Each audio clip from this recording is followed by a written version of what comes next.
nothing can stop me. Cause I'm addicted to what you and I realize. Lead the way, I follow. No need to say where we are heading now, babe. I follow to the edge of it all. So tell your good night, 'cause I'll find no matter what. Yeah, susceptible night before the moment flies, before it flies. So tell your good night, 'cause I'll find no matter what. Susceptible night before the moment flies.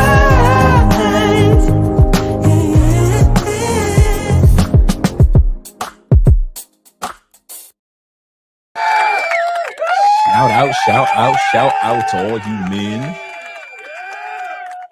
Shout out to all you men that are here with Andre and Andre's Love Crossing Borders, and you ladies that dared to tread this channel. We appreciate you being here. This episode is a letter. First letter I've written to one of my fellow YouTubers. I might even change the title to that. This is a letter to MTR, our brother Mediocre Tutorial Review. The last 10 years, he's done a great job with building his brand in more ways than one. Give him hats off. He's traveled, not just now over the last few weeks, which stirred up a little controversy, but also he's traveled in the past. He's had gains in his life and he's had losses. You really have, brother, and we understand it. And then recently you went to Thailand. And you discovered things about life outside of the United States that the Passport Bros, Blue Book Kings, Passport Cartel, enlightened men, Black expats have been saying for years, which those in America have been mocking us for, that you'll find the American dream outside of America. But then you started showcasing your joy and happiness on social media. MTR, big mistake. You are learning a lesson that many of us in the Passport Bro and the Blue Book Gentleman movement have been talking about for years. Many of you back in the States have never listened. So MTR, this letter goes out to you. We are so happy in all that you've accomplished and all that you're accomplishing and all that you will accomplish. But there is one thing that's coming down the turnpike that you're going to have to realize, brother, if you're going to be a Passport Bro, an expat, a Blue Book Gentleman, if you will. You're going to have haters. You're going to have people that are going to see your content and going to make reaction videos due to the fact that you are happy and you found the American dream in another country. Do not take that lightly, what I just said. MTR, they will come for you. They will mock you. They will laugh at you. You think what you went through in the United States when you've had episodes that people didn't agree with and they attacked you was bad. Wait until you start traveling to other countries and they see you with the smile of all smiles while they're dealing with inflation and President Trump back home. Brother MTR, do realize this whole episode is one long letter from one brother. See, I kind of mixed those words up. Brother. Okay. One long letter from one brother and a group of brothers in the comments to you. I'm going to end it with this before we start the show. The famous priest St. Francis said this: preach the gospel at all times, and when necessary, use words. Preach the gospel at all times, and when necessary, use words. We in the Passport Bro and Blue Book Gentleman movement have learned this: everything that you say, most Americans aren't going to care about. They're going to see and care about what you do. They care about if you're going to go out to Thailand and even visit other countries. They care about, they want to see your first apartment that you're gonna rent or own. They care about what type of ladies they're going to be in your life. What type of food do you eat? What type of economics have you saved due to the fact that you've relocated to another country? People do not care what we have to say, brother. They want to see what takes place. And the end of this letter goes out not only just to you, MTR, but to all the brothers and sisters that plan on relocating to another country, and you want your mama to come, and your cousins and your friends to come. Well, I'm here to tell you, you can preach that gospel at all times, but only when necessary. Use words.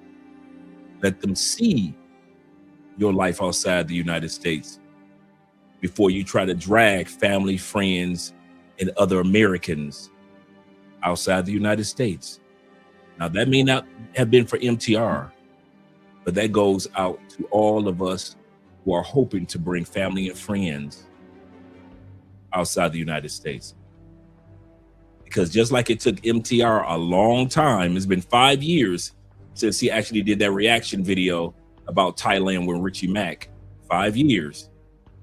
So it is also, that's going to take a while for people to understand you, MTR, and the joy that you have of finally finding the American dream outside of America. Yes, sir. Shout out to all you guys that are here with Andre and Andre's Love Crossing Borders this evening. We're going to have some fun with this one. You know me, king of the receipts. I'm like, shout out to our brother, Medium Man, who always loved bringing receipts. Well, I love bringing receipts when it comes to travel, vacation, and relocation. You can say anything to anybody else, but you ain't gonna just spew stuff to Andre and Andrea. So let's get ready to get started with the shout outs. Then we're gonna get started with MTR. And then we're gonna hear from Angry Man back then and now when it comes to relocating to another country. We're going to hear from Anton Daniels back then and now when it comes to relocating to another country. And then we're going to hear the reaction that Alpha Male Strategies, the dating coach, posted regarding our brother MTR going to another country, enjoying himself. How dare you do that? And then come back to America and tell everybody about it. We're going to hear what Alpha Male Strategies had to say about it, how he tried to debunk Mediocre Tutorial Review, and how at the end of the day, like I said, you don't have to use words. Just preach with your life. You ain't got to prove nothing to nobody, any of us with passports. We don't have to prove anything to anyone because our lives and the blessed lives that we live are the proof. Shout out to you guys out there. Let's get ready to get started. Let's get started with my brother Will right out the gate, showing with the 20,000 Colombian pesos. Como está, Andre? Good evening to you. Good evening to you, brother. Buenas noches. We say, Andre and Andre, chat fam, please smash the like button. Glad to see you back, Will. Hope everything is going great with you. We say, please smash the like button. Support the channel, Love Crossing Borders, by way of PayPal, Cash App, and Super Chat. And also, don't forget about you guys can support by way of Bitcoin as well. All you got to do is put your cell phone camera up there. It'll take you right to Cash App Bitcoin. So if you want to support by way of Bitcoin, you can. He say, when the American warranty on you on your women goes wrong. I know, right? He said men are coming to their senses. Yes, sir. Men, yes, they are. They are coming to their senses. They are. This is just the beginning. This is just the beginning. Men are starting to realize I can start my life somewhere else. This is, man, listen. You're gonna have women in the States feeling like the pandemic has returned. Women in the States could not see men during the pandemic on a regular basis, right? They couldn't just have guys walk up to them because nobody was outside. They couldn't meet guys in the clubs because the clubs were closed. They couldn't meet guys in the strip clubs because the strip clubs were closed. They couldn't meet guys in the grocery stores because everybody had on masks, so you don't know what she looked like. So guys were just going to the grocery store, shopping, and going home. It's the same thing that's about to take place in the next few years in the United States. The clubs will close. Strip clubs will shut down. Nobody will be bothered with these ladies in the grocery store. Nobody's going to meet up groups. Nobody's going to these afternoon parties. I sit back and I watch you guys with your afternoon parties. Y'all think y'all really doing something in the United States. Y'all will have an afternoon brunch and all I see are men dancing around the men, the women dancing with their cell phones around each other. That is not social. If y'all think that those party brunches that y'all have, that's socializing, no, it's not. What's the use of having a brunch if 90% of women are on this side dancing with their cell phones and the guys are over here with a drink to their chest, just bopping to the music? That's not socializing. That's going to die off in the States as well. Shout out to all you guys that are watching from Andre's channel, such as my brother Noradine, as well as Kofa and Charles over there. Shout out to you, gentlemen. Noradine says, hey, Dre, how are you? I'm doing great, brother. He said, I might not be able to Zoom to Thailand or Zoom to Colombia. 2 O's, no U in Colombia. 2 O's, no U. To Colombia, he said, but I can Zoom to Modern Warfare 4 and John Wick's man cave. Yes, you can. Shout out to the men with the man caves out there. Shout out to you, gentlemen. Glad to see you here, Nordine. Let me scroll up. Give shout outs to the first brother here, which is our brother David Dice of the Dice family. Glad to see you here, Dave. Appreciate you, brother. He said the family, Andre, and salute family. Salute to you guys out there. He said my chat brothers, salute. Yes, sir. Let me scroll down. He said, I'm starting to notice a very disturbing trend.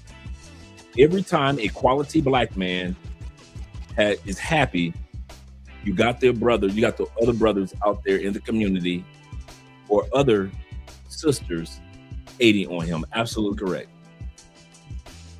They cannot stand that you guys are happy. I don't know why you guys think that they're going to be happy that you're happy. Let me turn this music down a little bit. I was wondering what was going on. They're not going to be happy that you're happy. They are not going to be happy that MTR is happy. They are not going to be happy that Dave is happy. J. Clyde is happy. T-Mac is happy.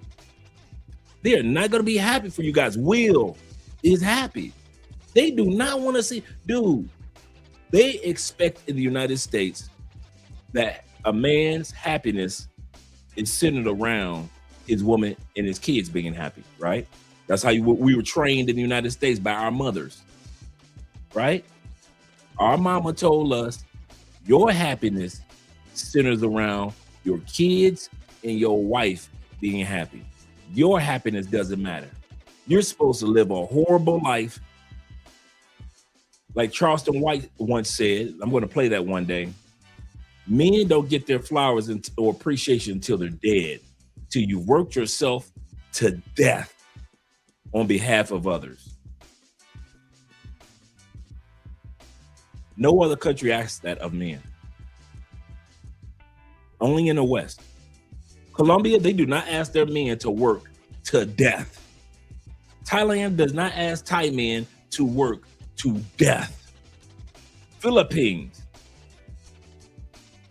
they do not ask that. South Africa, Ethiopia, Spain, these people do not, these countries are not asking men to work themselves into an early grave so your wife and kids can enjoy your insurance. In other words, that's when they praise you. Thank you, Dad, for leaving us $300,000, $500,000, $2 million. Thank you, Dad. I miss my daddy. Only in America, only in Australia, only in Canada.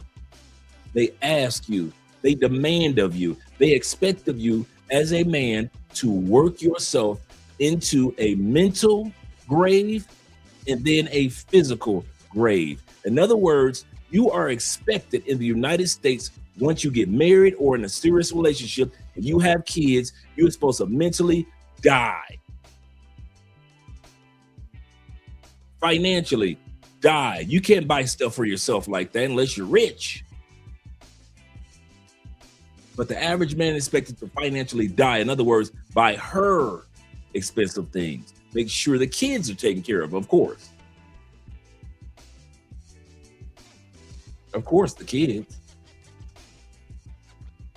But they are expecting you guys to fall by the wayside and you can be replaced. And then the next guy falls by the wayside and then he's replaced. But I'm going to tell you something now. I'm going to say it again. It is not my job to convince Americans to leave America. And that's why this letter, this whole episode is a letter to MTR. This is a letter to MTR. Americans are not going to listen to us, brother. That's what you're going to learn. You've accomplished a lot of stuff, MTR. I'm going to say this to you. You've accomplished many things, brother. The one thing that you have yet to accomplish or understand yet, how this travel thing works on a grand scale. I know you've been to many a country, but you ain't lived in many a country like we have. And I'm here to tell you, brother, you think that you receive some hate while in the States periodically. Yeah, yeah, Americans are, yeah, okay. You keep on thinking Americans gonna be happy for you every time you drop a video. You keep on thinking Americans gonna be jumping in the streets every time you drop a video talking about how you've discovered, you having these epiphanies. We are happy for you. Those of us who travel and use our passports on a regular basis, we are happy for you. Most of your audience, they don't even know what you're talking about. They don't even know what you're talking about. So let me get ready with these shout outs. Let me start running off at the mouth. Shout out to my brother Ombre Lou in the building. Shout out to you, brother, being here. Appreciate you here, brother. Yes, he said, like the stream. What's good with you, brother? I'm having a good day. I'm having a good evening. And he also says share the stream and also subscribe to the channel if you haven't subscribed to our channel or subscribe to Andre's channel. Yes, sir. Nordine says this with a $10 love. Shout out to Nordine. He says, hey, Dre. He said, just to let you know, my Modern Warfare 4 and the Grand Theft Auto 6 will be out and more man caves. We had fun with that episode. I'm going to do another man cave episode. That was a fun episode we did. We did it on a Saturday night. So that's what made it so cool and relaxed to do it too. He said man caves are going to be built and crash outs are going to happen. Just wait and see. I agree with you. A lot of men are like, listen, why should I spend $22? Think about it, guys. Okay, I'm gonna give y'all a statue of fact. Y'all ready? Here we go. Let me turn this music down for a second. Just for a split second to prove my point. I'm gonna turn it off for a second. To prove what Nordine is saying, the average drink in large cities now, when you go out for a drink and you buy a lady a drink, right? You know, you met this little female, you buy her a drink. Check it out. The average drink in the United States, in Atlanta, DC, Detroit, Chicago, New York areas, Florida areas, you know, California, Texas boys, the larger areas, right? $22 to $25 after tax. I mean, after tip. Every time you buy her a drink, or even yourself a drink, let's just stick with her. Every time you buy her a drink, that's $22 to $25. Now, I'm not exaggerating. You guys can confirm that if it's not higher, right? Did you know this? In order to save $10,000 in a year,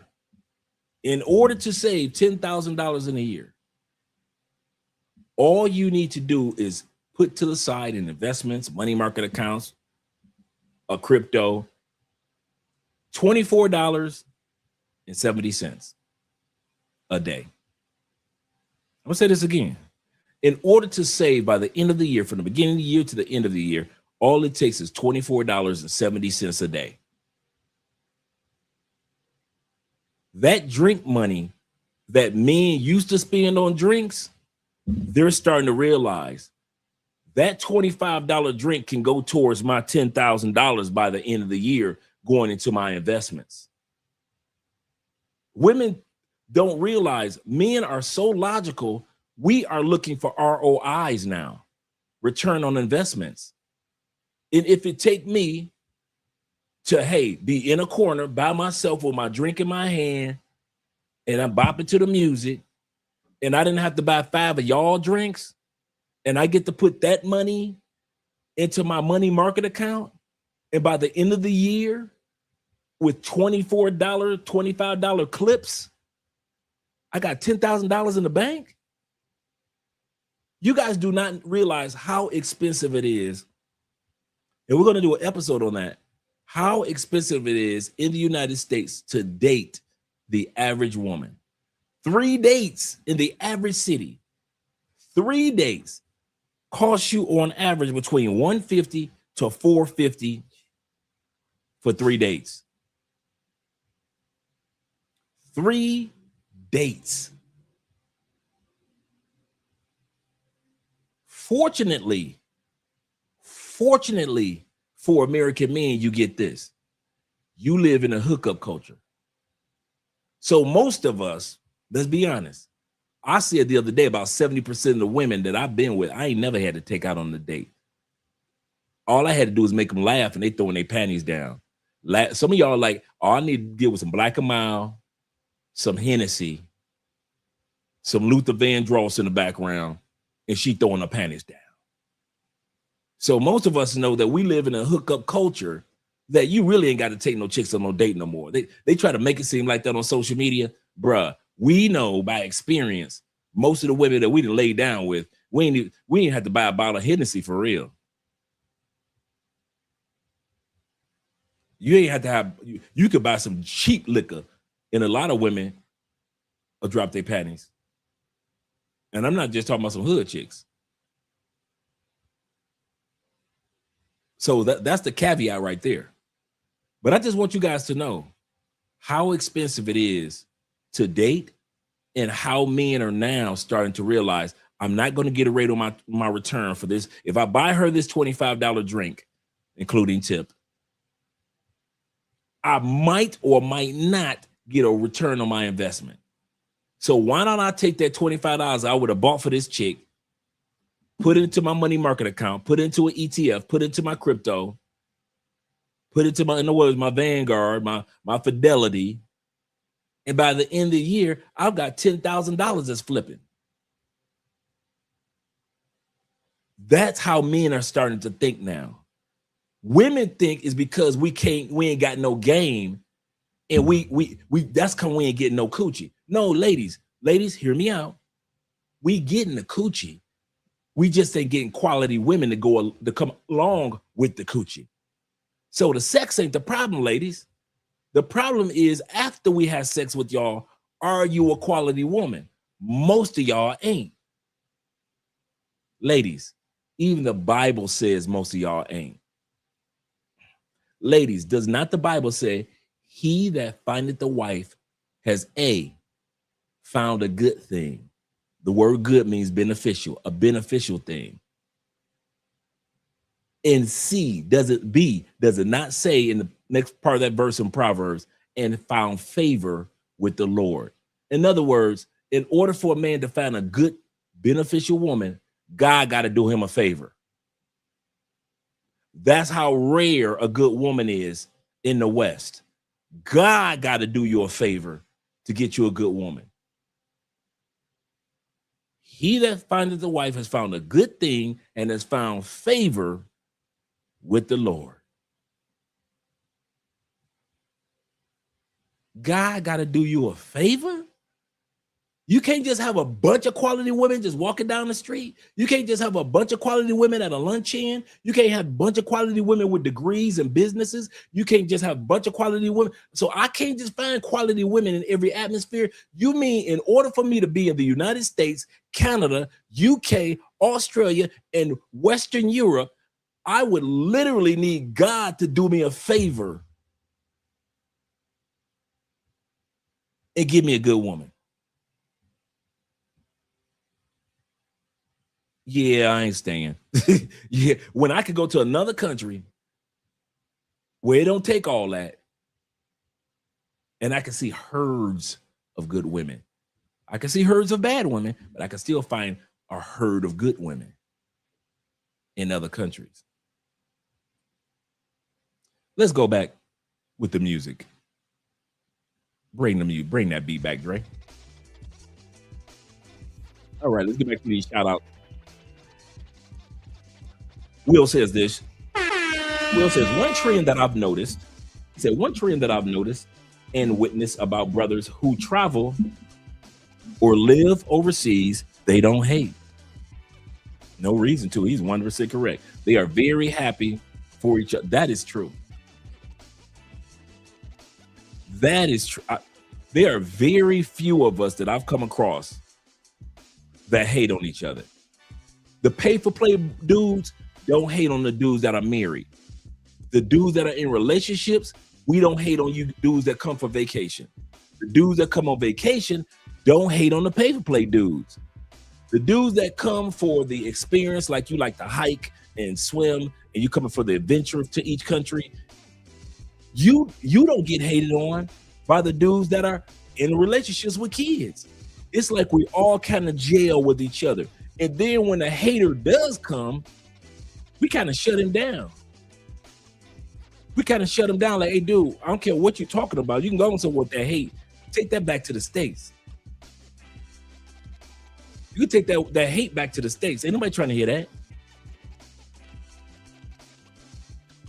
Nobody's trying to hear that. You was absolutely correct, Will. This out here is a place of peace. Don't try to disrupt somebody else's peace. Nora Dean says this with the $10 love also. He said, remember Charles Tyler. Shout out to our brother, the original. Long before there was a passport bro, there was a passport bro named Charles Tyler. The man that started this all. Charles Tyler, Al Grease with his movie, his frustrated 1, 2, 3 movie documentaries that he did. Shout out to Al Grease also for being one of the original guys in Brazil that did a documentary. Shout out to Taylor Made Dreams. He was one of the original brothers. Then Aaron with the Passport Bro movement. Our brother Rod with Passport Bros podcast. Shout out to all of us expats. But the original brother that opened guys up, minds up to relocating as black men at least, Charles Tyler, was down in Brazil. Oh, and we can't miss the man who coined the term Passport Bro. Shout out to King Sigma. A lot of guys don't talk about him as much. He's the original guy that actually created the term Passport Bros. Everybody else has kind of marketed and used it, which is cool. But the original term came from the brother King Sigma. And the Passport Bros were bad. Okay, let me go back. Remember when Charles Tyler was down in Brazil and the Passport Bros were bad? Well, wait until October when Modern Warfare 4 comes out in October 8th. End of November when Grand Theft Auto comes out, it's gonna get bad. Dudes ain't trying to be bothered with them chicks, man. Dudes like, I will have more peace with my gaming than I will have running game on these females. And that's why the gaming coaches are upset. That's why the gaming coaches are upset. Let's go back to the shout outs. You scroll back down because I don't want to miss you guys. Shout out to my brother Ronan Travelers in the building. Glad to see you here. Good morning to you, brother. Salute to you. Salute to you. He said, good morning from the Philippines. Yes, sir. He said, we saw the change and the light come on as he was walking and talking talking it into reality. Haters are going to hate. Absolutely correct. Every time we watch your videos, brother MTR, seeing the excitement, the glow of appreciation for your destination, we can relate.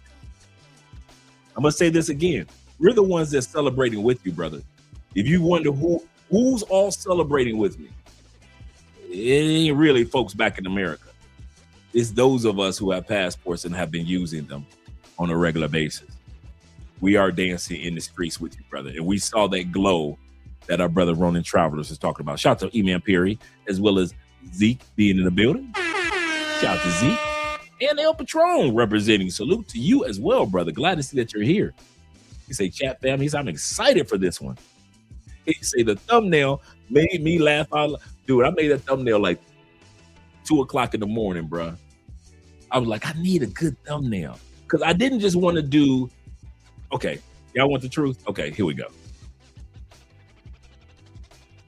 And I'm going to be honest. I'm going to stop the music again. I'm going to be honest with my brothers. And this is not against alpha male strategies. I'm going to say this again.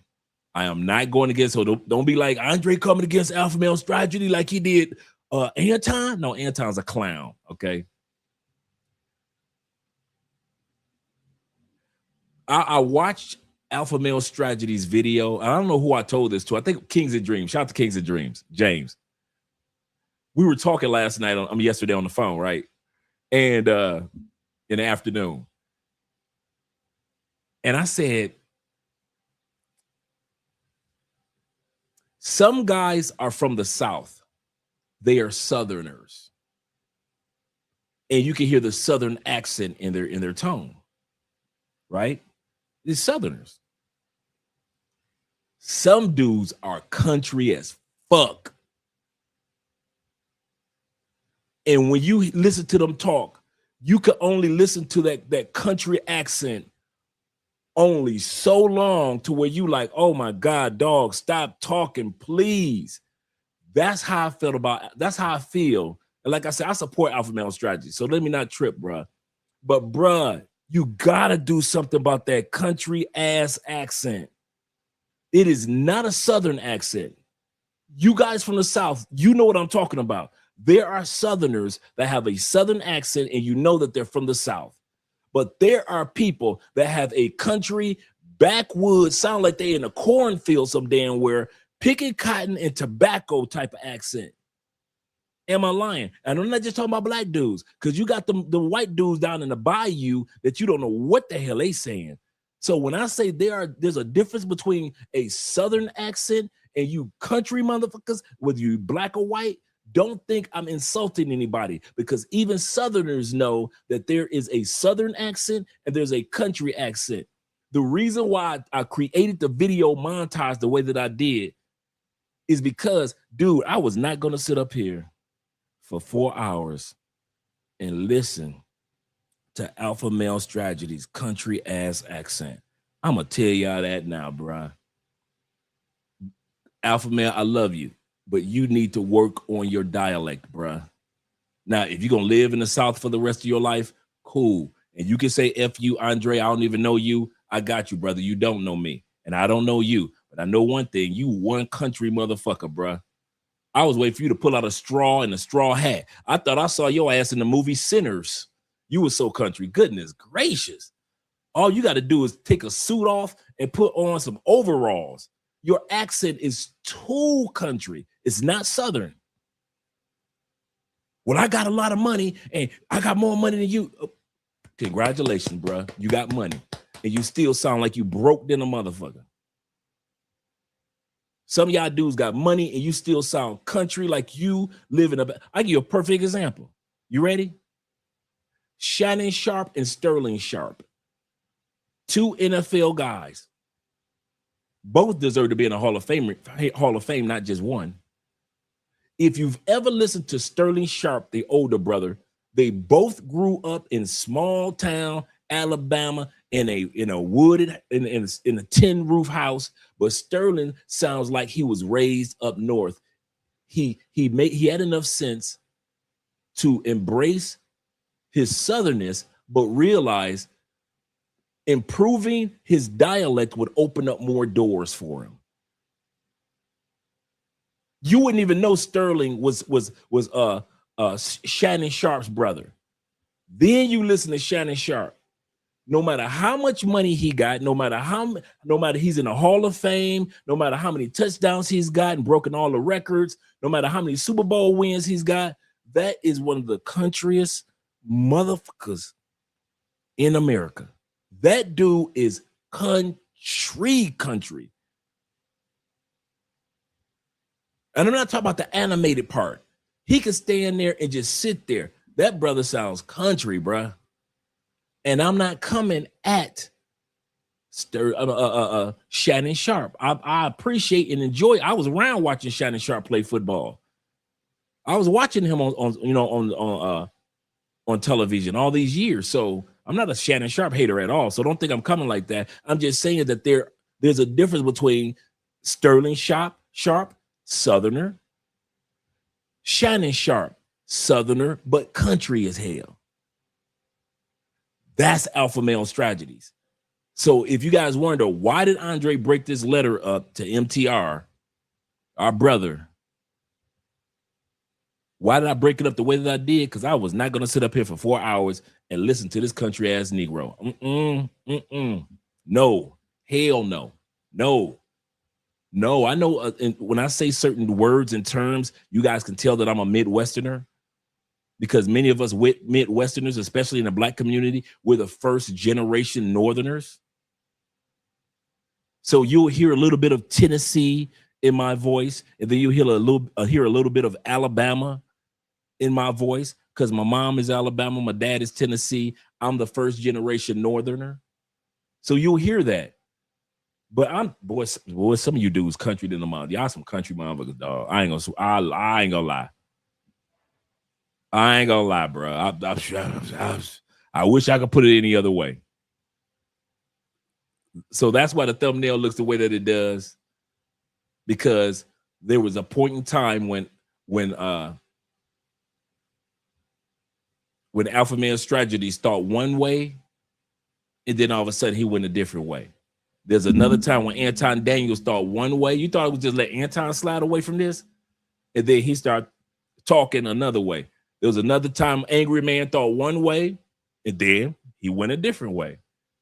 So we're not just going to listen to this old country. Bro, I'm not going to sit up here for 4 hours and listen to AMS country ass. No, I love the brother, and I really do. But no, hell no. No. Y'all ain't going to do that to me. Not for no. Shout out to Kofa. He said yesterday, Montgomery, Alabama, we have to hold that L. We got to hold that L and hold it with pride, I say. Hold it with pride. Because I'm not trying to hear a dialect, that does not mean that I respect the person.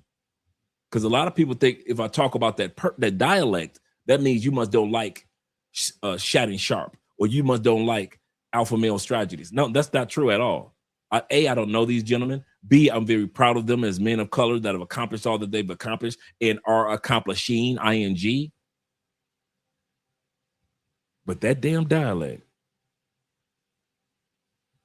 The only way I could do an interview with Shannon Sharp is with the liquor in front of me.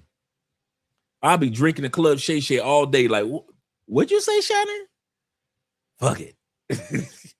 So don't think that I'm just talking about one brethren, man. And all you brothers with the strong accents, You might want to work on that. I'm gonna stay myself. Yes, you will. And I will stay away. Yes, you will. Shout out to my brother, E-Man Perry in the building. Glad to see that you're here. Let me bring that music back. But I just want to explain to you why I broke the video down, or this letter to our brother, MTR, why I broke it down the way that I did, because I'm not about to sit up here and listen to this dude for 4 hours listening to that dude? Shh, no. Salute to Jay Fleming in the building, Mr. LAJ himself. He said, salute to Dre. He said, I took off a day for work for this one. What? Shout out to my brother.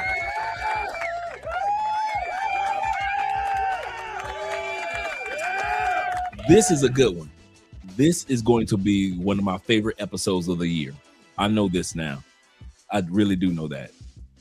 Shout out to Simple Logic in the building. Greeting from the Chester VA boys in the building. Yes, sir. Appreciate you, gentlemen. Appreciate you, gentlemen, from the DMV.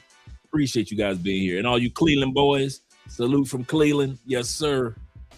See, and that's the Midwestern. In the Midwest, when I was living in Cleveland, you don't say Cleveland, you say Cleveland. Where you from? Cleveland. Now, and if it was said in other parts of the country, you guys would say Cleveland. Where you from? I'm from Cleveland. But when you live in the Midwest, you just kind of cut the V off and be like, I'm from Cleveland, man. What's up? What part of Cleveland? Euclid Heights? East Cleveland? Shout out to them East Cleveland boys. So dialects, are different. He said, make sure that you guys like, share, subscribe, and support Black Male Media. Lock in and stay locked in. Yes, sir. Shout out to you guys. We scroll down a little further once again. Shout out to my brother Kofa. Glad to see that you're here, brother. Glad to see that you're here. Let me scroll down a little further because I got my brother Jay Kaysen in the building, as well as Delwin in the building. Mr. Justin, that is. Glad to see that you're here. He said, good evening, Dre and Chad family. Salute to you guys as well. Salute to you guys as well.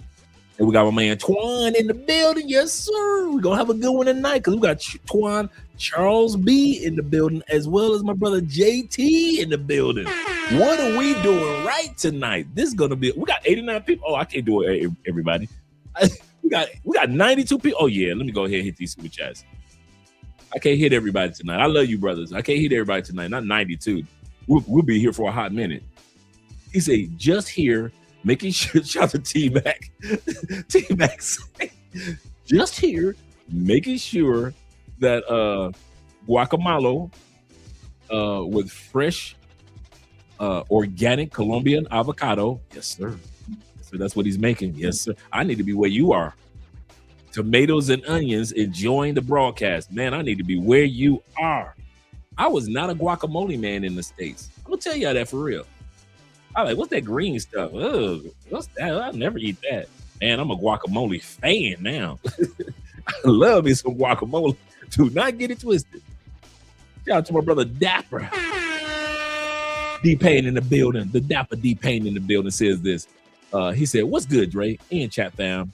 He said, Knicks in 6. I'm Spurs man today. If the Knicks win, I'll be happy for the East, of course, being in the East. But if the Pistons aren't in it, and my Spurs are, so it is. I'm with the Spurs. I've always been a Spurs fan since the David Robinson was in college, and he was drafted to the Spurs, and that's my West Coast team. It's always been my West Coast team. Let's get started with the live stream. Let's change the I'm giving shout outs to you guys throughout the night anyway, because so many of you guys here, such as my brother, the mixed American Ohio State in the building. We'll give a couple more shout outs. Still want to get started. Let me scroll down because I can't give a shout out to everybody. Shout out to Ella, to my brother Ellis in the building. He said, AMS don't understand what dating coaches aren't needed anymore. That's a good point. That's a good point. He said, now you leave the United States, and what they goes always have simps that are in need in the United States. That's the crazy part. He said that's what he's really all about. I can agree with that. Seriously. Okay, let's go to get started, gentlemen. Let's go to get started. Let's pull up the video. Let me change the music. Let's get started with the video. And once again, this is a letter. This episode is a letter. A letter from one brother to another brother to let him know, bruh, I know that you're excited, and I know you put out a lot of content, a lot of videos on your adventures, and I know you think that a lot of Americans can be encouraged. They won't. You about to learn a harsh lesson, MTR. MTR, you about to learn a harsh lesson. Okay, MTR. You got Richie Mack that's going to be encouraging you tomorrow. But I'm here to tell you the truth.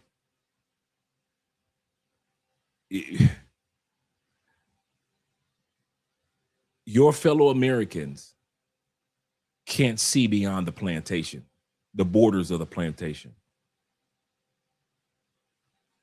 They never have, they never will.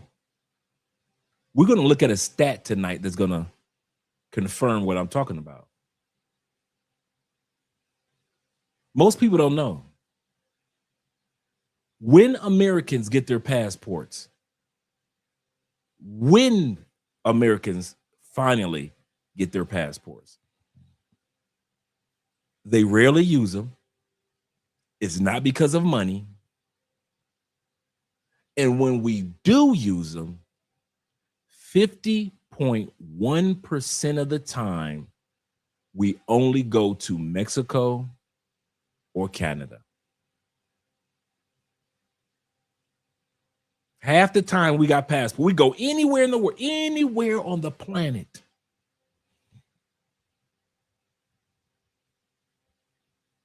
And we only go to Mexico and Canada 50.1% of the time. So when I say to you, brother MTR, Americans ain't trying to hear you, I ain't talking about your fellow brothers and sisters that travel. Us brothers and the sisters that travel, we understand you. We got you. We really do. But the ones that don't go nowhere, man, bruh, you can expect them not to understand you. Shout out to my brother, a sower of seed in the building. Glad to see you here, bro. Let's get started with the video. Goal is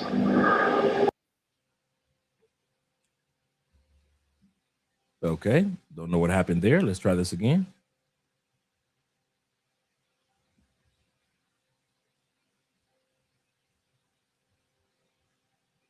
Okay.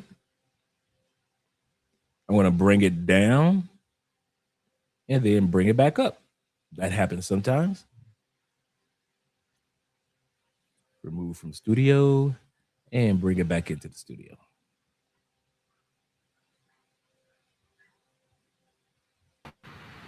goal is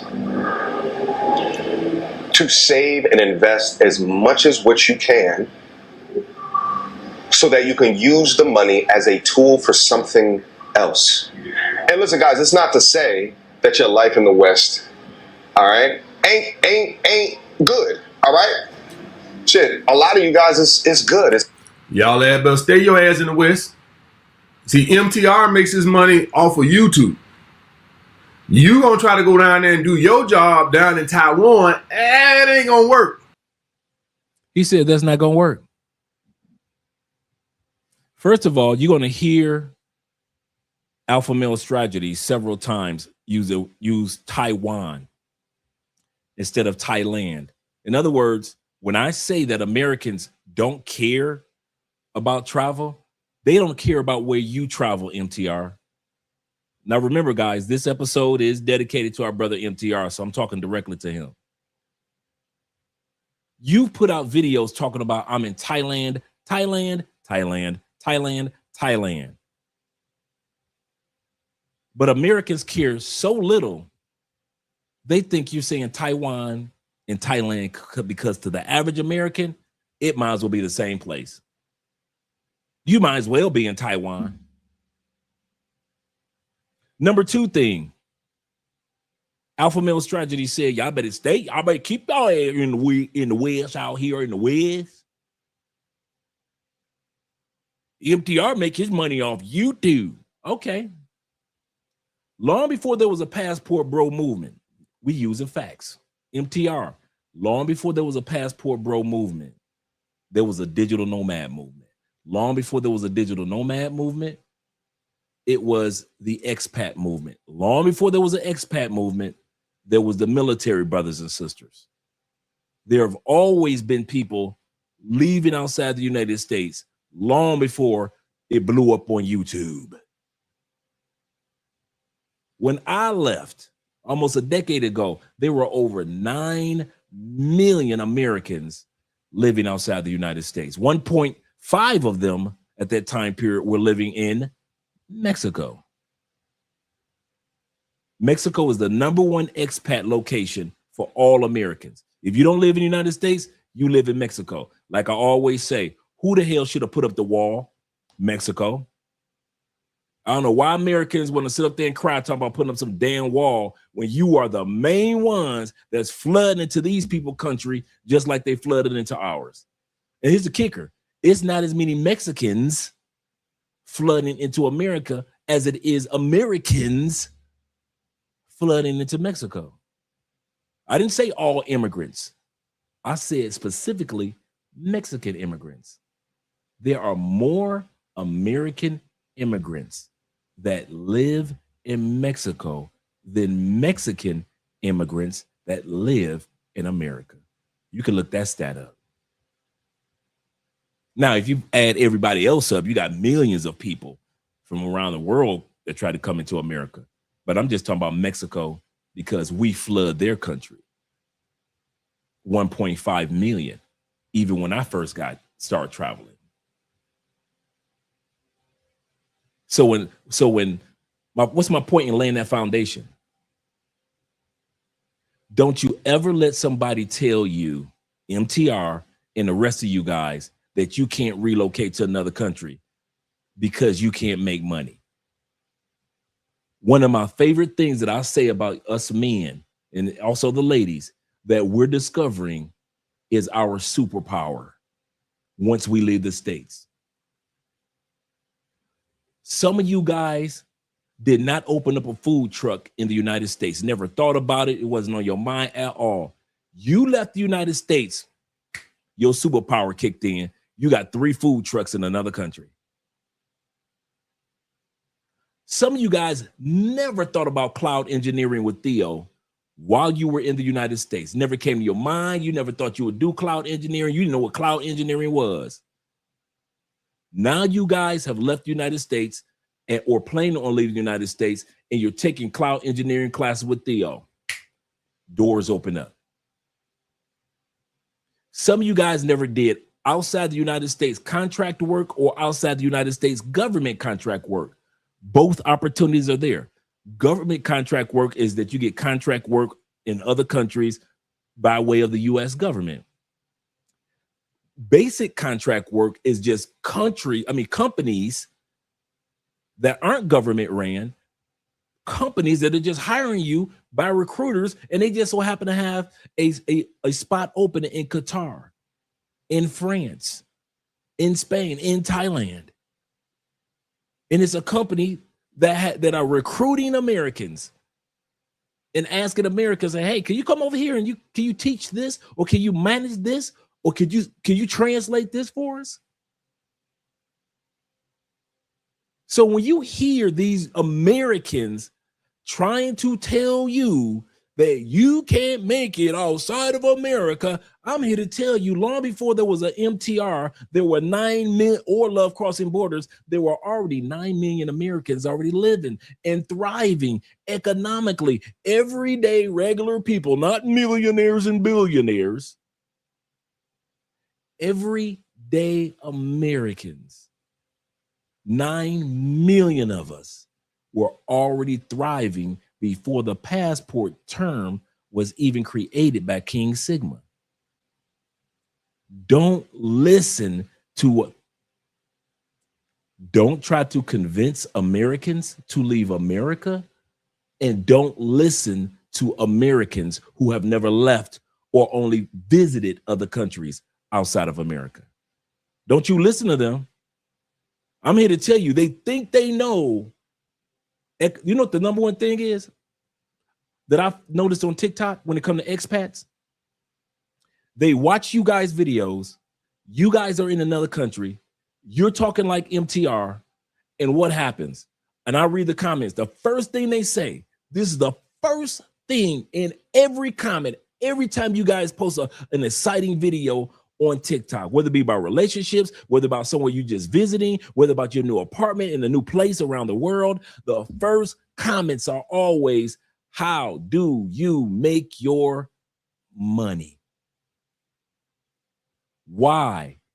MTR, because most Americans think they need America's equivalent of economics to succeed in a country. In other words, because it costs you $7,000 a month in your state to survive, you think it costs $7,000 a month in Colombia to survive.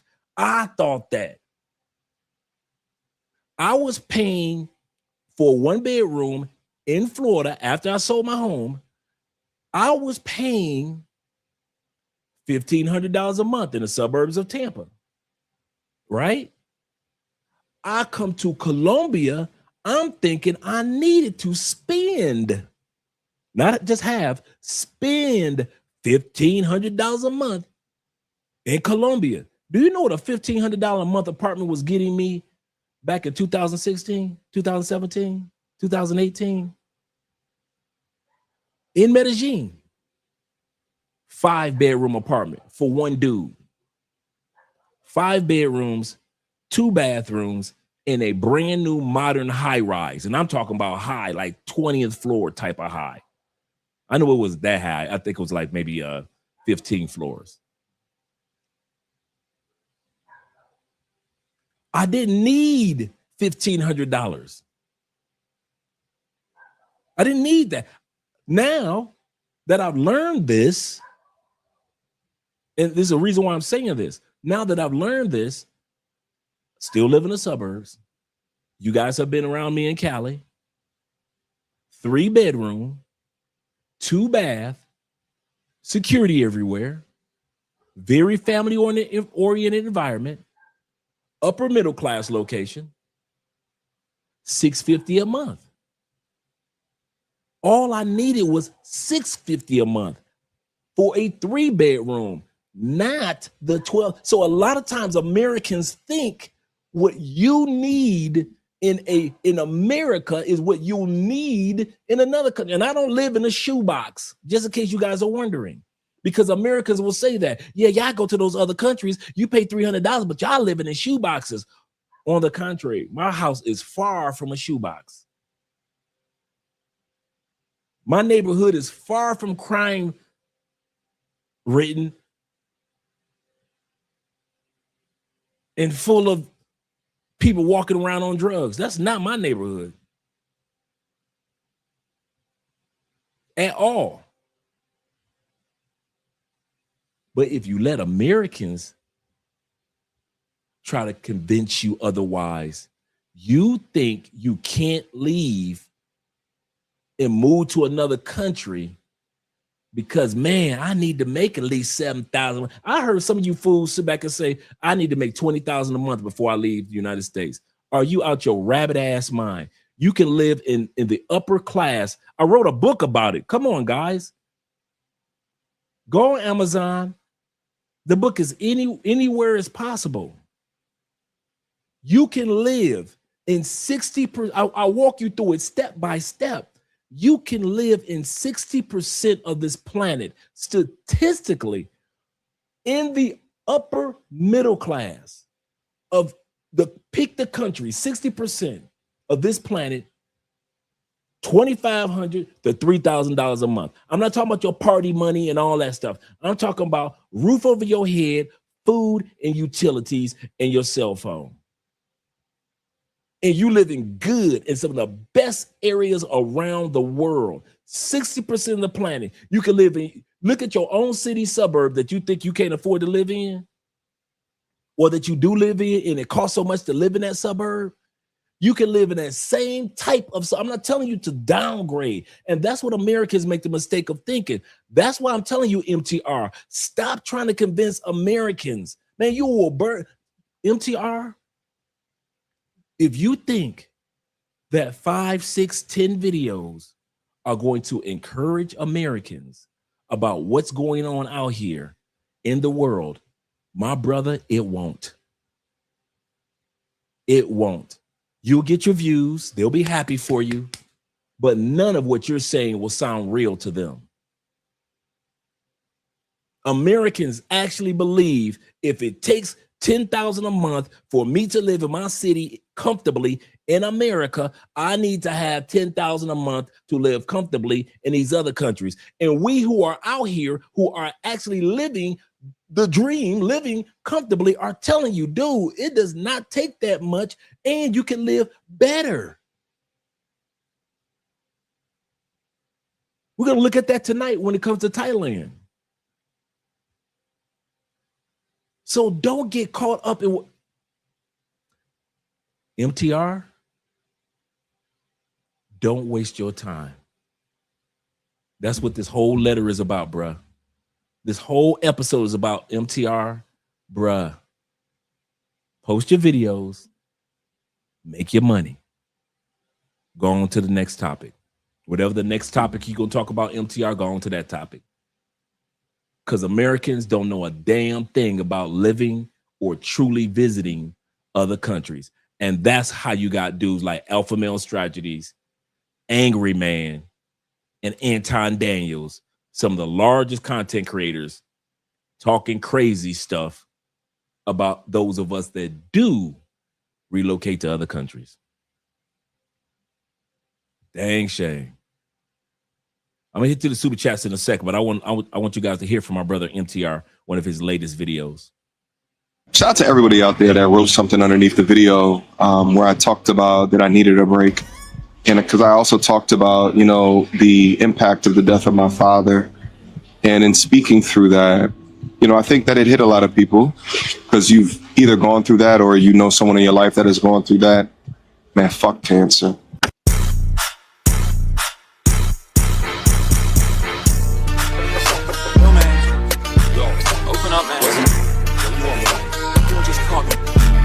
Brother in Thailand just having a good time. And Alpha Male Strategies and a lot of Americans won't feel happy for him. He's just having a good time in Thailand. And them dudes will not be happy for him. I don't know how this happened. The girl next door, you know, I don't know what to do. All right. Being in there reminded me as to why I'm in so much love with this place right now. And it is the niceness of the people, the genuineness of the people.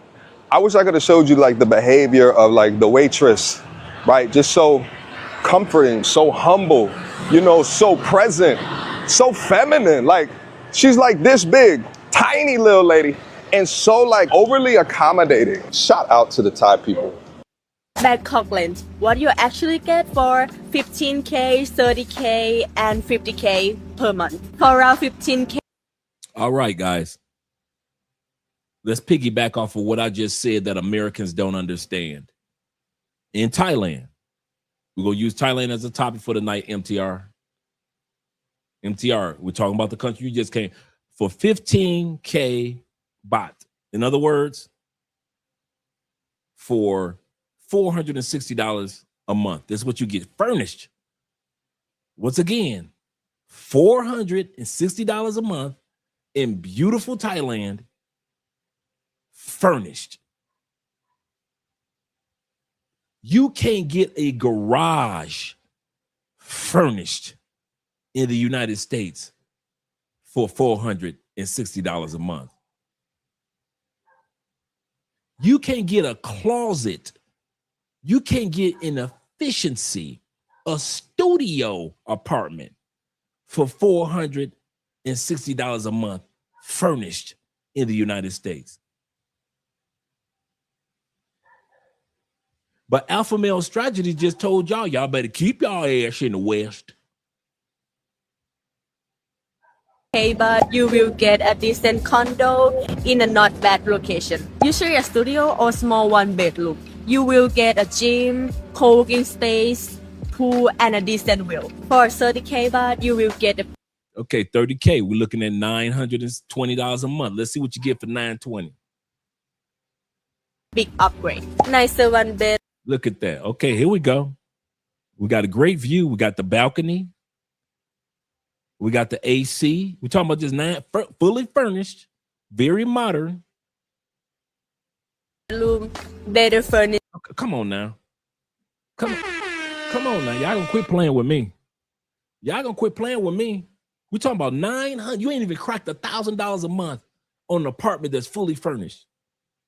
On an apartment that's fully furnished. Look at that view. Come on now. Nice little office space downstairs.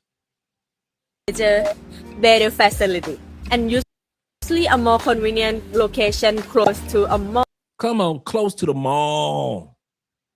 Derek says Thailand has something for all budgets, even if you want to ball out. Absolutely correct. My boy Black Chairman said a studio apartment in Florida is about $900 in the hood, unfurnished. Facts. You know, I know just like you do. BTS, MRT, less long. Okay, you get all this, and all this is in walking distance as well. The trains, the malls. You don't need no car. You don't need a car. I guess some of y'all didn't know Thailand had the train system, the subway system in many cities. Let's go. Or cafe. For around 50,000 baht, you start getting a premium lifestyle. All right, let's go. 50,000 baht, you ballers. $1,500 a month. $1,500, $30. Let's see what you get. My brother DJ says in Queens, they put a kitchen and a bathroom in the basement and in the attic and rent them out for at least $1,500. Let's see what you're going to get for $1,500 in Thailand compared to Queens. Bigger state. Come on now. Let's bring that back. Let's not let that slide. Let's bring that back. Less long or cafe. For around 50,000 baht, you start getting a premium lifestyle. Bigger state. Look at that. We're talking about furnished, guys. We're not talking about unfurnished.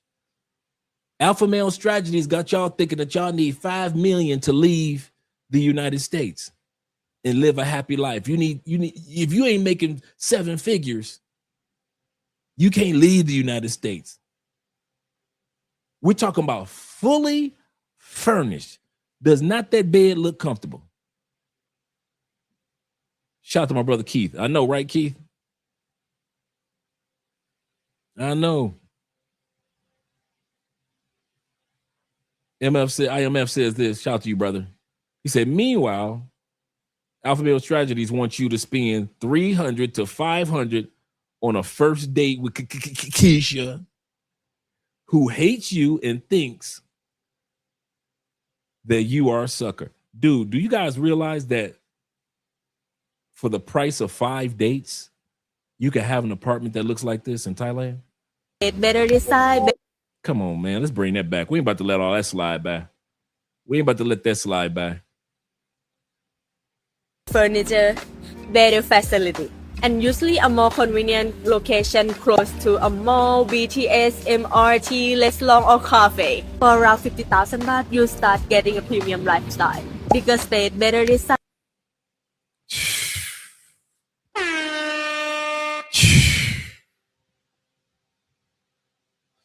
Come on now. Come on now. Come on, Thailand. Come on, Thailand. What you doing to these people? These Americans ain't ready for this. MTR, what are you doing? These Americans aren't ready for this. MTR.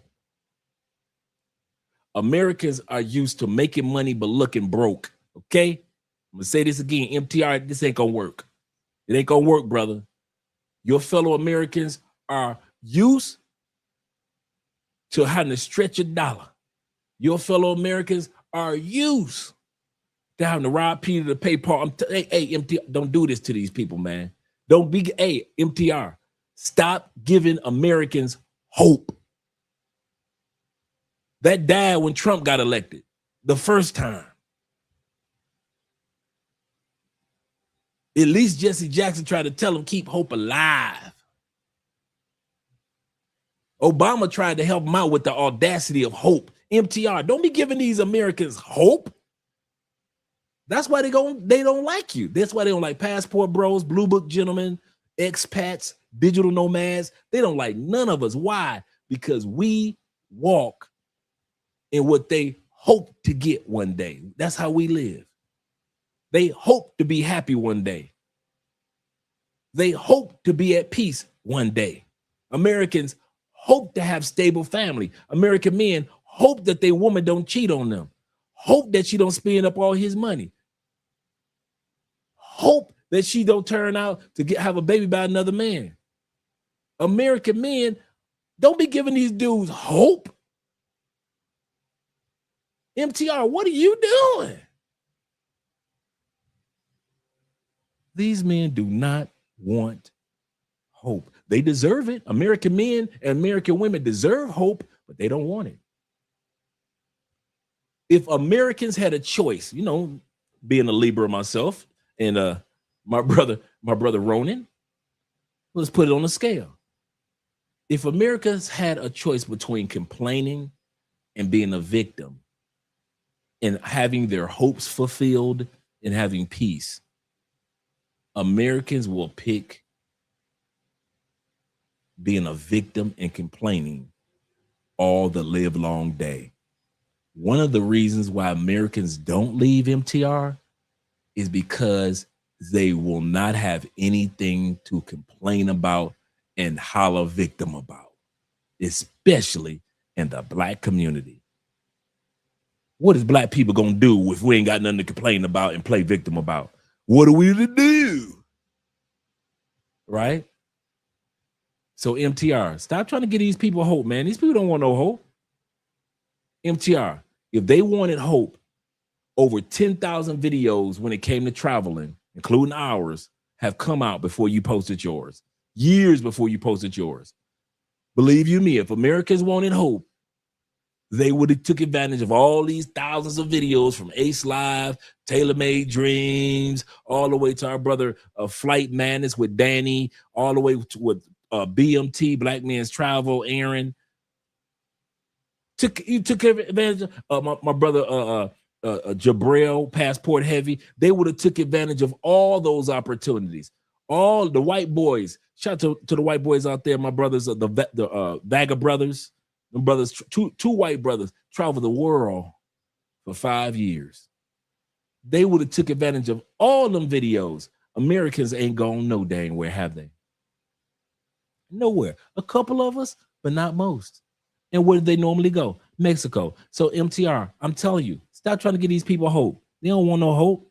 They want to be home, kick off their shoes, get them a nice drink, and then let the complaining begin. Complain about this, complain about that, complain about this. Americans complain about that. Canadians complain about this. UK, y'all complain about this, complain about that, complain about Australia, complain about this, complain about. Y'all gonna spend your days complaining, and all of a sudden you're 63 and you're wondering why your complaints didn't do anything. Because Americans, though, if we haven't mastered the fine art of anything, we love to complain and we love to play victim. How come he rich? How come she rich? How come he got the job? How come she got the job?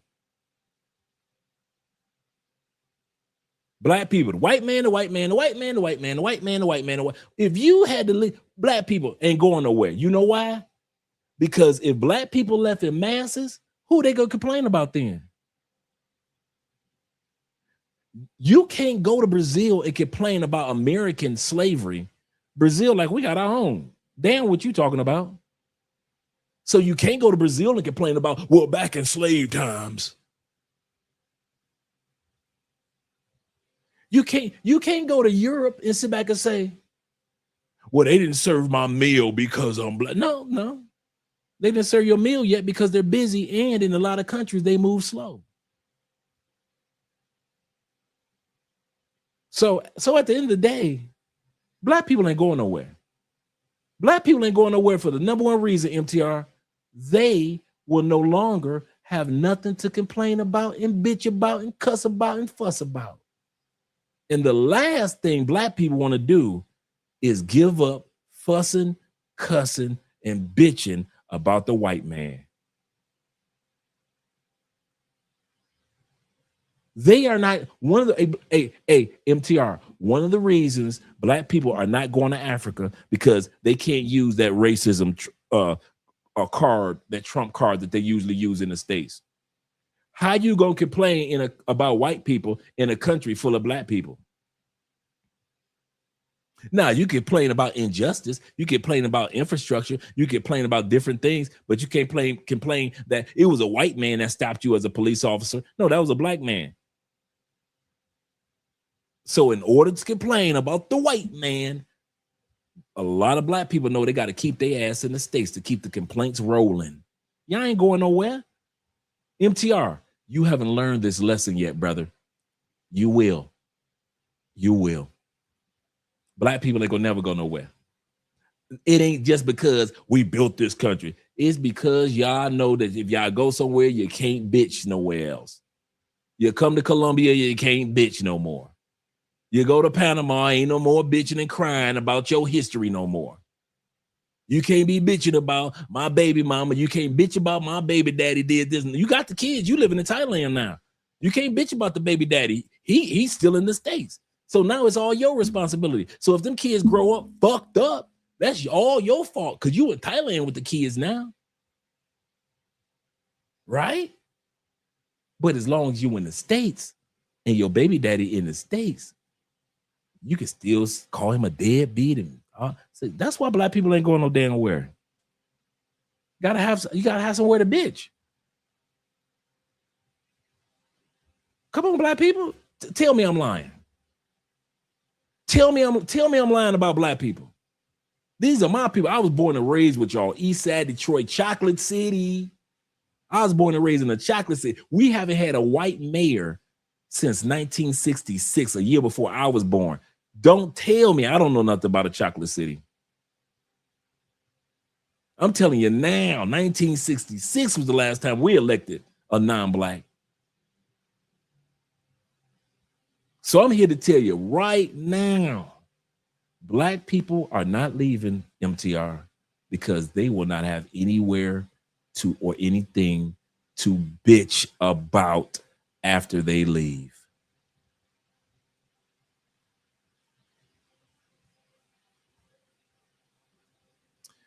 I remember one time I was and I mentioned this story before. I was at a club, a salsa club here with a very, very well-known black content creator. We standing outside the club, people smoking cigarettes and stuff like that. We just stand outside, just get some fresh air. You know, I don't smoke, so. And he doesn't smoke either. This club, you find a lot of people from Europe. Sweden, Switzerland, the Norwegian people love coming to Cali. They love salsa, right? And so they're standing up front and so we all strike up a conversation. We're talking, right? This woman, she said, I'm from Sweden. Another one said, I'm from Sweden too. Another one said, I'm from Austria. Another one said, well, I'm from Portugal. Another one said, I'm from Portugal. What did the black content creators say? Well, you know, slavery started in Portugal. Modern day slavery. It's about 3:15 in the morning. Everybody's laughing, having a good time. We getting to know them from Europe. The Europeans are getting to know us. And this Negro pulled out of his goddamn Felix the Cat bag. For all you old schools know exactly what I'm talking about, the Felix the Cat bag. He reaches to his Felix the Cat bag. He pulls out what, you know, modern day slavery started. Dude, keep that shit in the States.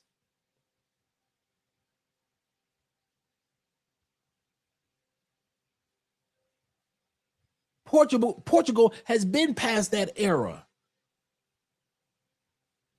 Just because like y'all don't let go of slavery in the States, that don't mean everybody else that was involved in the slave trade is still holding on to that shit.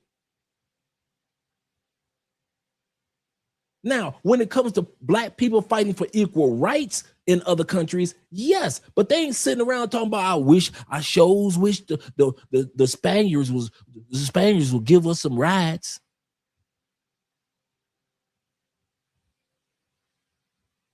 I couldn't believe that shit, man. We're sitting around, I'm like, dude, dude?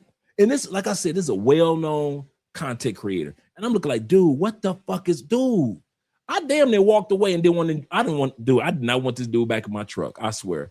I'm like, what the fuck was you thinking when you said that to these Europeans? And it wasn't about racing. You shouldn't embarrass us. No, we're all just sitting around, just having a good conversation. And you pull some American racial shit out your ass. Once again, a lot of y'all not gonna leave America because you ain't gonna have shit to bitch about, complain about, cuss about, fuss about, and be a victim over.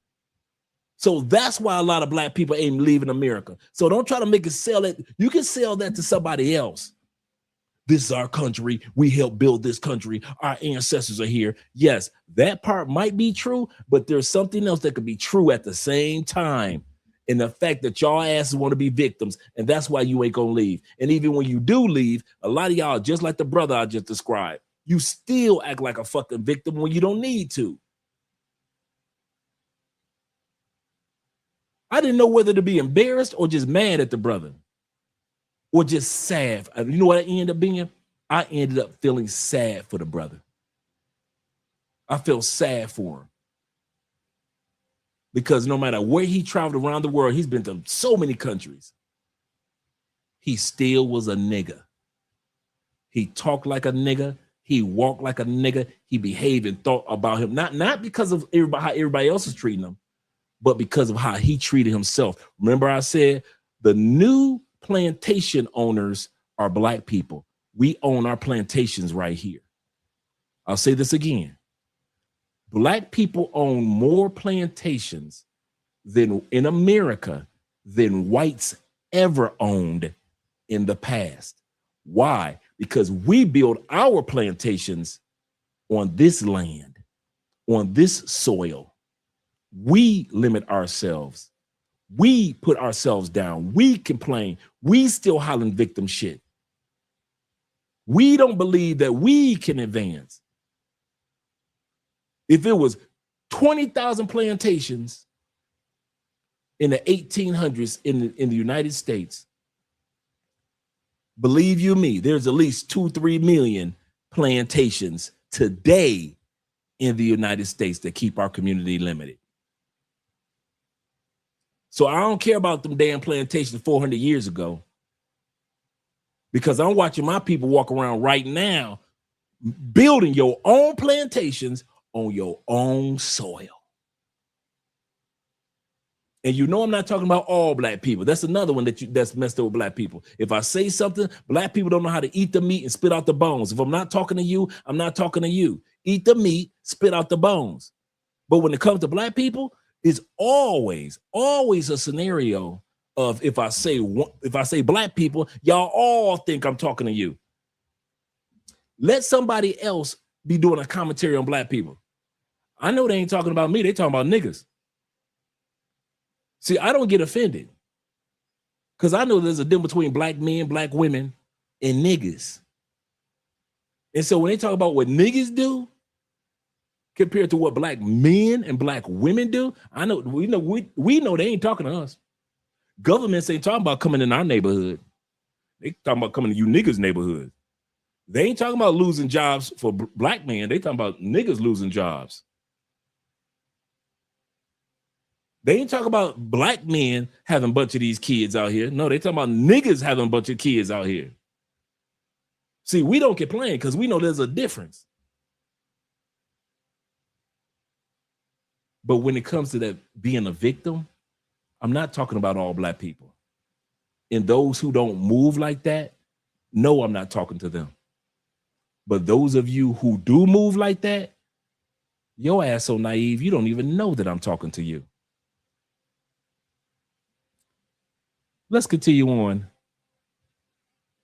I'm gonna come to, like I said, I'm gonna come to the super chats and the cash apps and the Bitcoins. Shout out to you guys with the Bitcoin. Let's go back to Thailand. Once again, we're looking at $1,500 a month apartment in Thailand. And I'm gonna come to the comment section as well, gentlemen. Better view and high-end facility. Area like Thong Lo, Pompong, Egamai, or Asok. So the difference is not only the room, it's the building, the location, the view, the lifestyle around you. Comment budget and I will tell you what you can get in Bangkok. All right, let's get started with the first person that has something to say about passport bros, black people leaving the United States. The first person that was running off at their damn mouth about black people. We're going to look at him then, and then we're going to hear what he has to say now. Because each one of these men had a transformation for the better or the worse. We're going to see what took place. My brother says this. He said, Alpha Male Strategy wants people to be like Massa. We sick? We sick, Massa? Massa, dudes, we deserve to travel? Do we need a permission slip from the NAACP to travel, Massa? Do we need Al Sharpton to march with us before we can travel? Seriously, that's exactly how we act. Like we need permission from these people in the States in order to live the life that we live. Let's hear what Angry Man had to say.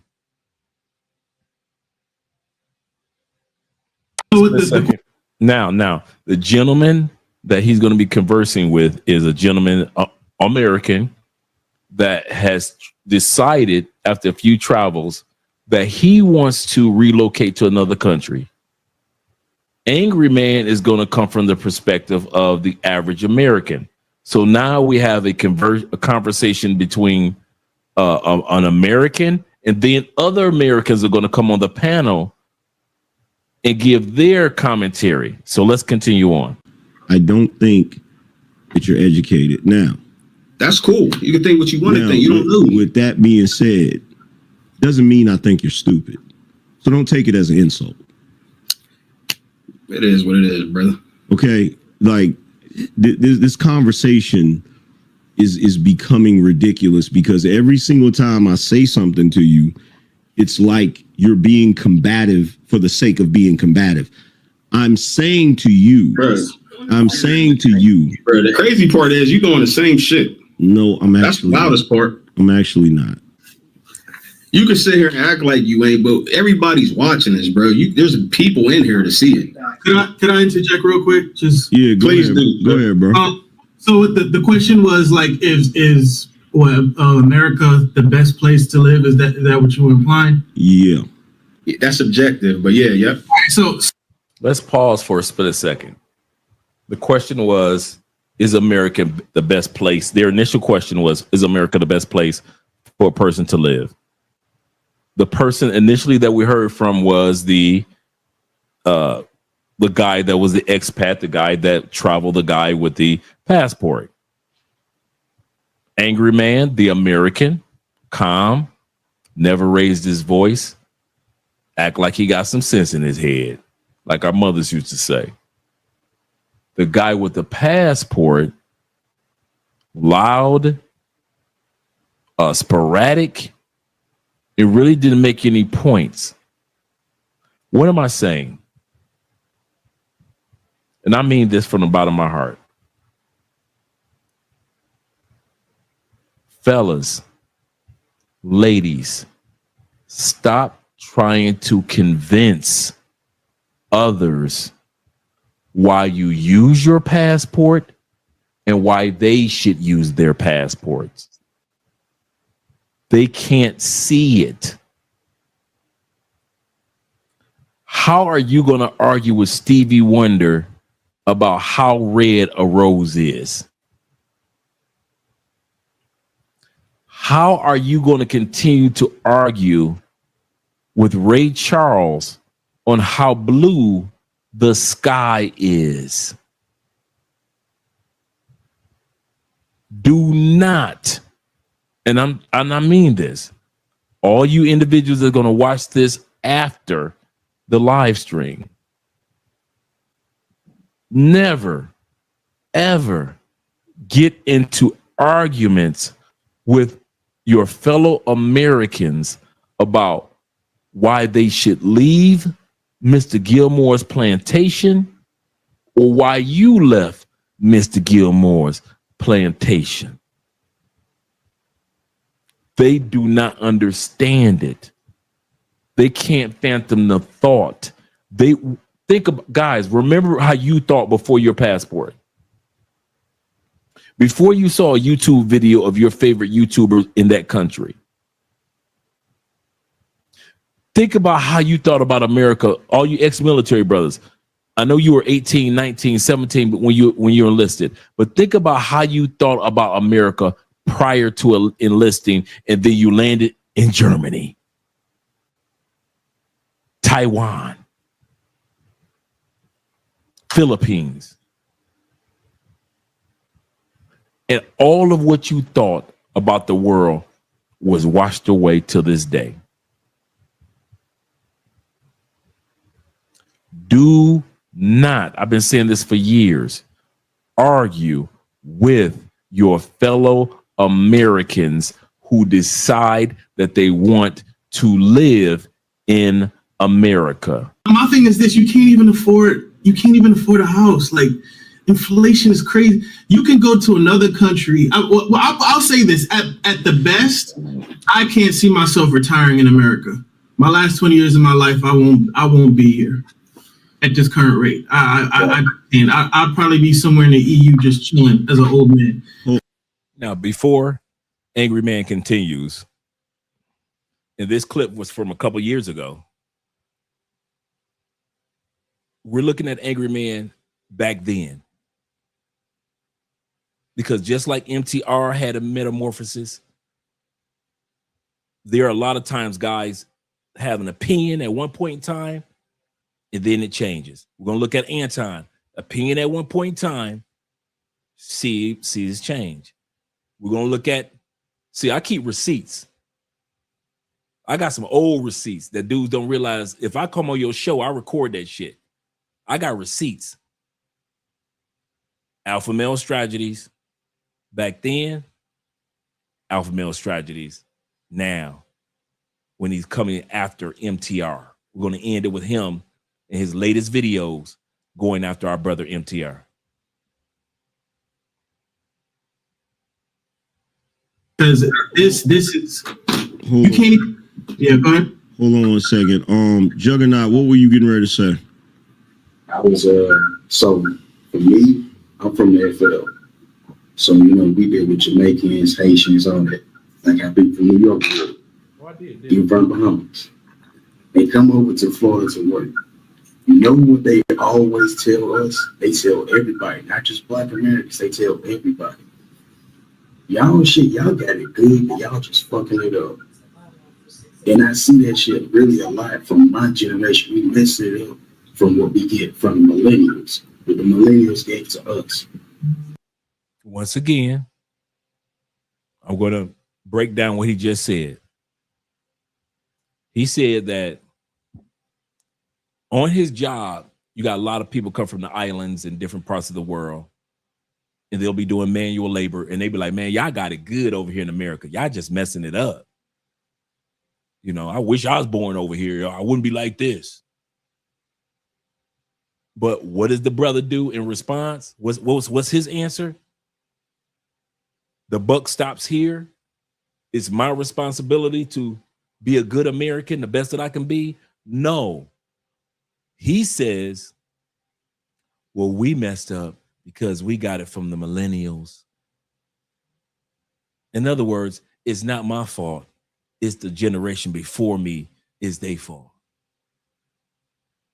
That's why I'm saying most Americans are not going to make it outside of America because we don't know how to do shit but blame somebody else. We're raised to blame. We're groomed to blame. Complain and blame. That's our thing, right? We could patent that one. Put that one on the t-shirt.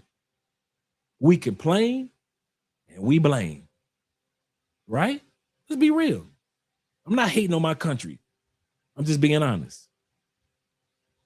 See how easy it was for that brother to do that when he was talking to the Caribbean dudes that was saying, y'all got it good? We blame. Now, once again, this segment with Angry Man talking is some brothers that's telling him, I ain't living here. But then the one that's talking right now is like, I'm staying, I ain't going nowhere. And Angry Man is like, I'm staying and I ain't going nowhere.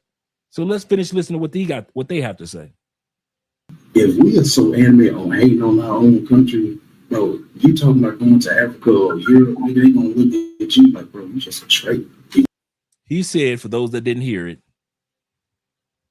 he said, if we go to other countries, they'll see us as traitors to the United States.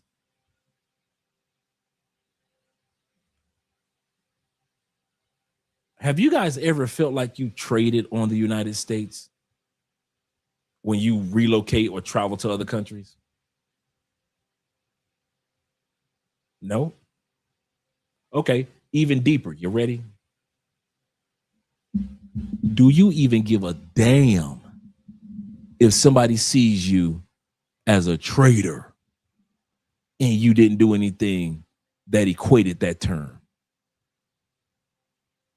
Nobody in China is going to look at you like you're a traitor for visiting their country or relocating to their country. Nobody in Colombia is looking at you like he's a traitor. The average Colombian is now looking at you like, oh my God, he lives here in Colombia. He's a traitor. Nobody in Panama is going to look at you for retiring in Panama like, oh my God, he should have retired in the United States. He's a traitor. Nobody's doing that shit. The only people that talks like that are Americans, because they feel that we are running, fleeing, escaping, trading. MTR, those are the only people that's going to talk to you like that. Nobody in Thailand thinks like that, MTR. Nobody in Thailand even imagines to use those terms. Those are terms that we are using at each other and against each other as Americans.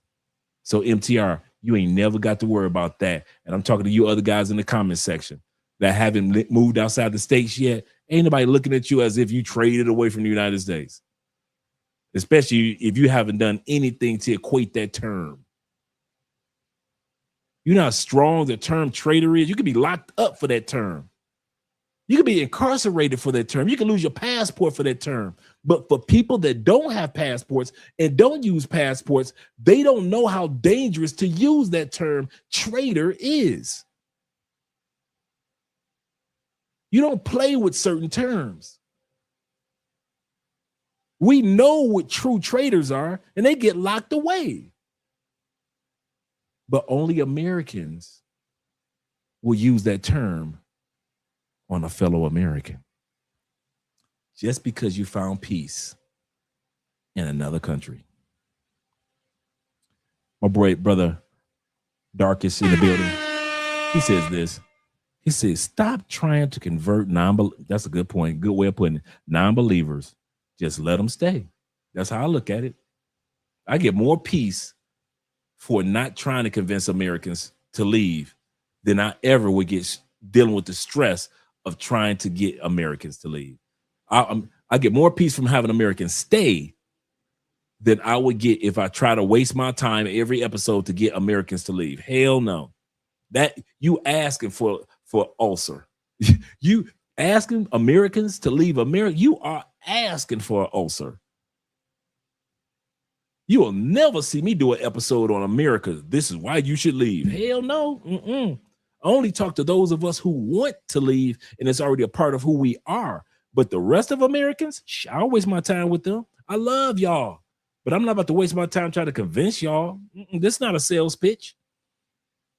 This is not a sales pitch.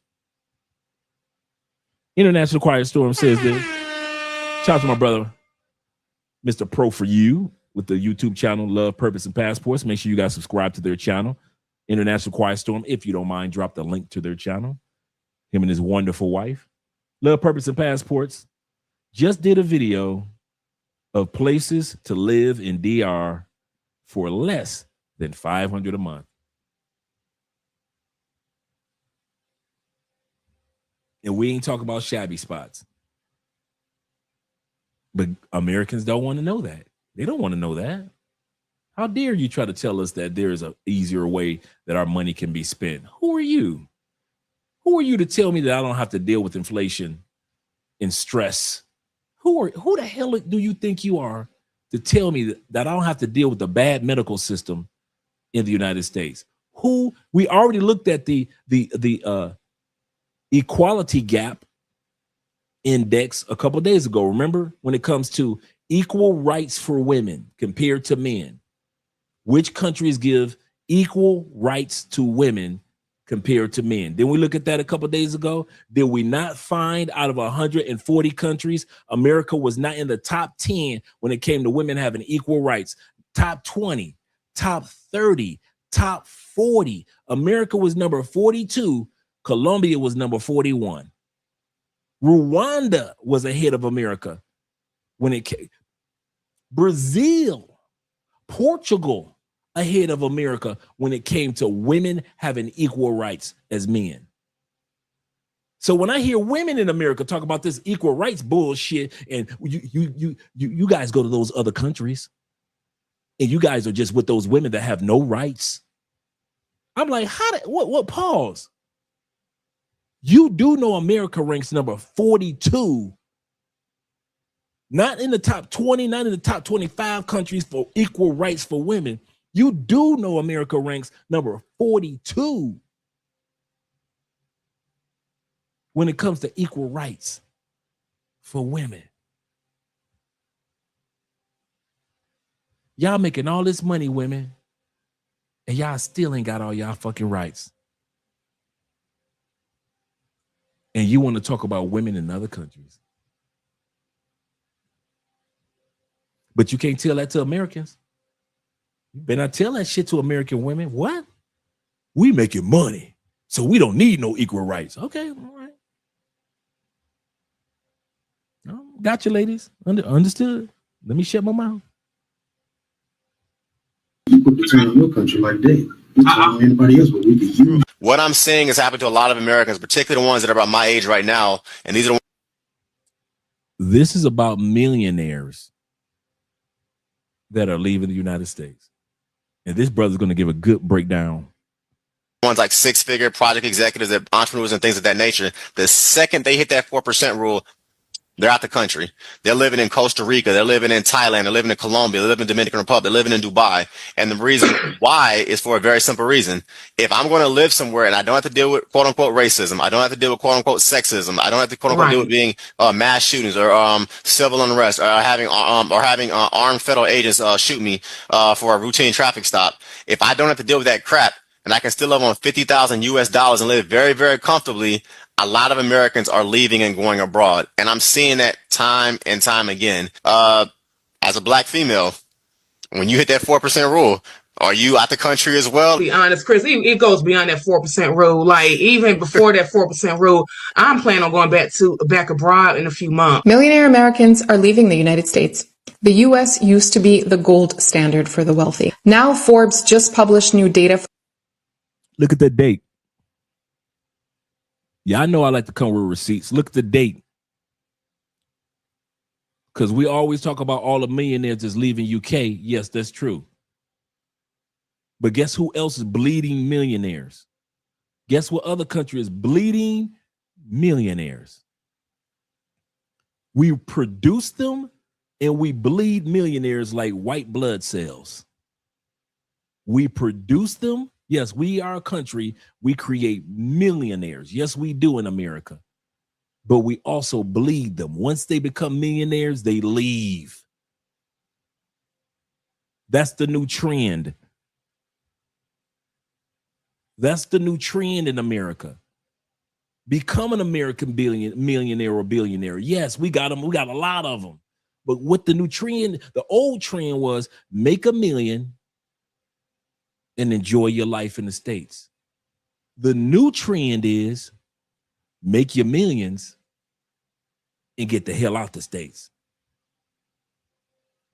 That article came out January 21st, 2026. Millionaires say they are more likely, millionaires say they are more likely to leave the U.S. with Trump in office.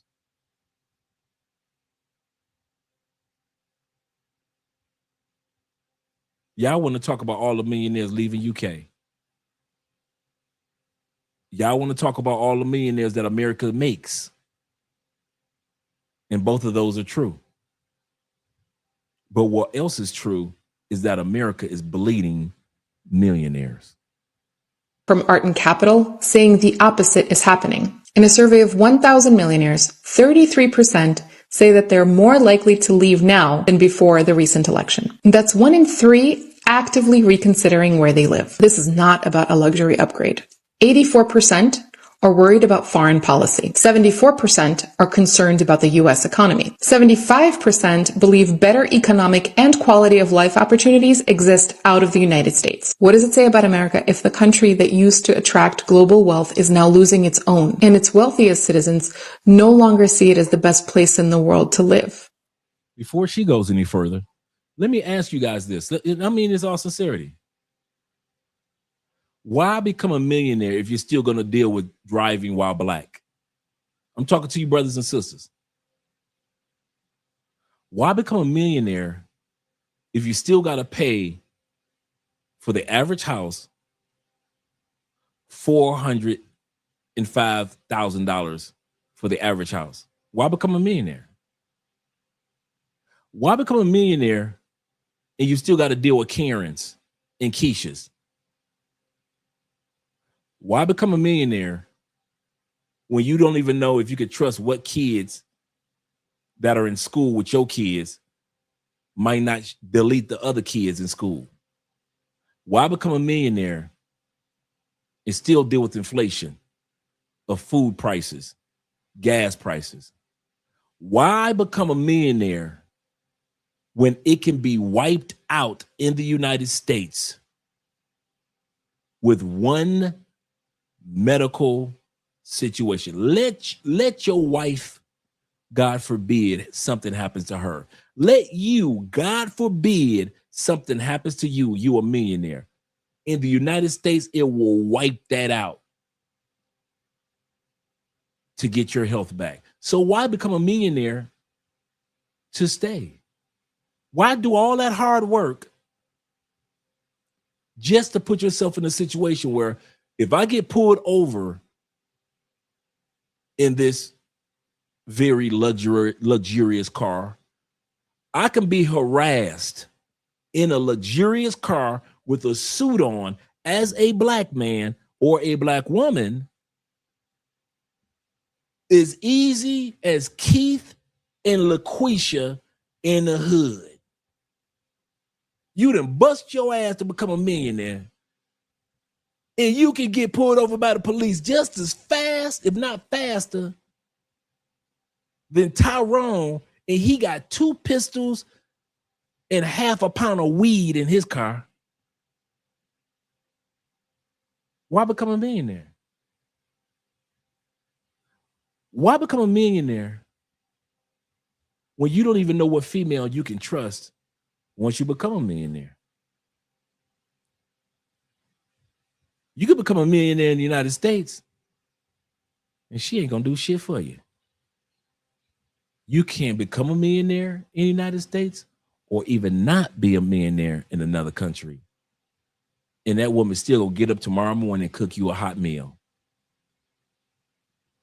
If you got the money, she gonna cook you a hot meal in Colombia. If you ain't got no money, these men still get a hot meal in the morning. Some of y'all been millionaires, and your wife and your girlfriend ain't never made you a hot meal in bed ever.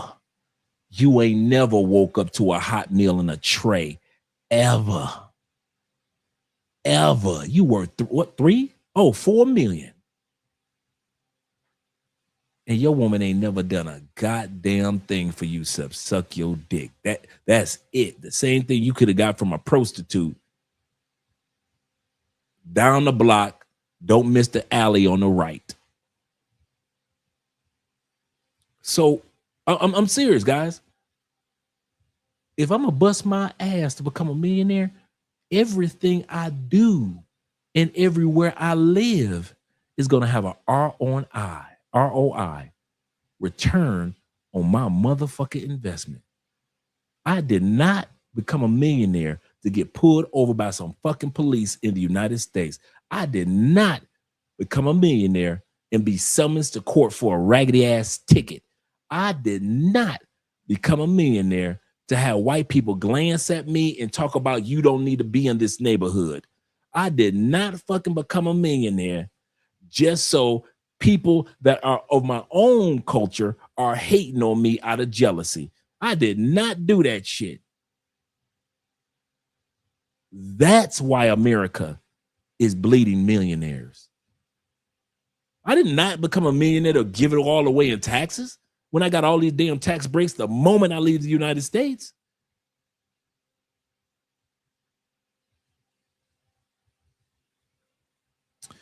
Let me give a shout out to my brothers on the Cash App. Shout out to my brother Will over there on PayPal with the $2 love. Appreciate you. I really do, Will. Shout out to my brother T-Mac, I believe, or whomever it was over on the Bitcoin. Appreciate you. Like I said, Bitcoin doesn't show the name of the donor. Shout out to you, brother. And shout out to my brother James S. Palmer with the $20 love over on Cash App as well. Appreciate you, gentlemen.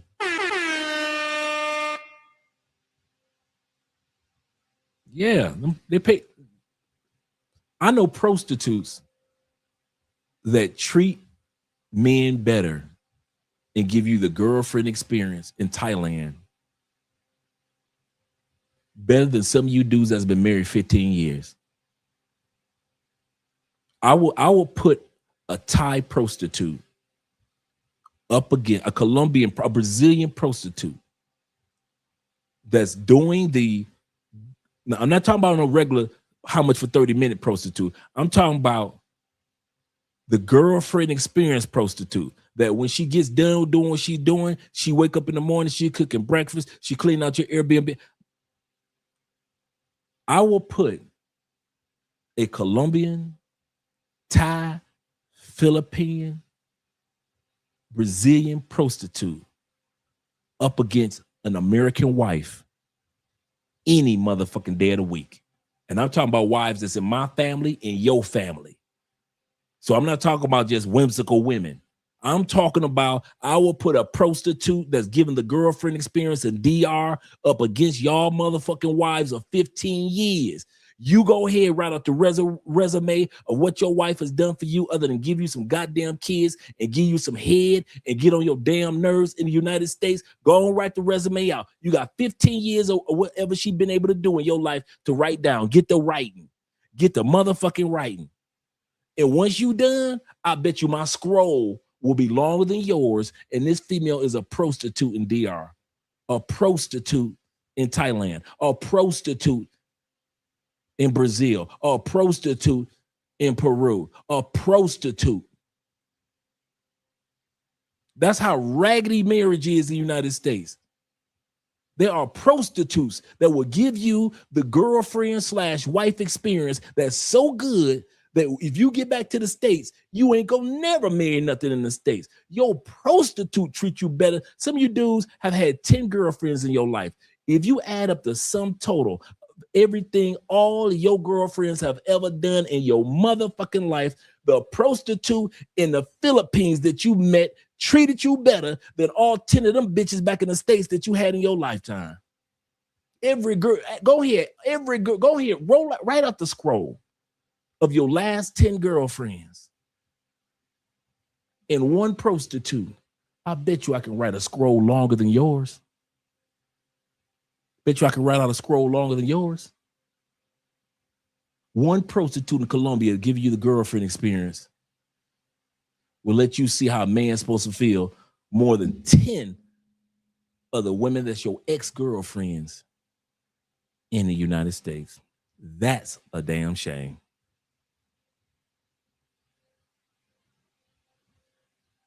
He said, been married 26 years. Not if you do it right. Like I said, it's always the dudes that ain't never been nowhere and they never lived there that always want to defend the honor of the United States women. Let me put it like this. In your 26 years, I hope your wife has done what she's supposed to be doing and you've done what you're supposed to be doing. And I mean that. And I congratulate you on hitting that peak of 26 years. Welcome to the channel where we talk about the norm on this channel. We ain't talking about you damn anomalies. We ain't talking about you 26-year anomalies. You ain't the norm. All you dudes that live abnormal situations, y'all need to sit back in the cut because we happy for you dudes, but we ain't talking to you dudes. I'm going to say this again. We are happy for you dudes that have been able to beat the system, that have raised good families, that have a quality wife on your side, and you've been a quality husband. We are extremely happy for you dudes. I do not take that for granted. I was married 14 years in the States, so I know what it's like to be an anomaly. But even with my 14 years of marriage, I knew one thing: I wasn't the norm. The average marriage in the United States lasts 3 to 5 years. It don't even make it to the 7-year itch. You can look it up. So to hit 26 years, like I hit 14 years, we're abnormal. We can't talk. We're so far out the box. We're so far on another level of blessings that men and women in the United States can't even understand what we talk about when we talk about longevity of marriage like you can do. Once again, congratulations to you, brother, but you're not the norm. You are far different from the norm. I'm far different from the norm. Now, if you and your wife was only married 3 to 6 years, cool. You can relate to the rest of the guys.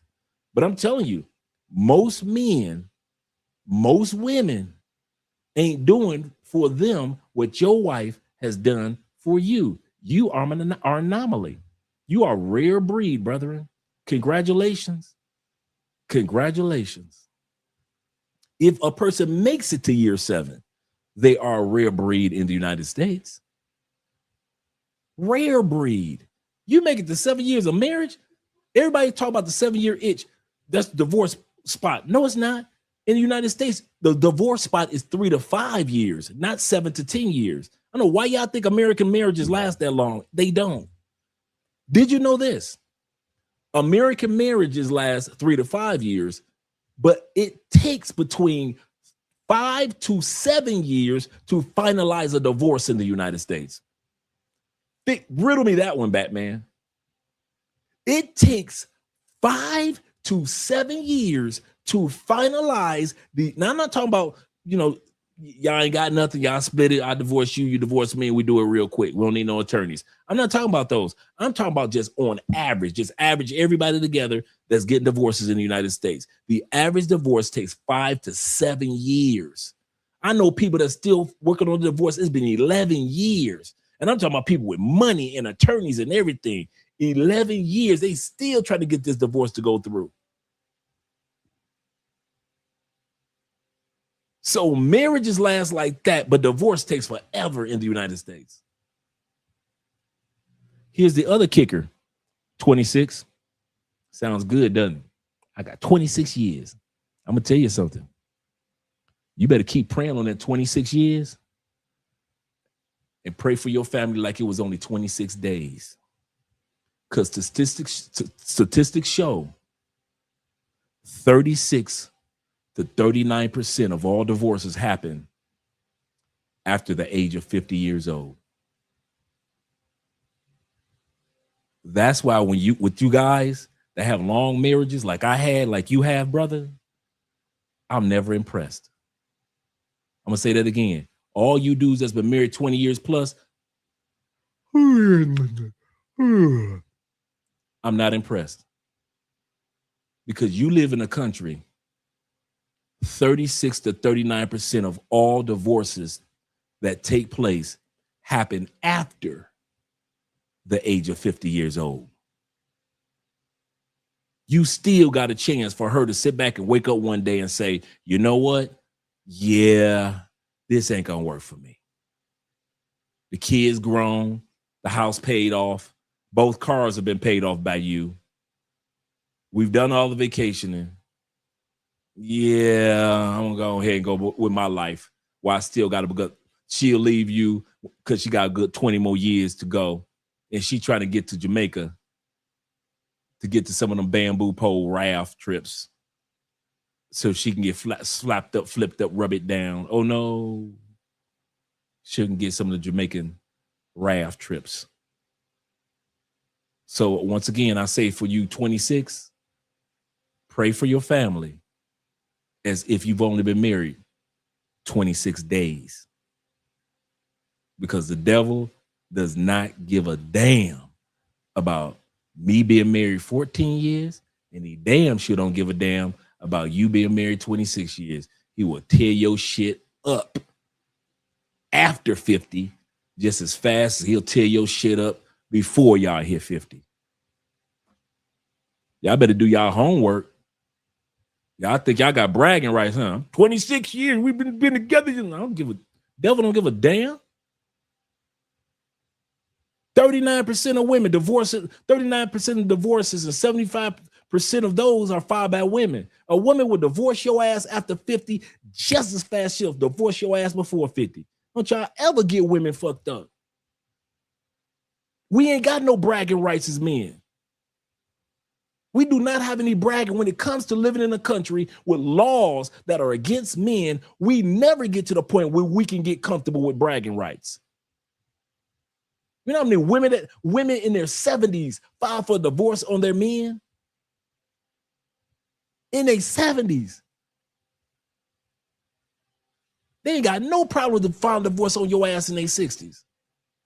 Do you know one of the reasons why they don't have a problem with filing for divorce after 50 is because in the United States, if a woman divorces her husband or the husband divorces the woman, either way, and the woman does not get remarried or the husband doesn't get remarried, it depends on who filed for the divorce, that woman still can get a part of your Social Security checks, even if you remarried.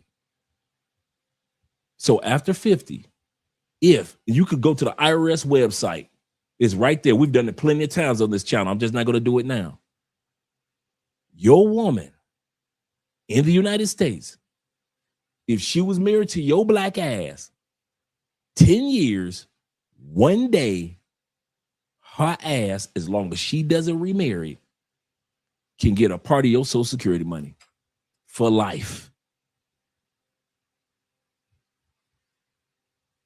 So while y'all thinking women ain't gonna divorce your ass after 50, okay? It feels so lovely to be here tonight. I'm not black, I'm OJ. Okay. Let's go back to the video. Make sure I didn't miss anybody's super chat. International Quiet Storm says this.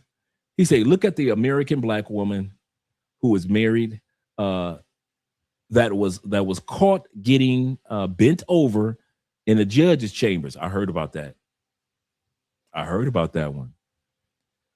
Just like the legend Pablo Frescobar, the legend, and that's where we all get it from. Shout out to Pablo Frescobar, who said this: my 304 is better than some of y'all wives.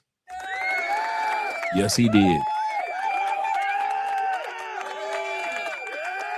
That is a Pablo Frescobar term. My 304s in Colombia treat me better than y'all wives in America. And I put that on the scale.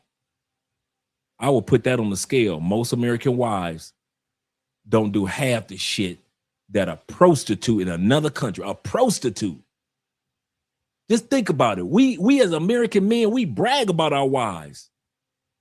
And there are prostitutes in other countries that will do things for your black ass that your wife ain't never done.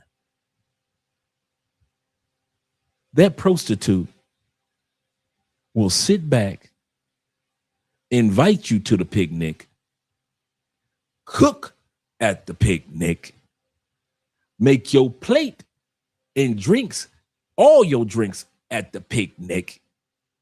When you done eating, come and get your plate and your glass at the picnic and refill your glass at the picnic while she's helped cleaning up the picnic. You ain't never seen your wife do none of that shit at the picnic. Never see your wife do none of that shit. I go somewhere, man, I sit down, I ain't gotta stand back up. I sit down. See, y'all think it's just because, well, he American, he got money. I'm gonna tell y'all a story. Y'all ready? When I go to family events, I ain't got to get up. The American, the Colombian cousin, male cousins, they ain't got to get up. The Colombian husbands, they ain't got to get up. Andrea's brother, he ain't got to get his ass up. Andrea's nephews, they ain't got to get. All the males, sit your asses down. I don't care if it's a drink of water, a motherfucking cup of milk. I don't care if it's liquor. I don't care if it's lemonade. Sit your asses down. You men talk. All the women in the kitchen. You want something? Don't come to that damn kitchen. We in there gossiping, we in there talking, and we in there cooking. Don't bring your ass in here. What do you need? You thirsty? In Colombia, your woman will treat you like you a 6-year-old child. You thirsty? Okay, I'll be back. What you want? Oh, you want to make you a shot? What you want to make a shot of? Okay, gin and juice. Okay, how much juice? All right, I'll be right. You want some ice? You want some lemonade with that? You want to put a little lemon squeeze in there? Okay, I'll be right back, babe. And your woman will come back and have your drink, and she'll have his drink, and my wife will have his drink, and have his drink, and her auntie will have the kids' drinks. And so me being an American, see, in America, they'll try to tell you that the only reason they do that for you because you're American. No, Negro, I used to think that bullshit too. They do that for all the males. All the males in the family get all the blessings I get. I ain't special. That American bullshit, they only do that because I spend money. Motherfucker, I see my wife do the exact same thing as a sister for her brother.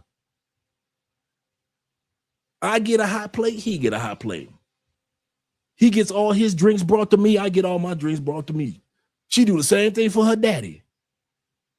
That's why prostitutes give you the girlfriend experience. Because she ain't doing, see, a lot of y'all think, well, the prostitute is doing that because you giving the money. She doing that because if she was at home, she'd be doing it for her daddy and her brother anyway. If she was at home, she'd be doing that for her boyfriend anyway. All that sweeping you be seeing your paper plate do and all that, making you breakfast, she do that for her daddy every other day anyway. That's a part of her DNA. It's like getting up in the morning, having a conversation. She's just going to grab a broom and start sweeping because that's what she do at the house. You ain't nobody special because you paid an extra fee for her services. Whether you got off the plane or you didn't, she was going to get up in the morning cleaning up anyway. It's in their DNA because that's how mom raised them and grandmama raised them. My wife, dad taught her how to cook for a man starting at 9 years old. He said, baby, I don't care if you burn it. It's all right if you burn it. Dad let her cook rice and then some beans and then this and that, then all the other recipes as time went on.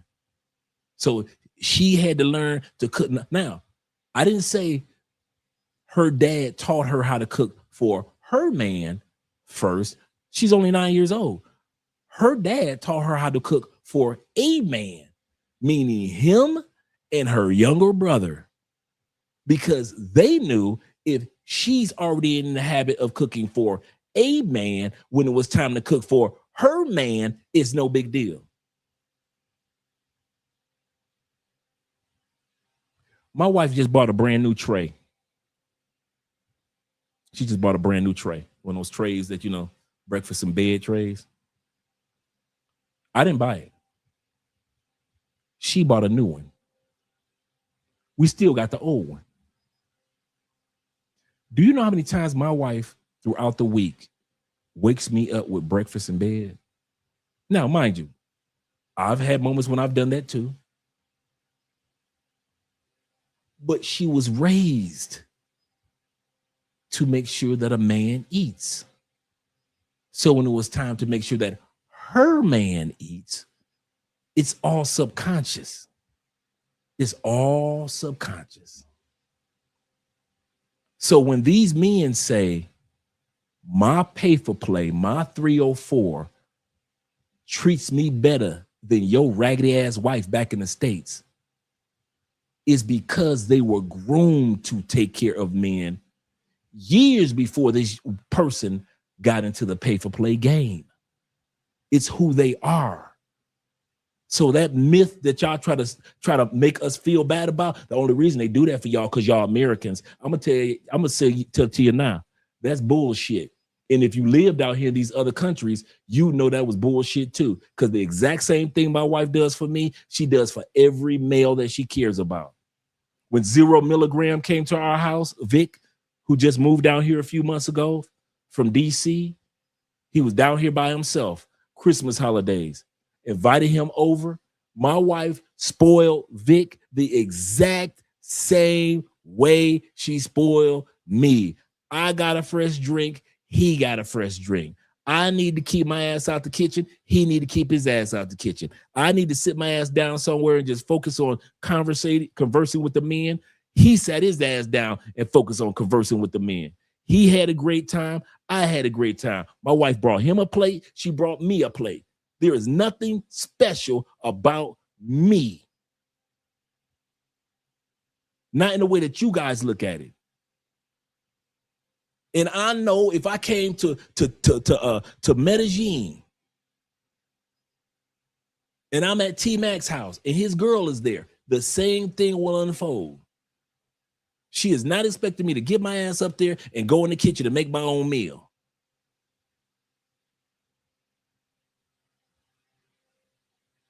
But you dudes in America, everything I just said over the last 10 minutes, you don't know what the hell what I'm talking about.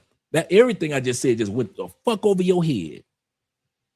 What is this Negro talking about? Quality women like that. Prostitutes treating men better than women in the States. I'm going to say this. I'm going to say this now. My brothers, whites and blacks and others, compared to women in other countries, you get, and I'm saying this, all you, even you married dudes, I'm going to lay this foundation. For most of you married dudes, not all, most, you get treated like shit on the scale of comparison to women in other countries. And if you think I'm lying, grab your passport, live in another country. If you think we don't know what the fuck we talking about, if you think we spending millions of dollars every year traveling to these other countries and we just stupid. Okay, cool. We stupid. Bring your ass out here and prove us wrong. Since we don't know what we're talking about. It's easy to talk shit from the plantation. It's easy to be back home on Mr. Gilmore's property, known as the United States of America. It's easy for y'all to talk shit. Bring your asses on out here. We know America because we was raised there, so we can talk shit. But half of y'all only go to Mexico. Statistics show when America's got passports, 50.1% of y'all asses only go to Canada and Mexico. In other words, everything I just said in the last 20 minutes, you do not know or can't fathom the thoughts of what I'm talking about. Shout out to our brother Richie Mack in the building. Let's get back to our letter to our brother MTR tonight. Zeta says this. He said, many women overseas, I see cook from scratch. Yeah.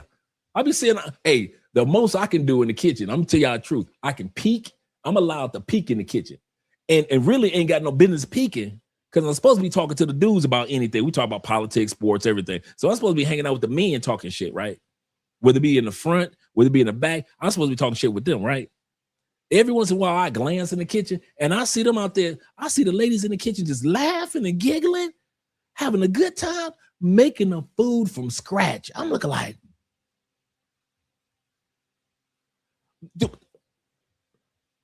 these women are in the kitchen happy. Dude, one of the things they laugh at in the kitchen, if there's a woman in the kitchen that don't know what the fuck she doing, let Colombian women catch one of the younger ladies trying to pretend that she know how to, like Andre cousin did this one time. Andre cousin know her ass ain't never cooked, ain't never been in that kitchen like she's supposed to for nothing. She's the one that bring the drinks out. She get a boyfriend. Now they're married now. She get a boyfriend. He comes over for the first time. True story. All the fellas, the ladies brings us our drinks. We're sitting around talking and shit, meeting, greeting him. Cool dude, right? Cool dude.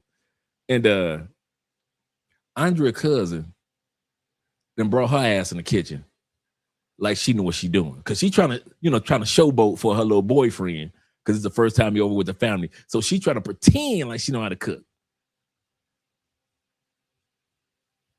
First of all, when it got quiet in the kitchen, all of us men, look, it got quiet in the kitchen because the cousin had brought her ass in the kitchen. Everybody like, what you doing in here? You don't even know how to cook. So the ladies were like, oh, now you want to bring your ass in the kitchen because your little boyfriend is out there. And you know, Colombian men, one of their prerequisites is you better know how to cook. Now, this younger generation is a little different, but for the most part, Andre and them generation still on that cook. So she coming, so they like, peel this plantain. Peel the plantain like a banana. Her cousin, all of a sudden you see the ladies you hear the ladies in the kitchen laughing their ass off.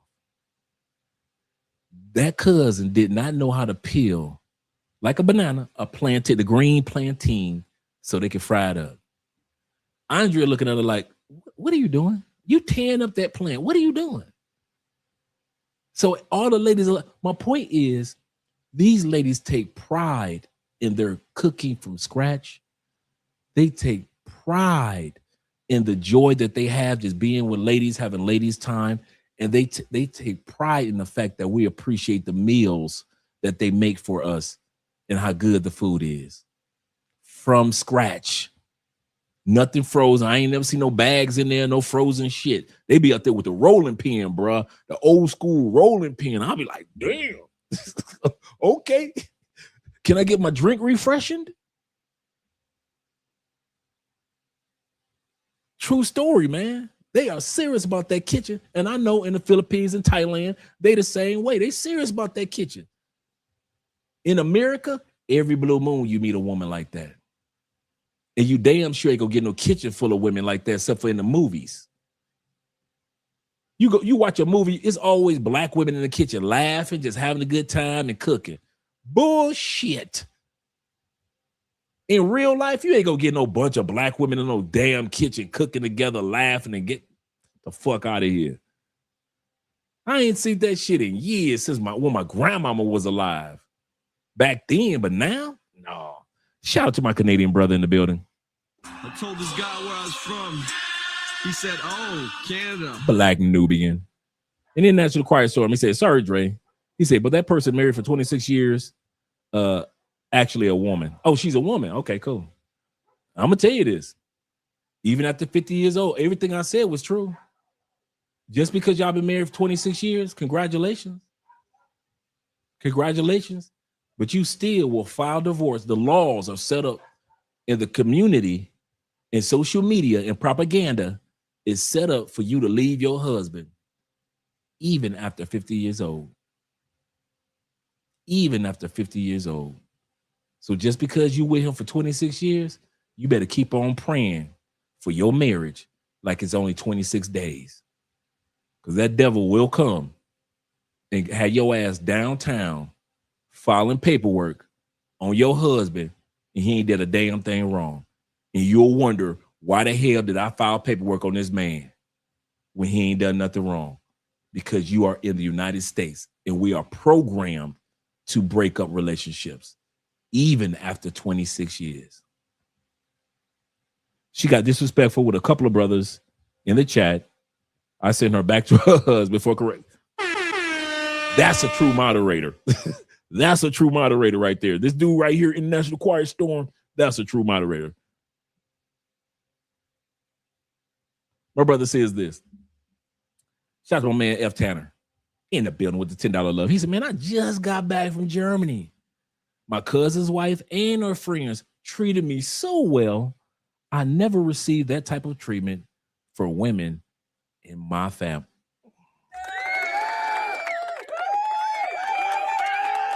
Let me grab my coffee for that one.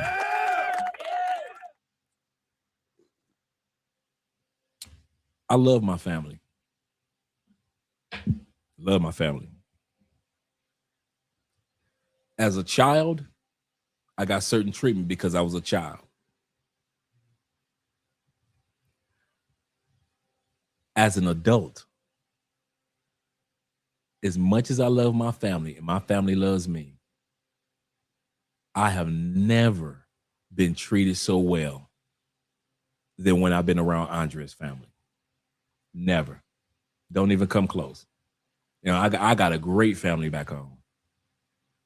I love my family and they love me. But the way foreign families treat you is on a whole nother level. A whole nother level. If they got money, they treat you good.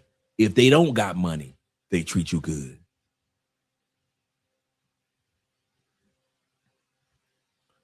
I can understand. I can relate to that, brother. Shout out to Zeta. He said the woman yelled at me, trying to make me a play. Yeah, man.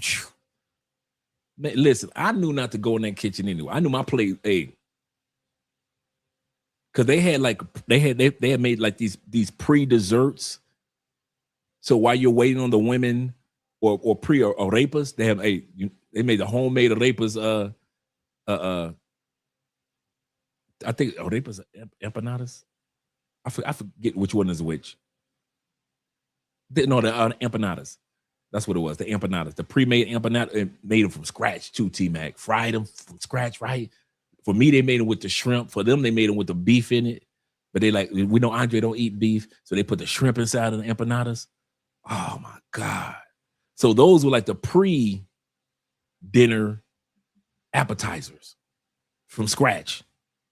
When the last time you saw an American family full of women make pre-dinner appetizers from scratch? Yeah, that's what I thought. Me too. I ain't seen it in a lifetime, not in the States. My brother Will says, he say, I keep telling y'all, when America's warranty expires, watch out. Absolutely correct. Absolutely correct. Let's continue on. Y'all heard enough from me.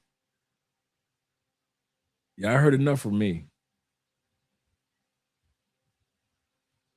But millionaires are leaving. And are having to look elsewhere. Yeah. Are you familiar, Terry, with the 4% rule? As far from a financial perspective? This is a good 4% rule. He said that once you hit the 4% rule, you can live anywhere in the world comfortably. She says even before that, she leaving. But let's hear what he says about the 4% rule. No, not really. Gotcha. Not really. So this is the way it essentially works. Let's say you make $50,000 a year, right? And you want to retire relatively comfortable. You essentially will multiply that 50,000 times 25. That would give you $1.25 million. If you live essentially, and let's say you're putting your money into an investment that returns more than 4%. Let's say you put your money into a total stock market index fund that returns 10%. That means every year with inflation, you're going to basically get about a 7% return because inflation is 3%. 10 minus 3 is 7, so 7%. As long as you were living on 4% of your money that you have, and you're making a 7% return, you can literally live in perpetuity.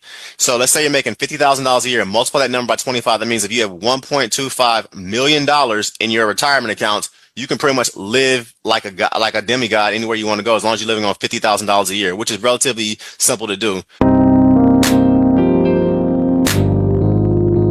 I am planning on leaving the country for lots of reasons. I want my kids to grow up in a country that is other than the United States so that they can learn to value foreign culture, but also learn to really fucking value American culture. The United States is a unique and special place that Americans, by and large, don't fucking understand because they've never left the United States. They don't have any concept. There is almost no place in the United States where you can go, drink water out of the faucet, and then be poisoned by the water you drink. You can go to Beijing, China, and if you do the same thing, you're fucked. You're going to have water poisoning for 2 days. You don't learn how to appreciate the clean water utility of the United States until you get outside the United States. You don't learn to appreciate the traffic patterns. You don't understand these things until you get out of the country. So my children have been raised not just in the United States, but they've been raised in a household running a successful business, and where the people they hang out with on my trips are decamillionaires. They don't understand not everybody has a giant pool in their backyard. They don't understand that Beverly Hills, LA is not just a normal place. They don't understand that. So I need them to understand that. So we're going to take them out of here and show them real poverty, real challenge, real work, a foreign language. I didn't work to become a millionaire to stay in the United States. I did it so that I could take my wealth and see the world while I'm still young enough to enjoy it. You go for the advantage. Bro, you know what this shit is? That's how it works. You know what this shit is?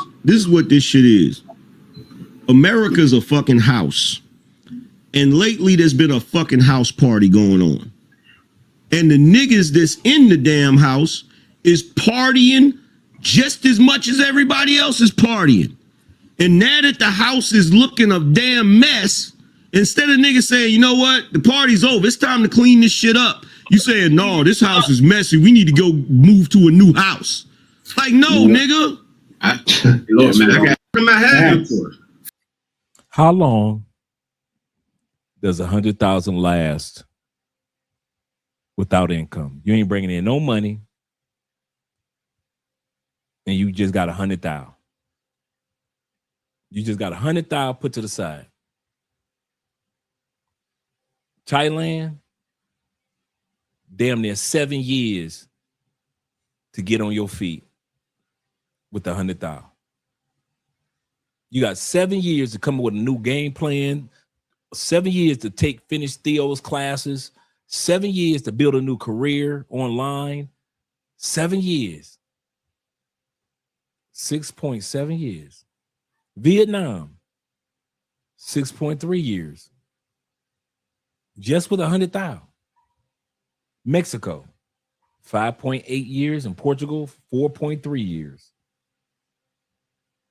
You could live in Spain for 4 years with 100,000. You can live in UAE. You ain't just got to be in Dubai area. There are a lot of other beautiful cities in the UAE for 3 years. UK for 2 years. Canada, 2.5. Australia, well, you know, that 100 is gonna give you only like 2.4. And in the United States, if you got a liquid 100,000, that 100,000 is gonna last you 2 years, 2 months. That's it. So when I hear Americans brag about having a certain amount of income, doesn't matter, because that shit gonna be gone overnight compared to other countries.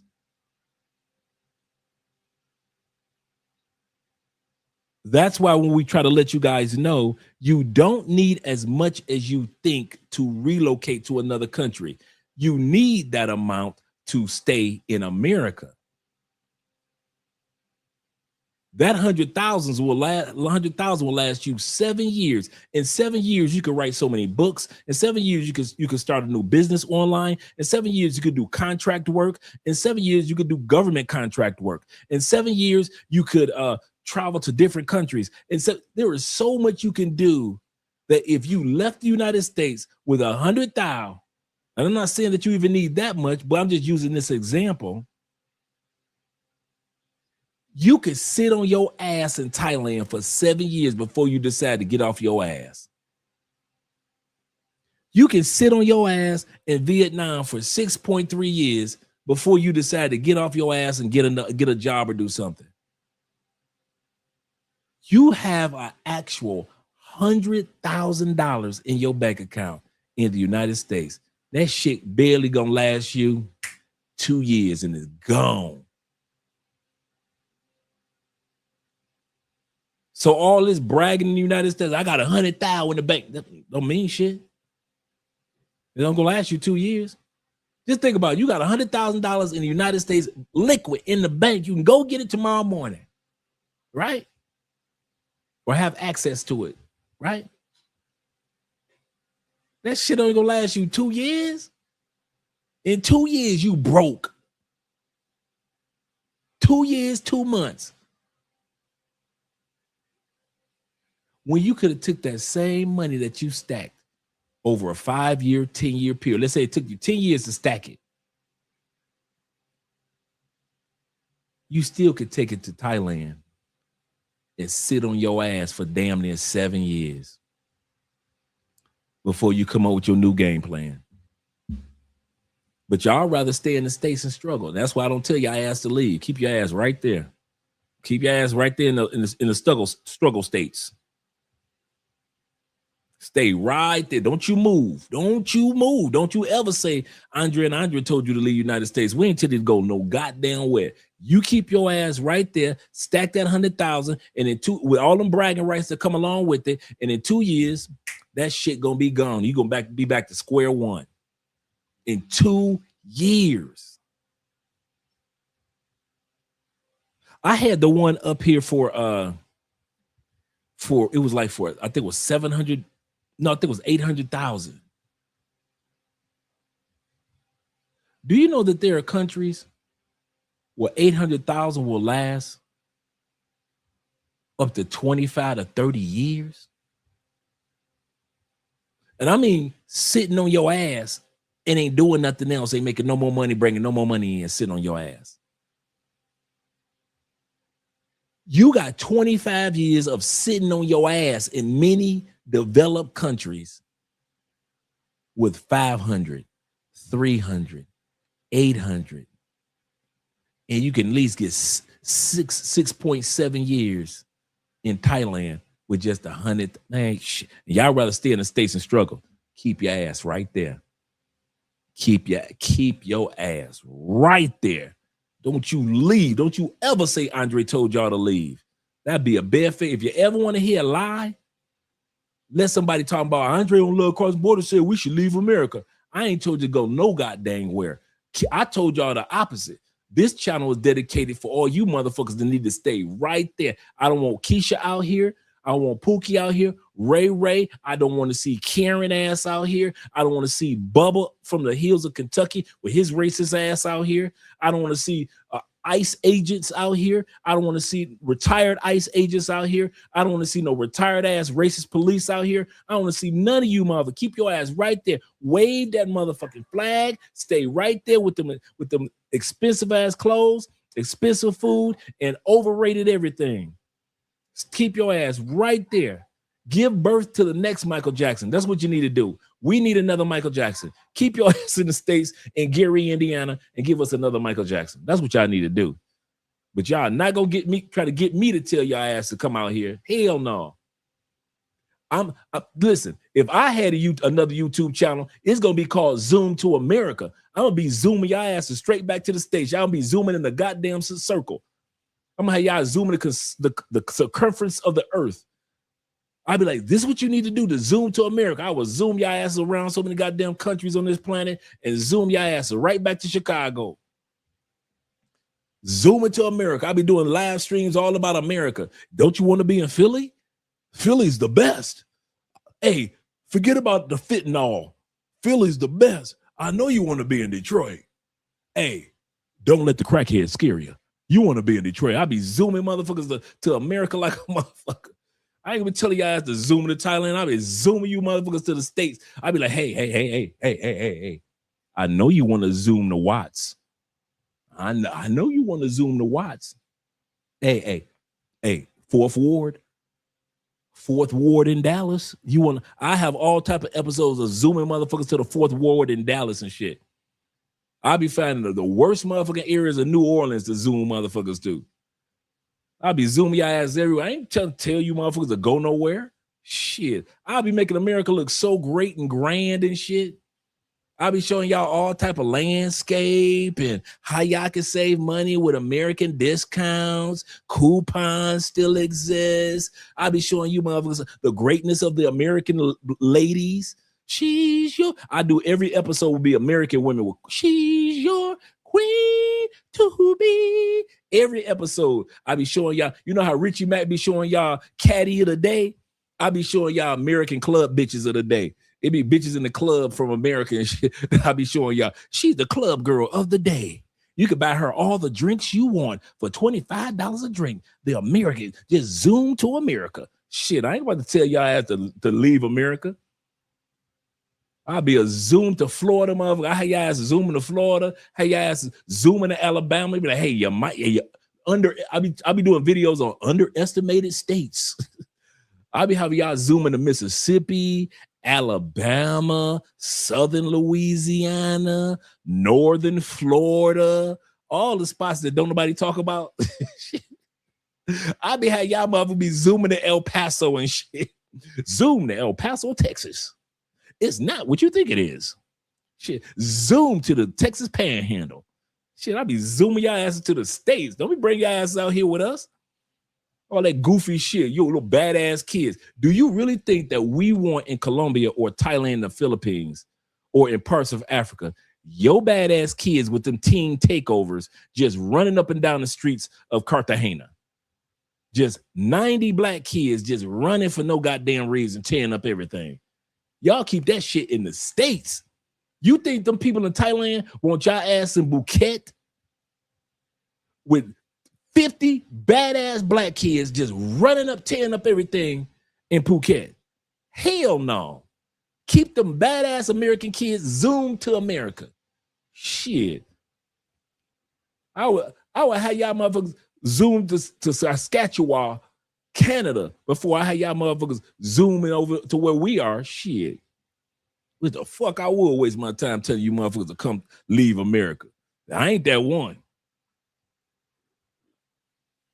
Hell yeah, I had y'all zooming to Detroit. Y'all be zooming to West Texas. Y'all be zooming to motherfucking Montgomery, Alabama and shit. Hot motherfucker making Zoom videos for Montgomery? Hell yeah, I'll be making Zoom to Montgomery. Shit, don't y'all want to see where Martin Luther King used to be? Shit, I have all type of reasons to zoom you motherfuckers to the States. And it's so easy that Americans believe that, hey, I know you want to zoom. Hey, you want to zoom to Washington, D.C. because the next time they have a January 6th and it pays, don't you want to be the next one to run up in the Capitol? Hey, they got reformations. I mean, they got reparations. They ran up in the Capitol, got acquitted from all their crime, and got money for it. Don't you want to zoom to DC? I'll be telling y'all of all type of excuses to zoom to DC. I'll be telling motherfuckers about Baltimore. I say, hey, you want to zoom to Baltimore? They got them goddamn crab legs and that lobster for you. You want to zoom to Bmore? Shit, I be coming to all type of hell yeah. I be zooming niggas to Montana, hell yeah. Dakotas and shit. Hell yeah, I be zooming motherfuckers to Washington State, talk about something. Check out the apple trees. There's all type of nature here. Zoom to Memphis. It's not as bad as you thought it was. Zoom to Memphis. Ignore the danger. Trying to get your ass out here with us, fucking everything up. Keep your ass in the States. Keep your asses in the States. Shit. Zoom on that, motherfuckers. Zoom on that. Shit, y'all zooming to Thailand. You better earn it, motherfuckers. Talking about something. I'm gonna follow Richie. You better earn it. Don't just be following us out here just because you see us out here. Y'all gotta understand. Richie Mack, Aaron Ferris, Chocolate Man, me, Professor. I mean, my brother with Love, Purpose, and Passports. We grown ass men. We act like grown ass men. And I'm not talking about age, because I know some young dudes. Shout out to my brother Zay. Shout out to Austin Holloman. Shout out to a lot of you young dudes that travel, and y'all travel like y'all got some damn sense. So I'm not talking about age. I'm talking about when we zoom somewhere, we know how to act like we got some damn sense in our head. Most Americans don't. Most Americans don't. So when y'all see Richie Mack talk about zooming to Thailand, he ain't talking about all y'all asses. When I'm talking about crossing borders, I ain't telling all y'all asses to cross a border. I'm just talking about a select few that know how to act like they got some damn sense in their head to love crossing borders. But if you think I'm talking to every American, every Canadian, everybody in UK, everybody in Western Europe, hell no, I ain't talking to all y'all asses. This channel was not dedicated to everybody, a select few. Men among men, if you will. But hell no, we ain't talking to all y'all. Shit, y'all got us fucked up. Let's go back to the video. Let's hear what Angry Man got to say, but I just want to share these stats with you guys. Fuck am Manhattan for? That's what it seemed like to me. Fuck am Manhattan for, dude? Nigga, I'm 10 toes I'm in America down. right now. Nigga, I'm 10 toes down right here in America. Right I ain't going nowhere, nigga. You ever? Now, remember, we're looking at Angry Man back then, and he said, I'm not going anywhere. I'm not going anywhere. I'm standing 10 toes down. That's cool. You ever see the cartoon where the motherfucking boat is sinking and that nigga standing on the tip of that motherfucker saluting, nigga? That's me, nigga. So and you gonna go right down with them? I don't give a fuck, nigga. There's a time to live. There's a time to live. There's a time to love, and goddamn it, there's a time to die, nigga. Okay. Angry Man said that he's the guy on the tip of the boat, that when everything goes down, he's going down with it. This is the same brother. And like I said, nothing against our brother. And I love Angry Man. And I mean this from the bottom of my heart. This dude has taught me more about this YouTube branding and how to be successful with it than anybody else. However, this is also the same brother that said last year, if it doesn't work out between me and my wife, I'm getting my passport and I'm gone. This is the same brother that said, if it doesn't work out between me and my wife, he just said this less than 6 months ago. And I asked him this on our channel. I'm getting my passport and I'm gone. And I'm going to let you guys know something. Between this Angry Man and the one from 6 months ago, I believe the one from 6 months ago. I believe, other than him wanting to be around his children, which is wise for him to stay in the United States, to be around his kids, being a good man, being a good father. But other than that, if he didn't have any kids, I believe that if his circumstances didn't work out, Angry Man would be out here with the rest of us with his passport.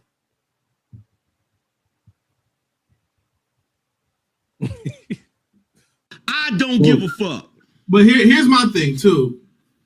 We're not even. You stupid, Leo. That was a good one. That was a good one, Leo. Talking about that. In this space, brothers are always talking about they don't want to get married. They don't want to get married. I want to be able to have a family, but I will not raise. I cannot see myself raising a family in America. That's correct. And I cannot see myself being married in America under American laws. That's another reason why I'm probably not going. They got a stipend in your marriage here. Yeah, all the brothers are talking about, oh, don't do marriage, don't do marriage. Okay, so what you gonna do? You're just gonna be single? What up? And not, you know, and I love that you said this, Sean. Can somebody name the era in which the United States was faithful to us. All right, so we heard Angry Man back then talking all that shit about I'm going down with the ship. Now here, let's hear what he has to say about Passport Bros now. It was well worth it, and it was great that I finally moved down like 3 months before the pandemic hit. Oh man, you got down there right before. Before. You see how he's starting to let that gray hair show? Time has gone by. Let's hear what he got to say. Change his attitude, change his mood now when it comes to the Passport Bro movement. Brother. That's crazy. Right, you know what's really messed up? That's really what postponed me going out of the country was the pandemic. Wow. Because the year that it happened, I was gonna go to Dubai. I was like, yo, I'm gonna go to Dubai because I've been the most, like I've been out of the country, but I've been to like Canada, but I haven't been. Did I not say that about Americans? Americans, 50.1% of Americans only go to Canada and Mexico with our passport. Overseas. You know what I'm saying? Right. So like that was the only thing. So like when that happened, it just kind of threw the monkey wrench in it. So then everybody's kind of, even after the pandemic, you still had the issue with, you got to wear the mask when you get on the planes and all of this stuff. And, that I think that the whole pandemic thing, not to get into it, but I think it really changed the way all of us move as people and human beings. Like, I think it drastically changed everything. So Passport Bros have been around since as long as I can remember on YouTube. These are recent videos of Angry Man now. Back then, he was cussing, fussing. I ain't going nowhere. I'm going down with the ship. Now, he's singing a different tune, which is a good thing. Did anybody else notice that most of the guys that are mad at Passport Bros didn't get mad until black women got mad? I didn't even notice that. He's 100% correct. When Passport Bros was just men supporting men, we were all good. Men in the United States didn't become bitchy until they saw their girlfriends and their wives and their sisters start fussing and cussing about the Passport Bro movement. Men didn't say a damn thing. Men was patting us on our back. Hey, I see what type of woman you got, bro. Oh, she's fine. She said, oh, dog, I'm gonna get my passport now, dog. I'm gonna get my passport now. That's how men used to be. As soon as women start putting their little hatred and 2 cents off into the pot, here come all these men. Yeah, I don't like passport. I ain't even no passport. Y'all can't even call me no passport, bro. See, I ain't even with that passport. So all of a sudden, American men became what American men are. When it comes to ladies, we soft as fuck. I'll say that again. That's one thing that we are. Hey, when you travel to enough countries, you'll realize there's a different type of masculinity. I'm not talking about violence. I'm talking about a different type of masculinity, stand on business among men in other countries compared to us soft asses in our country. I said it. Compared to men in other countries, America is notoriously for our softness when it comes to letting women get away with shit.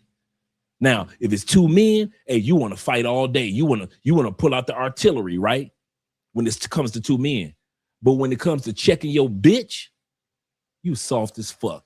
And American men, black, white, doesn't matter what color, we are notorious for being soft as fuck not standing on, and I'm not talking about with violence. I'm talking about as far as standing on your morals, your standards, and your boundaries. We are soft, but men who don't even have the half of our money in other countries, they stand on their morals, they stand on their boundaries, and they stand on their standards when it comes to their women, and their women love it.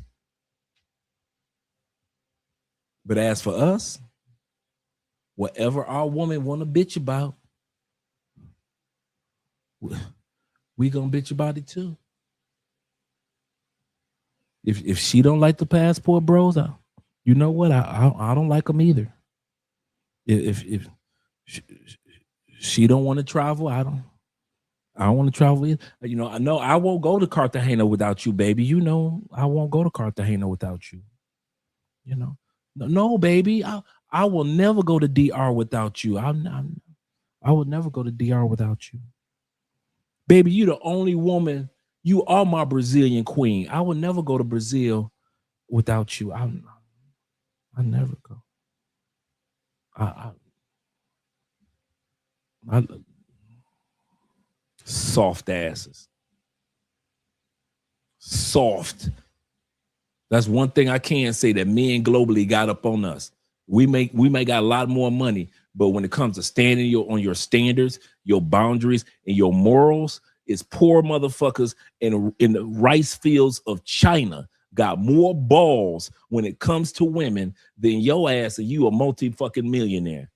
You a multi-millionaire in the United States. You soft as fuck. And there's a dude right now in China who's got a rice farm and wish a bitch would. Wish anybody, one female in that fucking village, town, would open up her mouth and say some shit sideways to that man. He'll get rid of her ass so fast. But hey, American might, American military might. Boy, if American men didn't have our military and our money, boy, we would not win this goddamn dating game on a global basis. I'll tell you that one. I'm going to say that again. If we didn't have a military the way that we do, and we didn't make money the way we do, god damn, we would not make it. Because when it comes to being soft as fuck, we are kings of the softest fucks. No wonder Colombians be like, nah, you American foreign. I don't fuck with you. Y'all soft as fuck. Brazilians be like, nah, I just want a Brazilian guy. Why? Because you Americans, you know, y'all soft as fuck. Baby, we in Colombia. You want to be with me? Nah, that's not, you're nice. But, you know, Colombian men aren't soft as fuck. Soft asses. But let's to our brother. At one point in time, he was not a supporter of the passport bro movement. Now he understands it. Talking about angry man. Let's continue on. And what happened to the passport bros? Why we don't hear about them no more?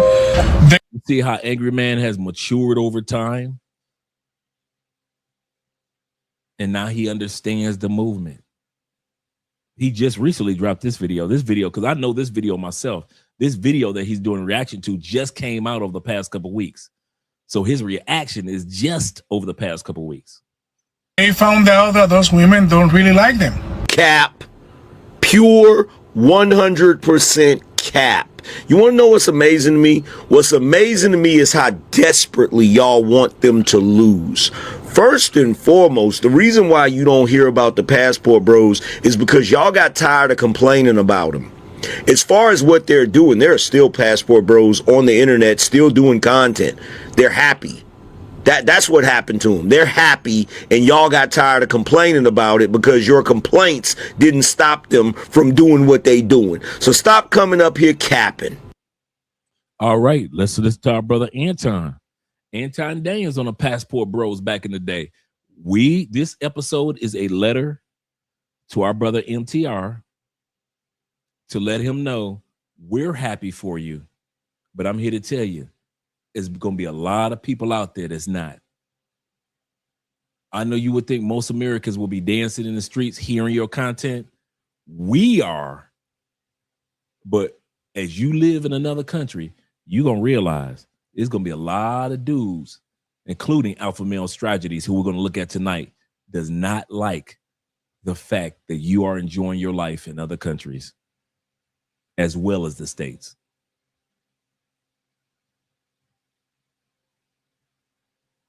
I've never said this before. I've never advocated for this before. I'm gonna let Quentin and How To Man have it after this. This is crazy. I have never ever said this that I'm about to say right now, and I didn't think that I would ever come to this point. It's time to get y'all passports. Anton Daniels officially says, men, you should get your passports. You've heard it here first.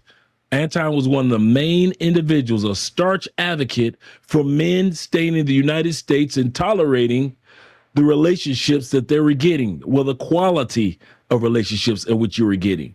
Now, he said, men, I thought I'd never say this, but you should get your passports. Oh my God. Passport, bro, because Listen, look at him. don't want to agree with the erasure of slavery. Listen, fam. Listen, y'all. Look, I've never been the type of dude that advocate for because I didn't understand it, and so listen, I apologize to every last one of these dudes. Right? That I've ever said that you don't necessarily need a passport. Go get him. So at one point in time, Anton was apologetic. He was supportive and was at least open to learning more about the Passport Bro movement at one point in time. So we just saw Angry Man. He converted from fuck the Passport Bros, I'm staying here in the States, to he told me when I was interviewing him that him and his wife has been talking about buying a piece of property in another country eventually. And then Angry Man also talked about, hey, stop hating on the Passport Bro. So he understands us now. Anton started off as if he understood us, but then we're going to see the change. I apologize, y'all. Better.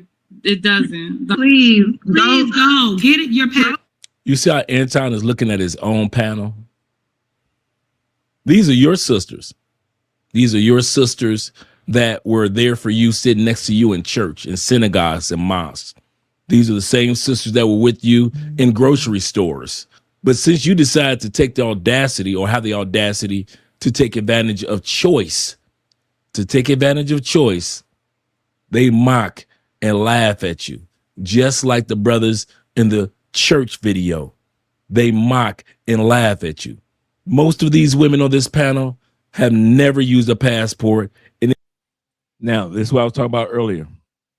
Statistic from the International Trade Administration, just in case you guys are wondering, where did I get that 50% from? When it comes to Americans using passport, the data in 2024, Americans went out of the country on international trips 107.7 million trips in 2024. That's a lot of trips internationally, right? Of those 107, almost 108 million trips internationally, Americans went almost 40 million of those trips to Mexico and 14 million of those trips to Canada. The calculation, when you put them both together, in the results, 54 million of 107.7 million trips. That 54 million is the combination of Canada and Mexico. You add it together or you divide it, you come up with 50.1% of passport use by Americans. You only take your asses to Canada and Mexico. Stop telling people that you've been some damn where when you haven't.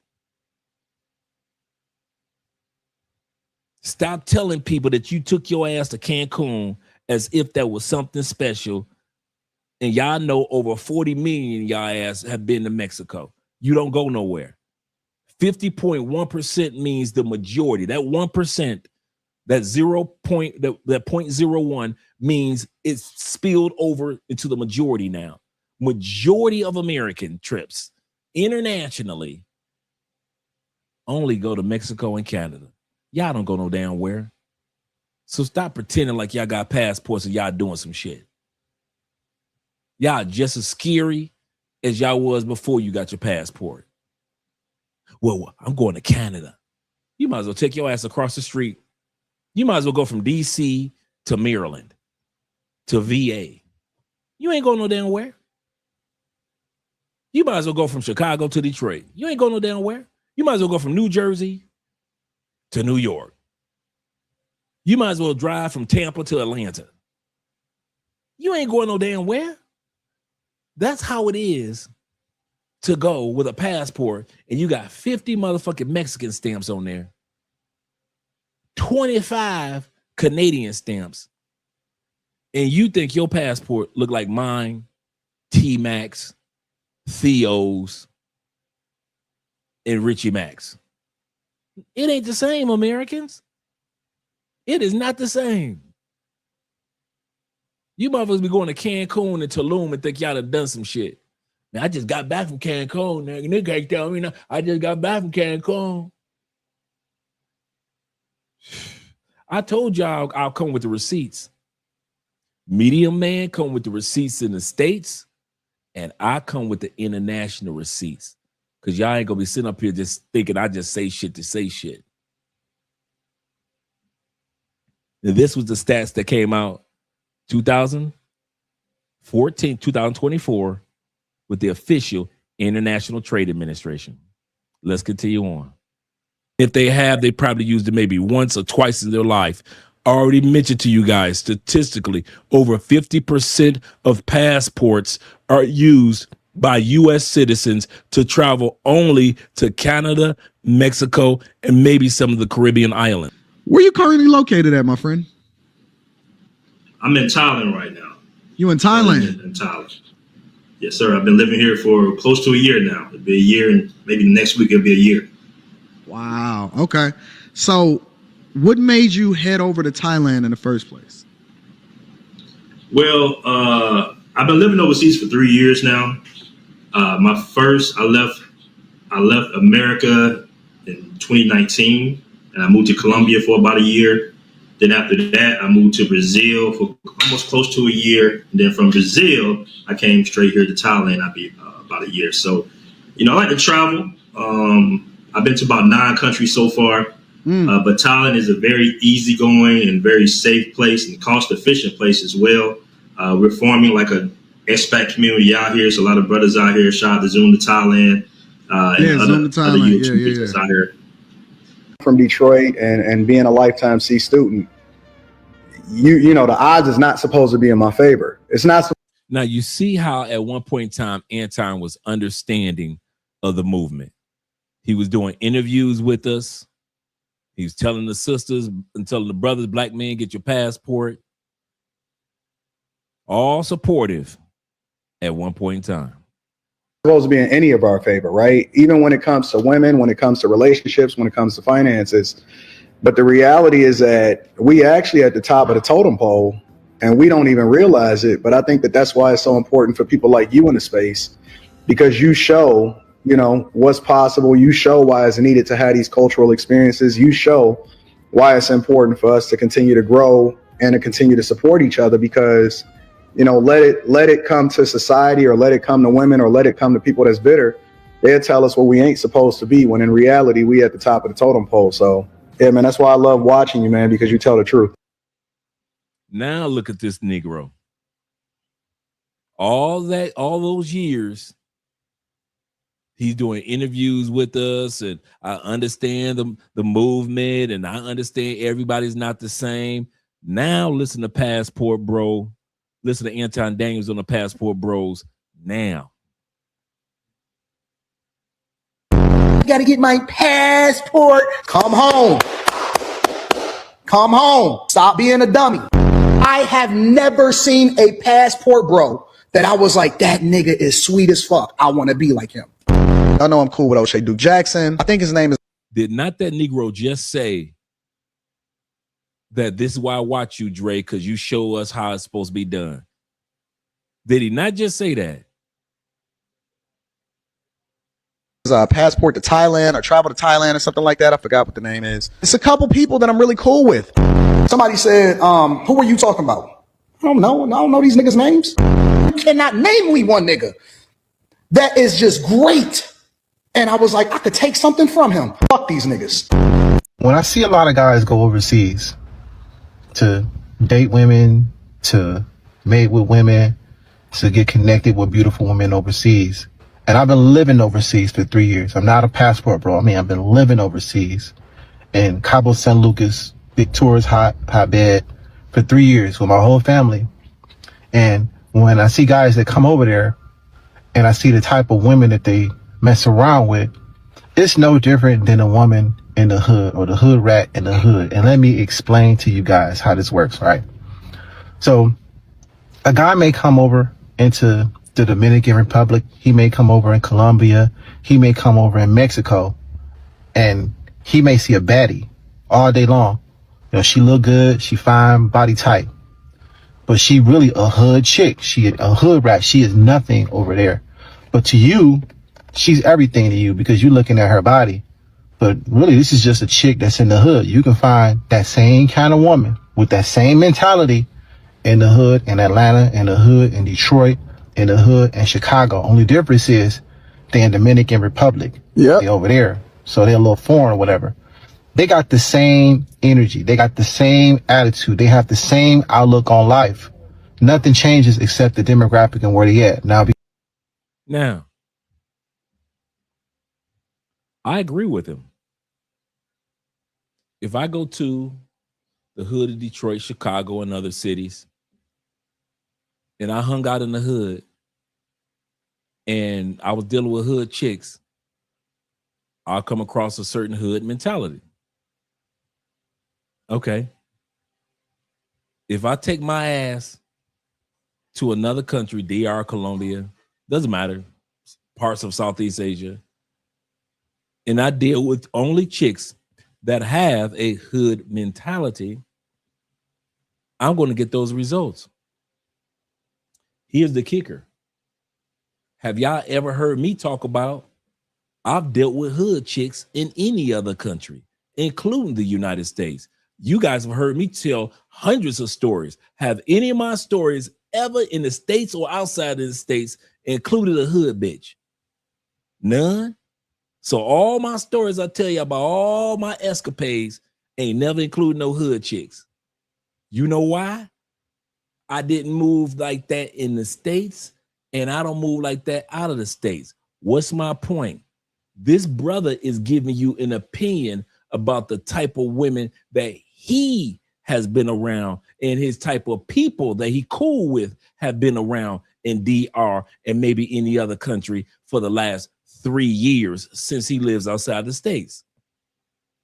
See, just because you live outside the States does not give you a grace of knowing what the fuck you talking about when it comes to quality women, because you can compare raggedy bitches in the States and raggedy bitches in another country. I can't. You know why? Because I didn't hang out with raggedy bitches in the States and raggedy bitches in another country. I'm serious. I do not have any South American raggedy bitch stories. I'm sorry. You know why? Because I ain't got no United States raggedy bitch stories. I noticed the only dudes that can tell you about beautiful bottom feeders and pay for play chicks on a regular and go through all the details of it is dudes that was messing with raggedy bitches in the States and got a few dollars in their pocket, moved to another country or visited another country, messed with raggedy bitches in that other country, and they can tell you all about raggedy bitches. And then they talk as if all the women or most of the women in that new country acts like the raggedy bitches that they hang out with. You don't never see them dudes talk about, yeah, I met this attorney, I met this college professor, I met this. You be hearing dudes off camera talk like that. You hear dudes like T-Mac talk about the quality women that he with. Jay Clyde, the quality women that he be with. It's always the dudes that's off camera will tell you about that there are quality women. But it's always you pokies that will get on camera, talk about the raggedy bitches that you dealt with in another country, and you will share the message as if every chick or majority of chicks in DR are like the raggedy bitch that you fucked in DR. You know how many women in DR, dude, as soon as we landed in San Domingo, we seeing women in DR driving some of the baddest vehicles. Me and Andrea looked at each other like, wait a minute, they told us that it was pros and hoes. No, y'all told us Sosua, San Domingo, all the areas y'all told us on social media that if you go to DR, it's hoes and pros and just heifers walking down the street and flip-flops and chunglers and sandals and all just broke bitches that's beautiful. Y'all told us on social media ain't nothing in DR but broke bitches, but they beautiful. That's what y'all told us on all y'all YouTube channels, on social media. Don't act like y'all didn't. Don't act like y'all, oh, I didn't do that. Negro, you did it. So when me and my wife got the DR and we seeing these women walking around and we got there like during happy hour, we seeing these women driving like Porsches, nice Toyota trucks, Audi trucks. We looking like, what the hell is? We walking past the happy hour. We seeing sisters and sister Afro Latinas in Dominican just enjoying their drinks. Wasn't nothing sloppy about them. Dressed so elegantly, so cute, looking like they just got off work. But the YouTubers told, the black YouTube told us it was that they Sosua. Wait a minute, Dominican women are beautiful, but they poor. They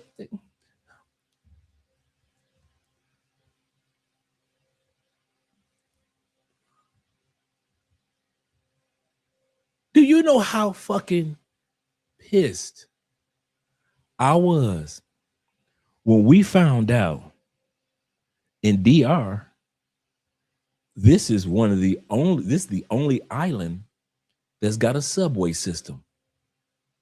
Wait a minute, they're supposed to be a poor, impoverished island that need pay for play. If the pay for play is not there, the island will collapse. That's what y'all told us. The island gonna collapse if y'all don't come and buy pussy. That's what y'all told us. You told everybody on social media, come to DR, buy bitches, because ain't no smart bitches here. Ain't no bitches got degrees. Ain't no educated bitches here. These bitches ain't got no cars, no money, no nothing. We get to DR. Dude, we ain't in DR 6 fucking hours. We seeing women just driving some bad vehicles. These ain't foreigners. We walking past all these happy hour spots. We looking at all these really nice restaurants because you know we bougie. And we going to all these bougie spots.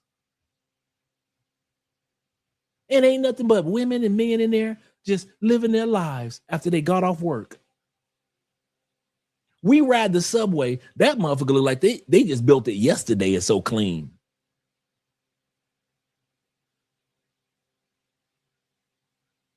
I say these motherfucking niggas didn't even tell us they got a subway in DR. And I mean a real subway. Like Medellin, Colombia subway. I say these niggas told us it's number raggedy ass bitches in DR. No education. They just good for partying and pussy. And me and my wife got the DR and people inviting us in their house. Beautiful 3-story homes. You know what? Bruh. I'm gonna tell y'all something. I never said this. When we got back from our trip, I never watched another Dominican YouTuber again, other than Taylor Made Dreams, because he doesn't show outside that often. Other than Taylor Made Dreams, I don't care if you was white. I don't care who you were. I don't care if you was flip-flop. Nothing against flip-flop. I don't care if I'm the male Sasua, all that bullshit. From that weekend, when we got back to Colombia, I never listened to another motherfucking Dominican content creator again. You lying motherfuckers. Just like this dude right here tried to sell whatever country he in as if all the women were horrible. That's how you goddamn Dominican DR content creators did us. I'm telling you, dudes, stop watching those fucking Dominican content creators if they're not telling you. I don't care if they black or white, if they're not telling you the whole truth about the fucking island, because there are so many successful, wonderful women in DR. And you let them bitch motherfuckers tell you, they tell you need to have a certain amount of money in your pocket and you can buy all these hoes. And for hoes, you can do that. But for you dudes that ain't looking for hoes, there are a plethora of women for you too. They got nerdy chicks in DR, bookworm chicks in DR, homebody chicks in DR, chicks that got cars and houses in DR, chicks that know how to invest in DR, chicks that own Airbnbs in DR, baddies. And them motherfuckers, they do one video about them. Not one fucking video. None of you.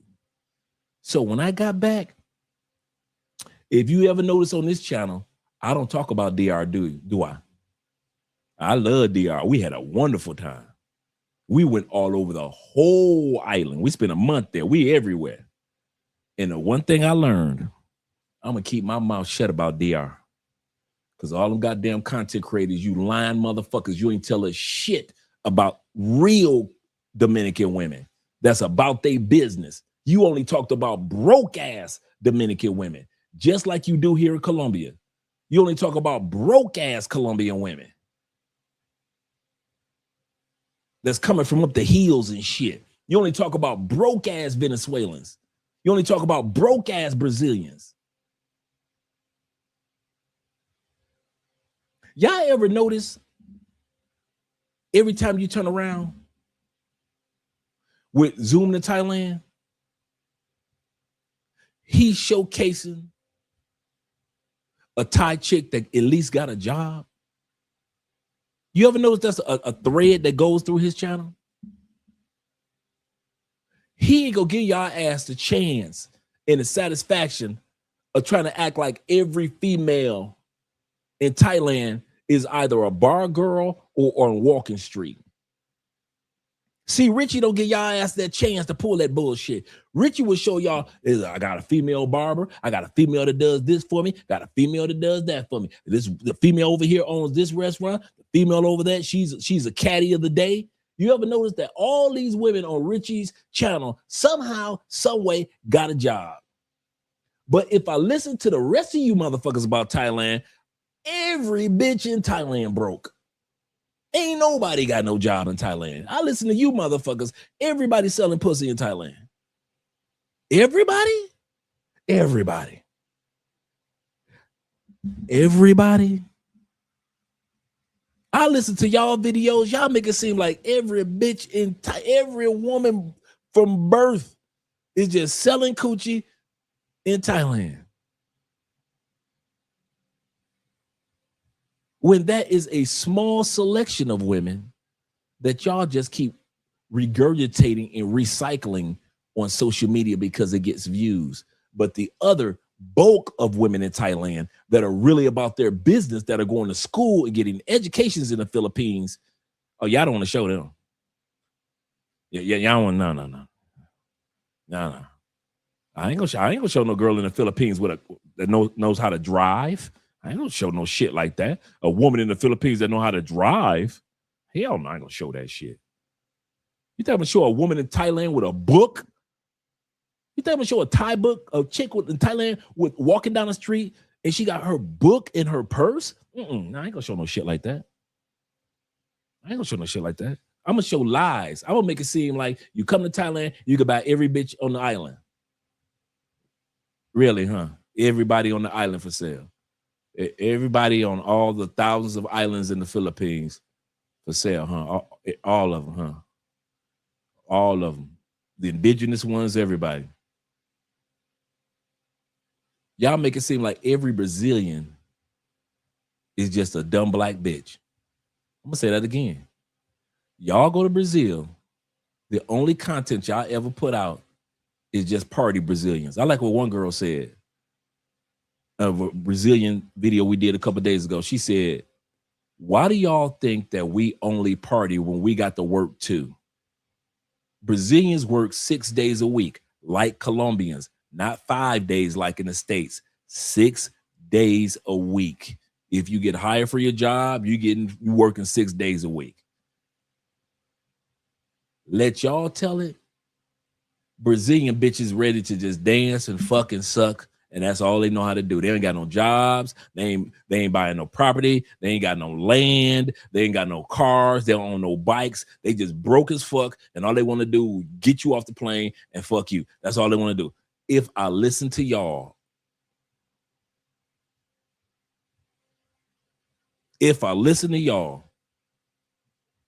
man, if I'd have listened to y'all ass about Colombia, I'd still been out there in the streets with y'all dumbasses. I'm serious. If I would have listened to y'all when it came to Colombian women, I'd have still had my dumb ass in the streets of Medellin buying bitches like the rest of you ignorant motherfuckers. I'd still been going to brothels and shit. I'd have been in strip clubs and shit. I'd have still had my ass at Parque Yeras walking around and shit with you ignorant motherfuckers. If I'd have listened to what y'all had to say on social media,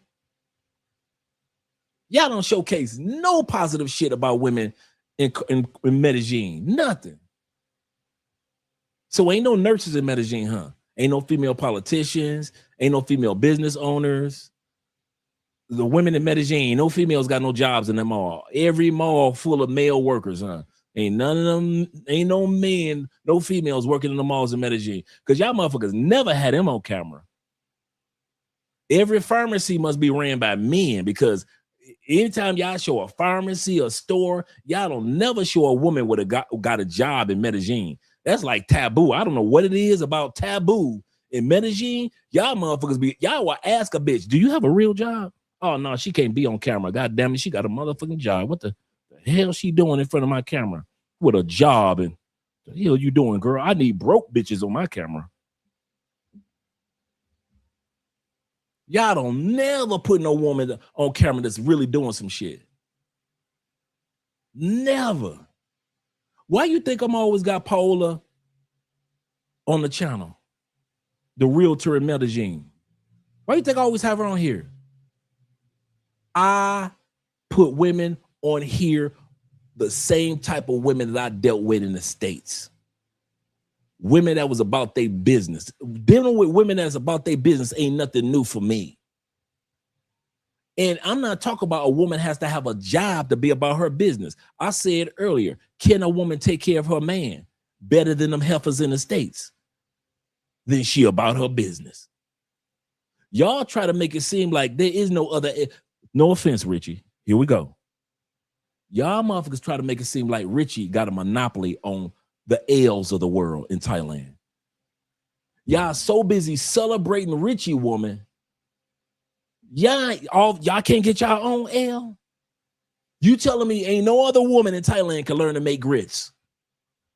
So L is it, and that's it. Ain't no other Thai women out there. That's it. Ain't no other quality ones. That's it. That's it? One woman? That's it? Shit, what was the use of me even going out there then? Ain't no use of me going out there if I was single. Rich got the only one. According to how y'all act. According to how y'all act as content creators, Rich got the only one. And that's it. And the rest of them, hey, you better take these party girls. Hey, Dre, you in Thailand now, you better take these party girls. That's all we got, party girls. Ain't no woman in Thailand got no education. She can't speak multiple languages. She don't love her family. So Rich got the only one that know how to make a house a home. So ain't no other women in Thailand know how to make a house a home. That's what y'all trying to tell me. Man, if I listen to you motherfuckers, boy, I'm gonna tell y'all something. I would be fucked if I followed 90% of the content created black, because y'all my people. I'm talking to y'all now. If I follow 90% of the black content creators out there, my life would be fucked. You know how much fucking money I would have blown through following you motherfuckers from party to party, to club to club to club to club, to party, from bitch to bitch, from pay for play to pay for play, from hoe to hoe, from slut to slut, from broke bitch to broke bitch, from country to country, broke bitches here, broke bitches there. You know how much fucking money I would have burned through fucking around following y'all asses, the broke bitches, when I could have went quality. I could have went to a country where I'm in Colombia, where the quality chicks at. Oh, I'm in Brazil, where the quality chicks at. Oh, I'm in Thailand, where the quality chicks at. Oh, I'm in Europe, where the quality chicks at, where they got their own spot and they invite me over to their house. Where the quality chicks at in Peru, they can pick me up from the airport. Where the quality chicks at? Because y'all damn sure don't show no quality women. 90% of y'all just, soon as you see a video go viral on another motherfucker, oh my God, he got 3 million views for showing some ass. I'm about to show some ass too. And you get the 3 million views. And then you have these suckers and simps back in the States, because we soft as fuck in the States. We start following the blueprint of these dudes. And now you mad at Colombia for telling you, oh no, you soft motherfuckers can't come here no more. But the YouTuber said, the YouTuber told me I could. But wait a minute, the YouTuber said I could come to Colombia and the bitches are abundant. The YouTuber told me I could come to Brazil and pussy is everywhere. I can't come to Brazil no more. Damn you, Floyd. Damn you, Floyd. Damn.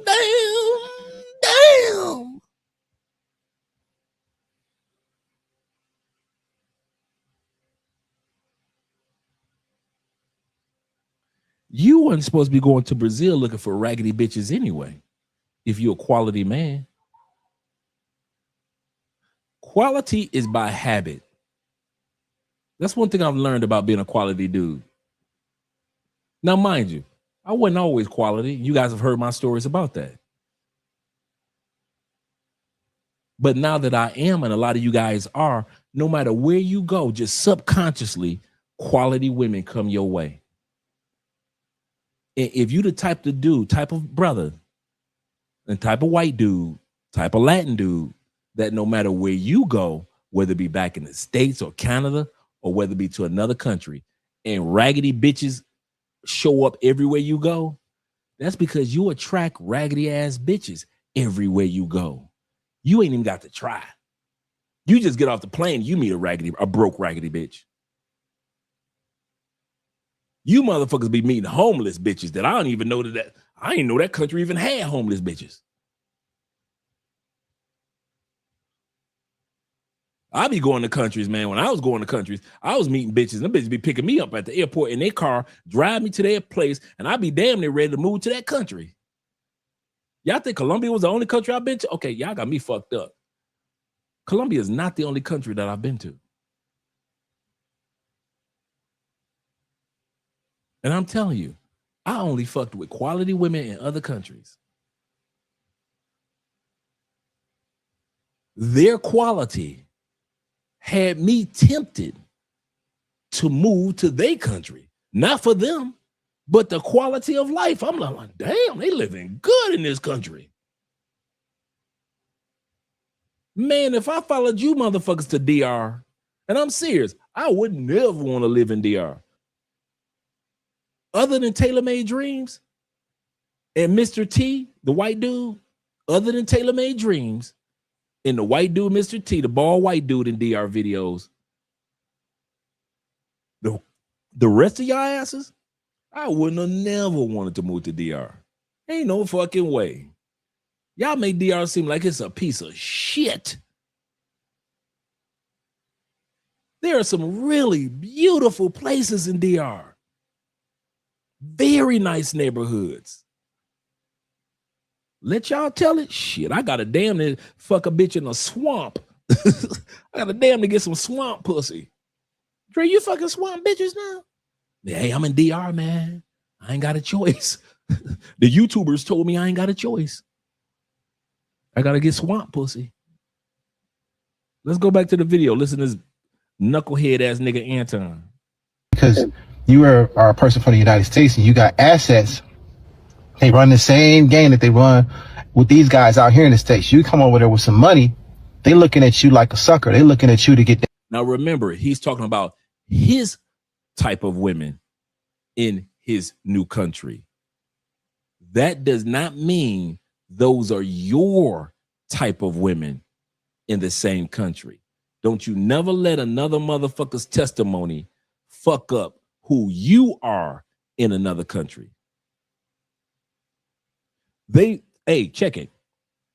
They will run the pockets of this Negro. They'll run his pockets. Don't mean they're going to run in your pockets. Dude, let's say I was single. And I mean this. Some of the most beautiful women in Colombia that I've seen, I still wouldn't fuck with, even if I was single.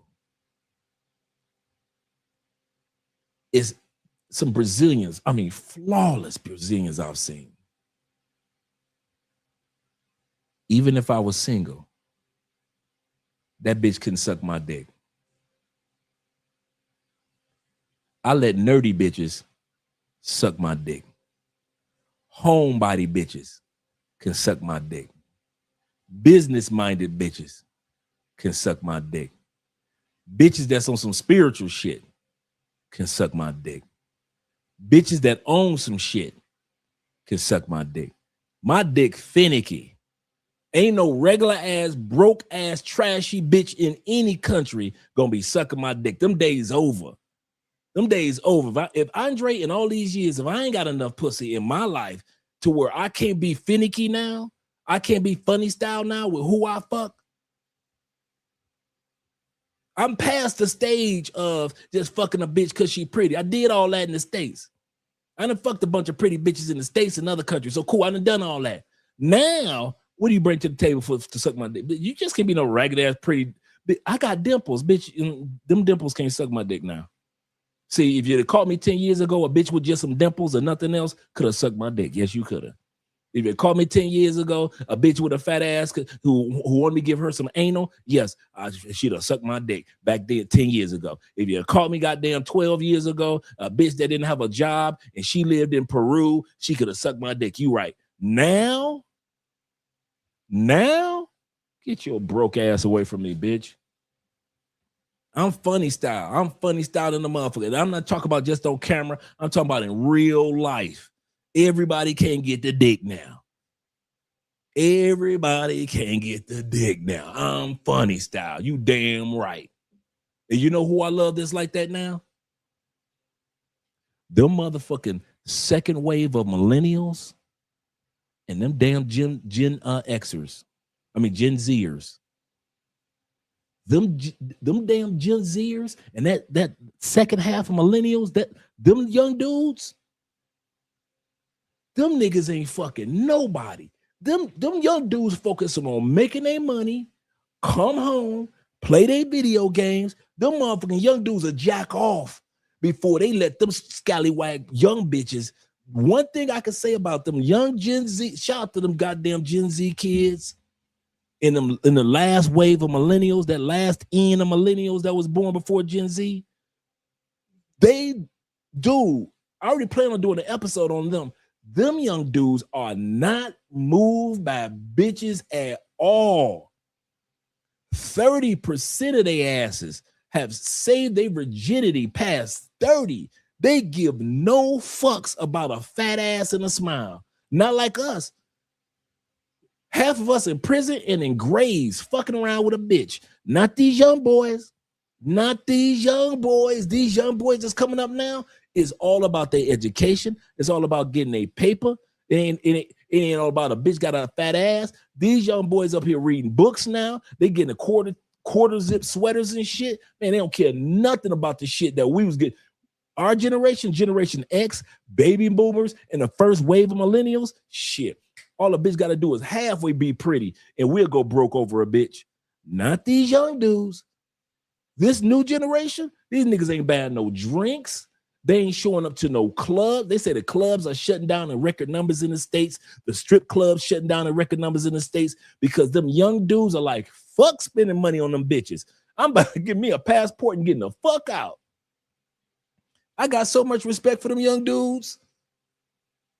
I got so much respect for them young dudes. They are not out there in them streets like we were. Hey, come on, T-Mac. Remember when we were young? With no cell phones. What do? Go to the phone booth. You in that goddamn phone booth for hours talking shit. Yeah, LaWanda, you know I love you, girl. You know I love you. You 17 years old. Got your ass in the phone booth 3 hours like you Superman in that mother. Yeah, you know I love you, LaWanda. It's people been waiting on that phone booth. Y'all gonna have to wait in line. I'll be done in a minute. Tell your mama I said hi. Man, we got old enough to go to the club. Generation X, tell me I'm lying. We buying drinks for damn near every bitch in the club. Because drinks were so cheap back then. You know, you could buy a drink for $2.99 and shit for a gin and juice. So every bitch can get a drink. It was a thing. Yes, would you like it? What are you drinking? What she's having. This new generation, them niggas ain't buying them bitches a motherfucking bottle of water. These Generation X, they ain't buying shit. We will buy dresses. Shit, we'll sit up there and buy this, buy that. Shit. The only time you gonna see these young boys splurge is on a prom. They act a goddamn fool on prom night. Other than that, shit, these young boys ain't spending no money. They ain't spending no money. I'm so proud of their asses. A drink, bitch, please. Some sex, bitch, you ain't gonna get, You want to suck my dick? You better suck his dick, bitch. I ain't with that. I'm going, shit, I'm about to go watch Death Notes on Netflix. Shout out to Death Note for all you anime fans. I'm about to go home and finish off Death Notes. I ain't about to sit up here and deal with your knucklehead ass. These young boys realize about the domestic violence. They ain't going for that domestic violence bullshit. They ain't getting caught up. Now, you got the Pookie kids out there running out there, but that's Pookie's kids. You know how they gonna be.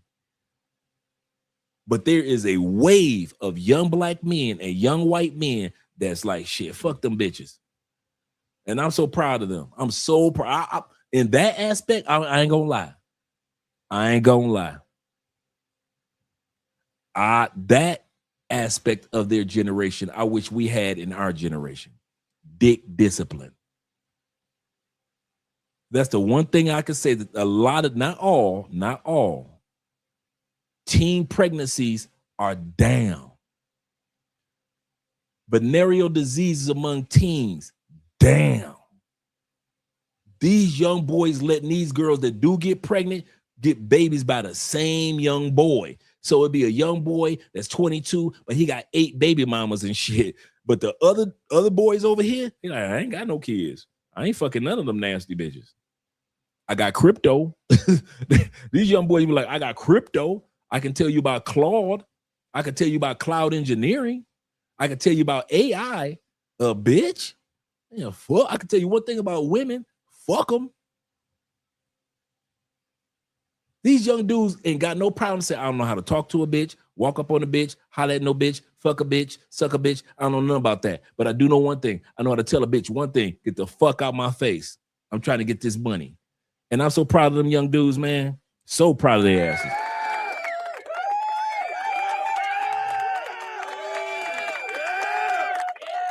Because Generation X and Generation Z and baby boomers, you got to admit, we did not have dick discipline.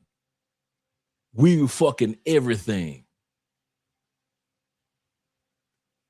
70s, 80s, 90s, early 2000s, everybody getting fucked. Every bitch that acted ugly bitches was getting fucked. Big bitch, come on, Generation X. I'm gonna put you out there. Big bitches was getting fucked. Ugly bitches was getting fucked. Short bitches was getting fucked. Goddamn dwarf bitches was getting fucked. Everybody was getting fucked. Boy, everybody. If Generation X saw the bitch, I don't care. The bitch didn't need pretty feet. If she only had one pretty foot, we will fuck a bitch with a pretty foot. She just had to have one pretty hand and one pretty foot. We gonna fuck her.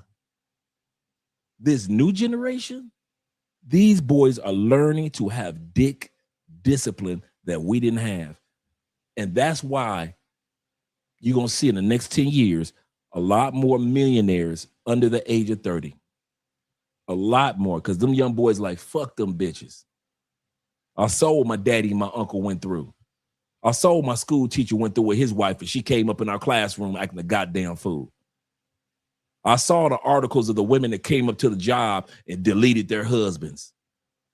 And so this new generation, these kids coming out with big, they may be out there wilding, but teen pregnancies are down like a motherfucker.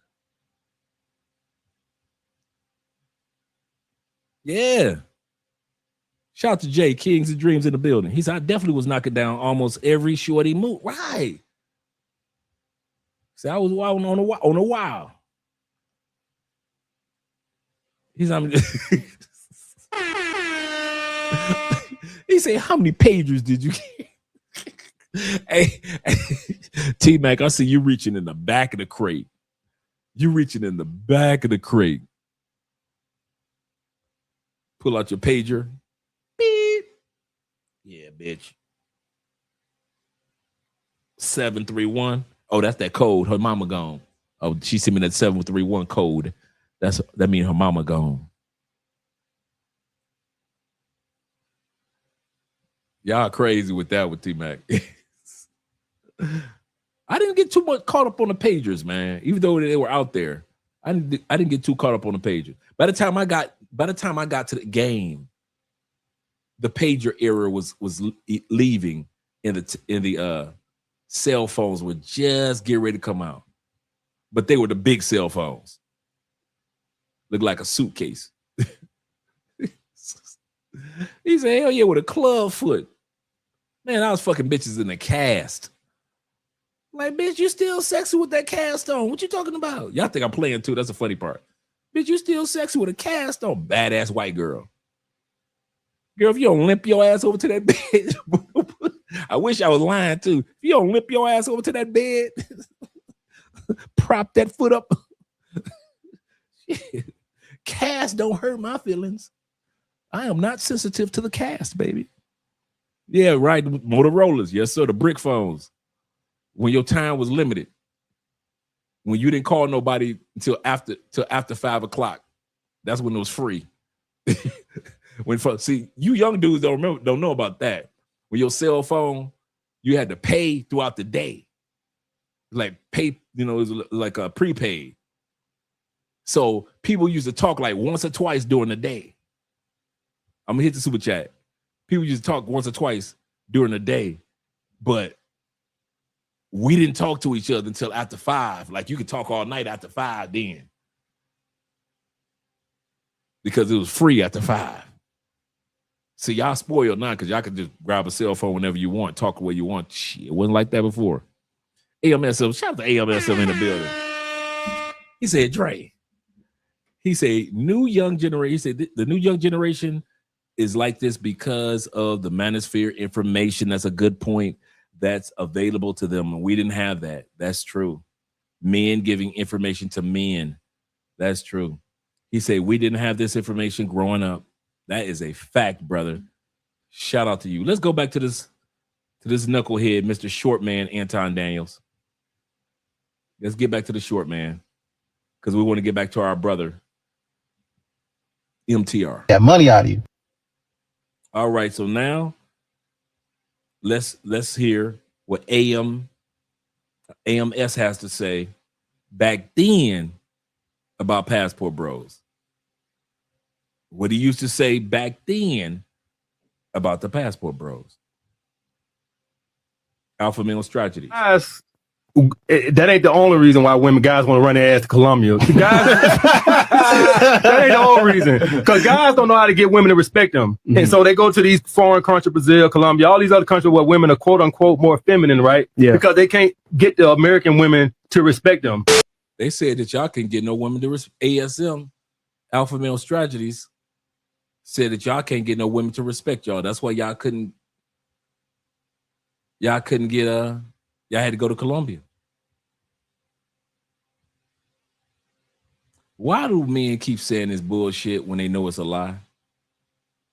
Stable as the women who were born here. So they was more easily controlled financially, because if you're a man who's had some stability in your life, you're able to more control them if you have stability in your life, opposed to a woman who has a degree who really financially you can't control. But brother AMS, I don't mean to interrupt you again, but my ex-girlfriend was a lawyer, bro. Okay. In Colombia. Right. My ex was corporate. My ex was actually VP of Frontier.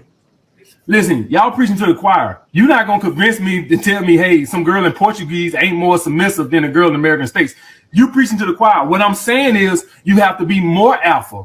You have to be more dominant. No, you got to be more gameful. You got to be more gameful, not gainful. Gameful. You have to be more like this. You have to be more like this here. If it ain't gonna be my way, I'm out. That's already baked in the culture, though, brother. That's already baked in the culture. That's already baked in the culture. That's what we're saying. That's what we're saying. If we're saying that the United States makes up of 330 million people and the rest of the world is about 6-point-something billion more, when you don't have to play games, why would you sit up there and I have to assert this, create this, dominate this, create that, do this? That's a good question. When you know that there are 7 billion more people, or 6+ billion more people that you can relate to outside the United States. I'm not, y'all arguing with the choir, man. I'm not finna sit up here and y'all listen. As far as American women being difficult and all that shit, y'all arguing to the choir.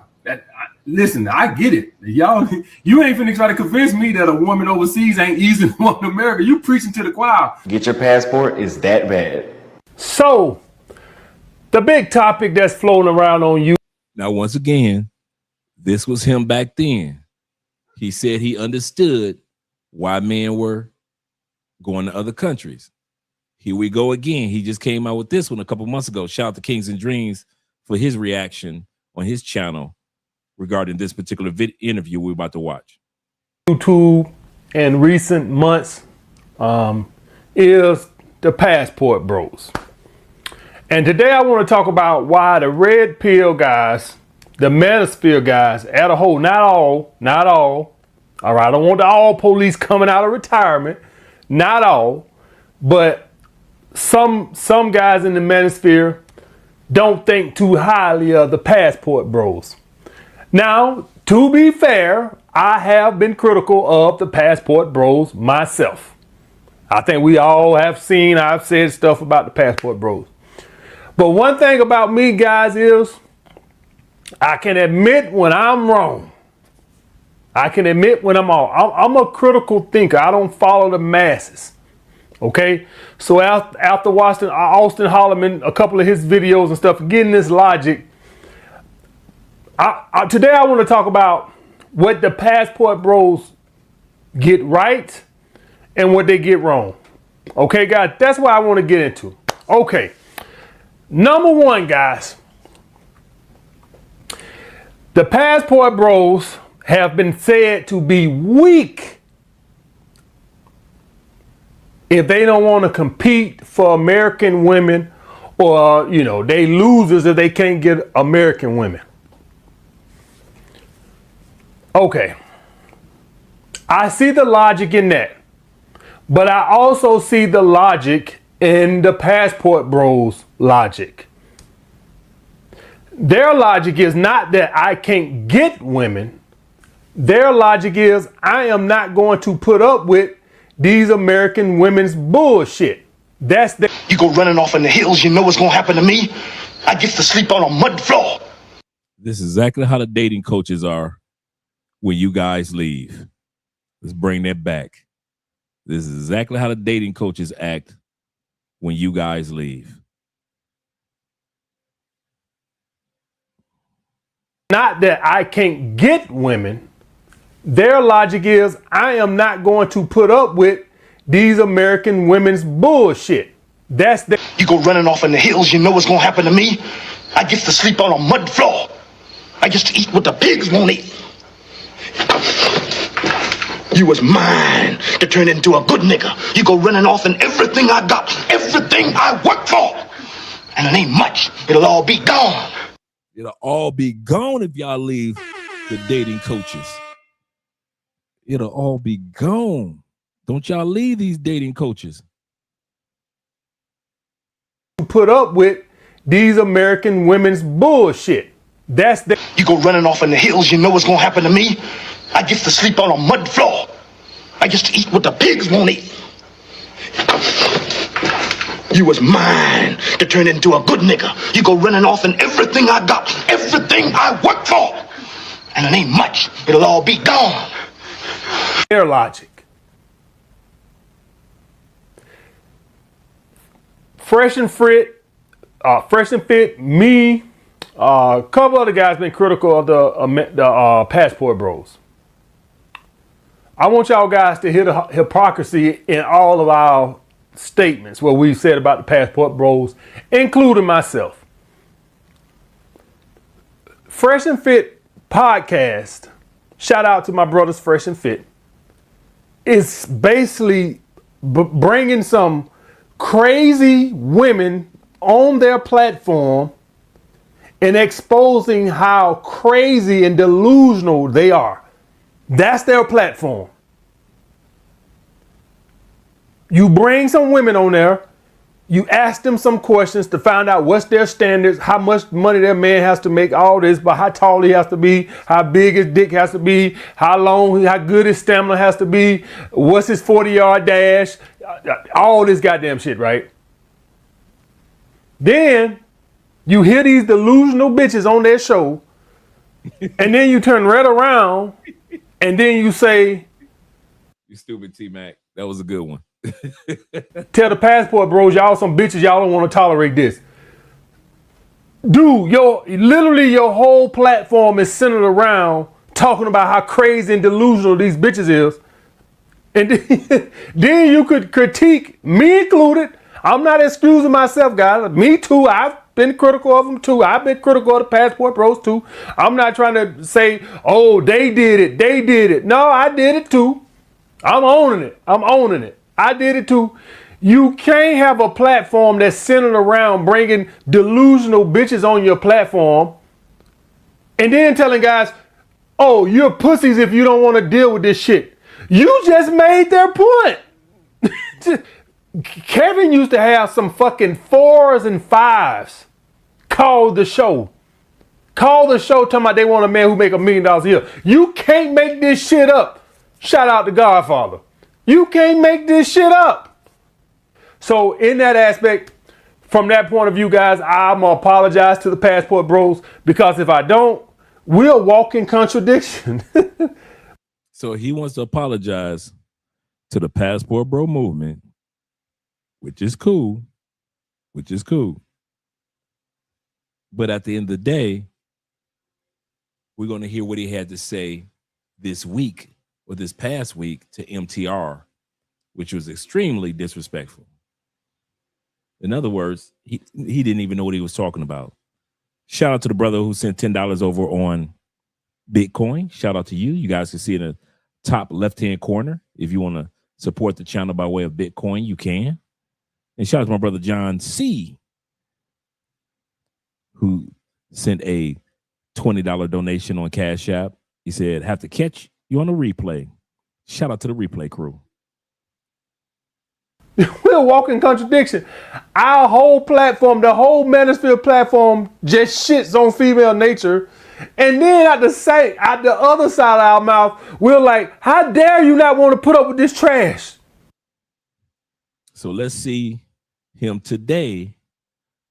In other words, this week, as he speaks about you, brother, MTR. He's going to be talking about you. He's not going to be talking about us only.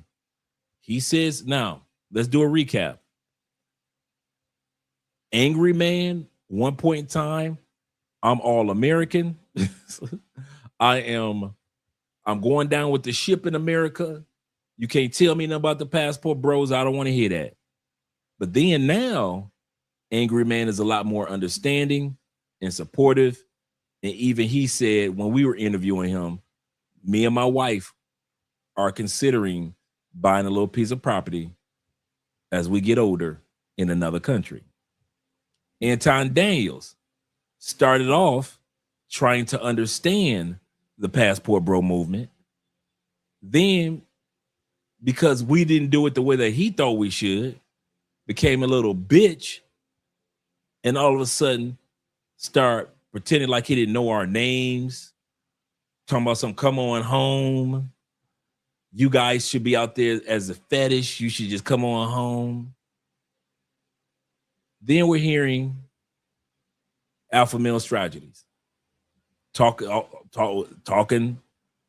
about, hey, I understand the passport bros. Hey, y'all preach it to the choir. I want to apologize to the passport bros.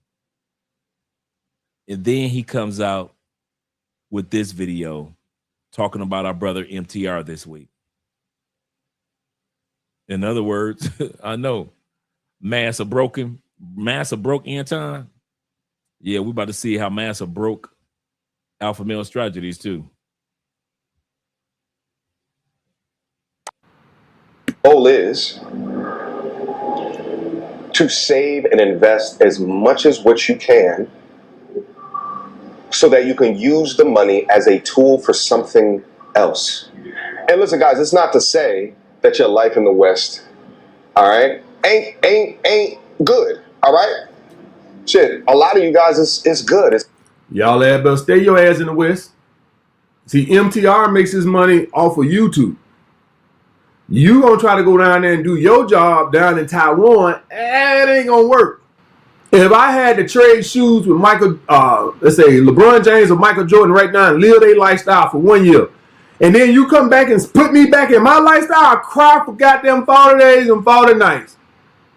Oh man, all that filet mignon and caviar and private plane living and stuff and unlimited spending, and I can do what I want to. Now You see how he's describing Thailand? I put up photos of Thailand, let you guys see what it really looks like. If you listen to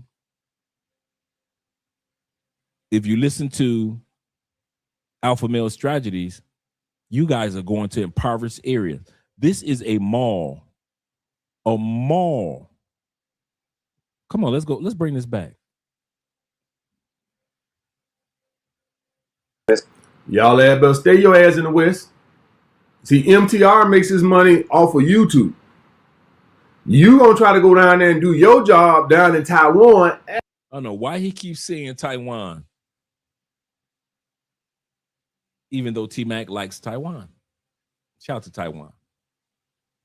It ain't gonna work. If I had to trade shoes with Michael, let's say LeBron James or Michael Jordan right now and live their lifestyle for 1 year, and then you come back and put me back in my lifestyle, I cry for goddamn 40 days and 40 nights. Oh man. Malls in America, empty as hell. Ain't nobody socializing. Nobody's going to lunch. Nobody's just purchasing things. Malls in America. All that filet mignon and caviar. Look at that tile. Look at that ceiling. This is the average mall in America. Look at that old ass ceiling. Look at that old ass tile. Look at them old ass chairs. This is the average mall in the States. You could plot me in any city. Most malls in the United States look like this. Private plane living and stuff and now, unlimited. This is a mall that you're looking at the outside of it, and then you're gonna go to the inside of it in Thailand. It's spinning, and I can do what I want to. That don't look nothing like America. But if you listen to Alpha Male Strategies and other Americans, you guys are going to live in poverty. Now I gotta come back and live like this? Man, I'll be sad as a motherfucker. But I can't, you're not gonna see that from me now because I haven't experienced it. So all I'm trying to say is, guys, the reason they walk around smiling and stuff like that, that's all they know is struggle. That's all they know is to get by. They don't know no other side. You can't miss what you never had. You can't miss what you never had, as you guys are. And it's actually, he doesn't know. He's talking about Americans not missing what they never had, not people in Thailand. He thinks he's talking about Thailand. But the truth is, he's talking about America. And Americans ain't seen this in years. And it's not about the structure of the mall. It's about the mall represents more than just shopping.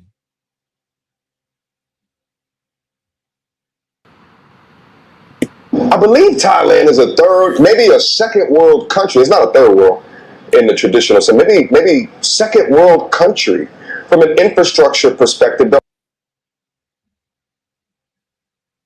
You could barely find a Gucci store in the United States now.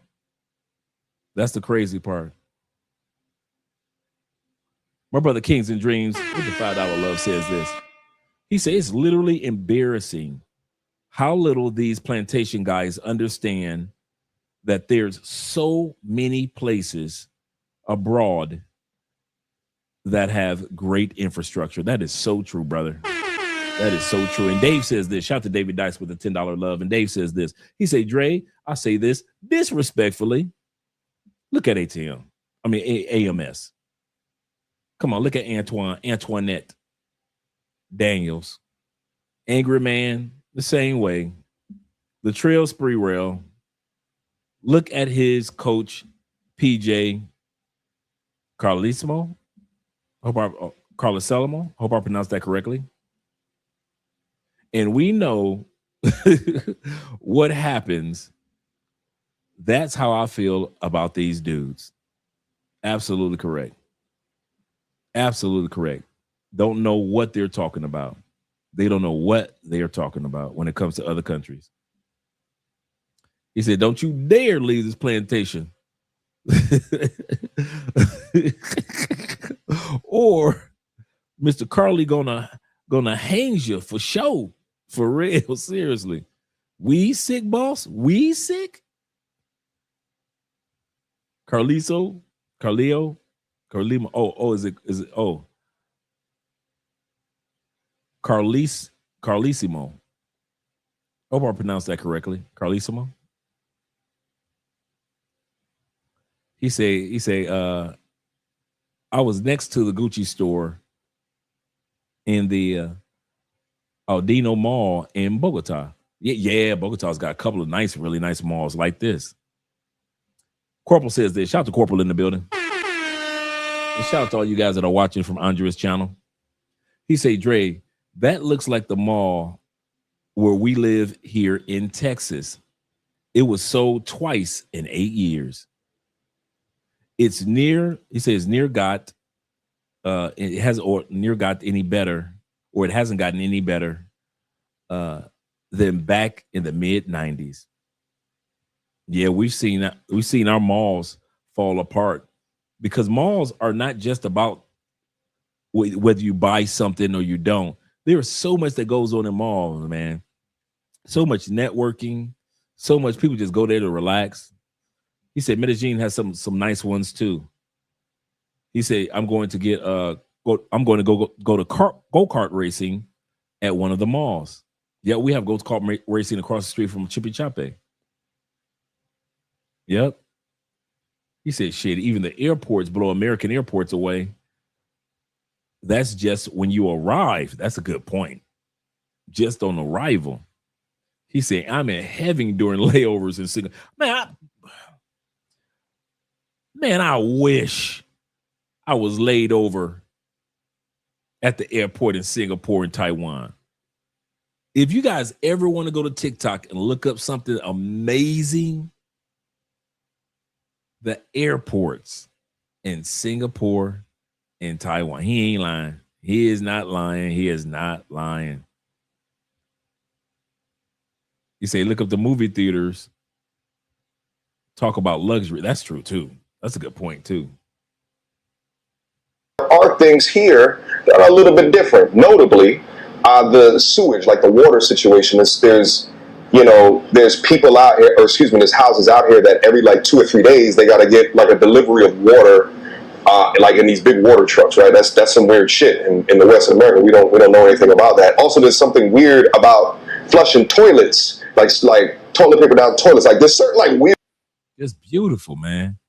When these dudes be talking about some third world, I'm like, where? Where is this third world? Weird things like that. Nevertheless, after you got the United States, and that's Miami at the bottom. But then you've got Thailand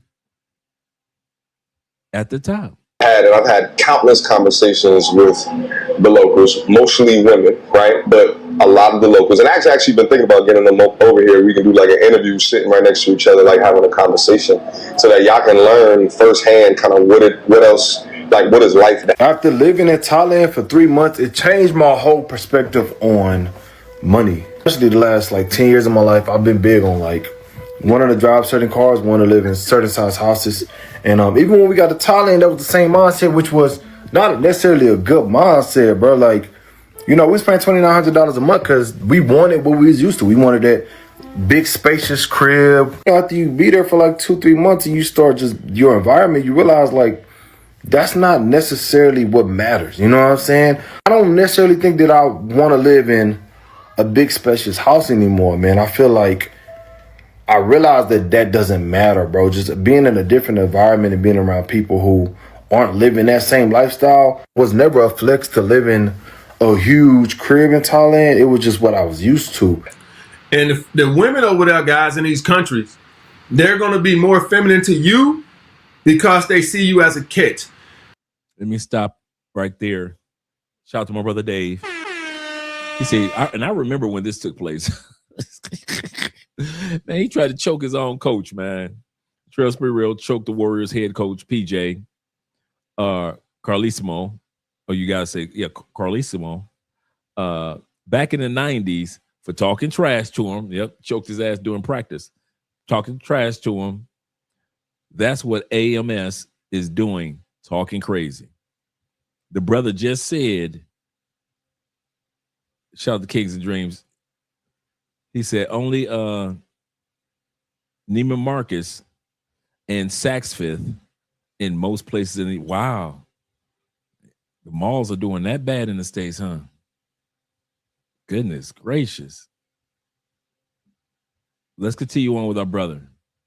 He said the only reason I'll let him speak. Being in a different environment and being around people who aren't living that same lifestyle was never a flex to live in a huge crib in Thailand. It was just what I was used to. And if the women over there, guys, in these countries, they're going to be more feminine to you because they see you as a kid. No. We talked about this earlier. They're more feminine to us, but they are feminine like that to every male that they love. If you got a woman in another country and she has somebody that's important in her life, whether it be a male coworker, a brother, an uncle, you, her man, her dad, all of us get spoiled. I'm gonna tell you something. I can't name one thing as far as service that I get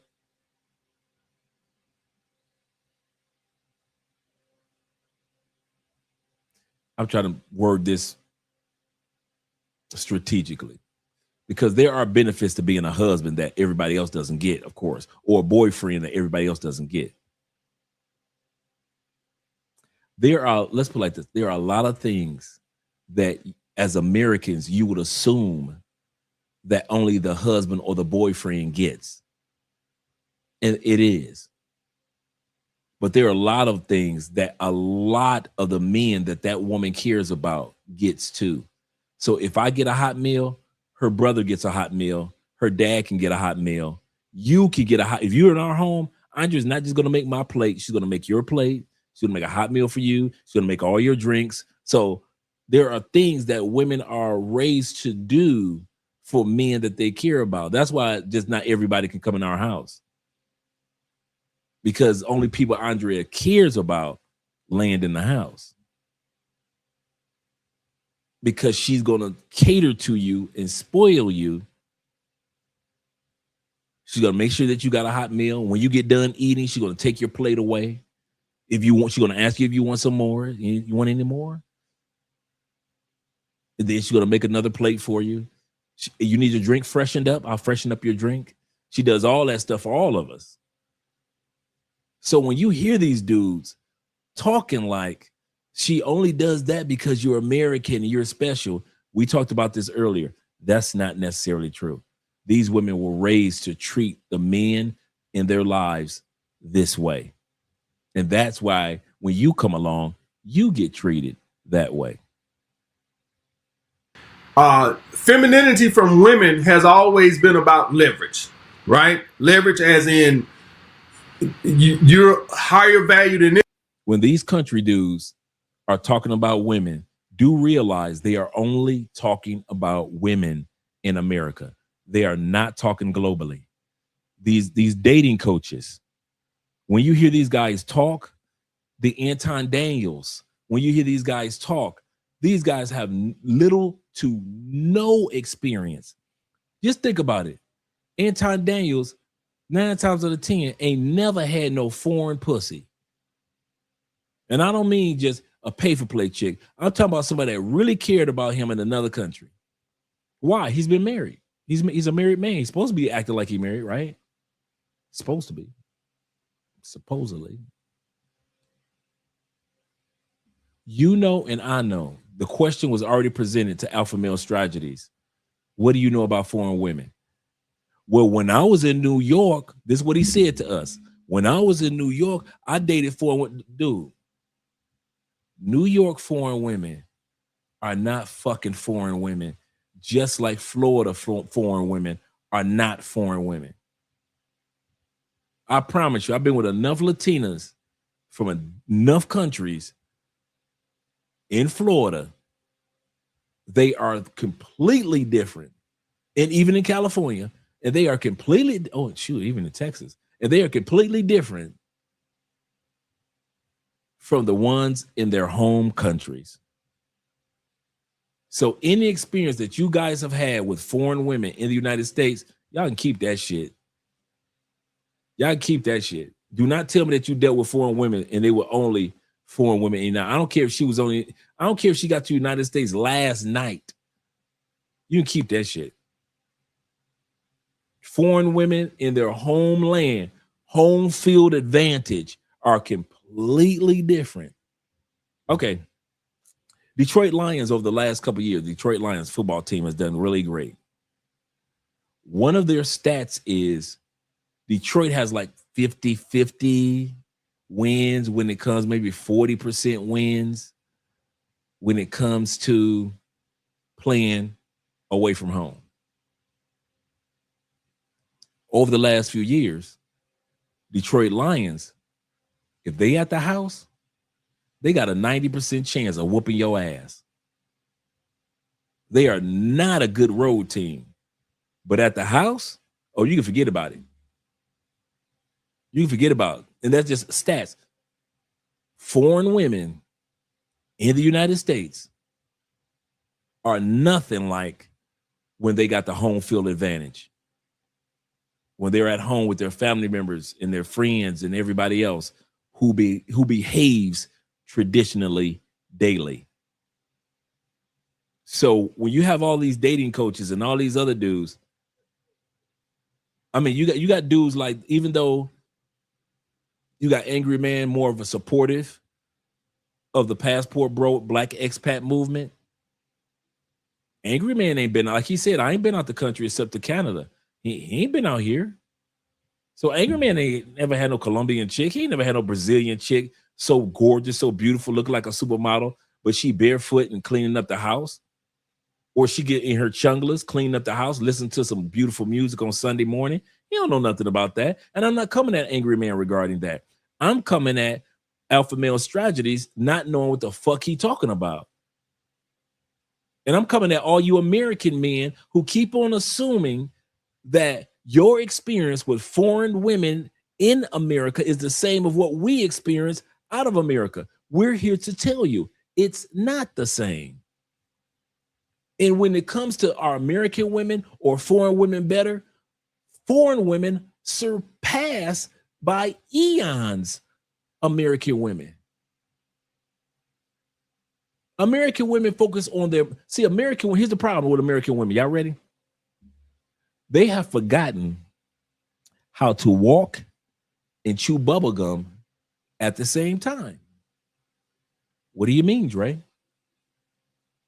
American women, right now, the stats that just came out, for the second time in U.S. history, during 2 recessions, this has happened.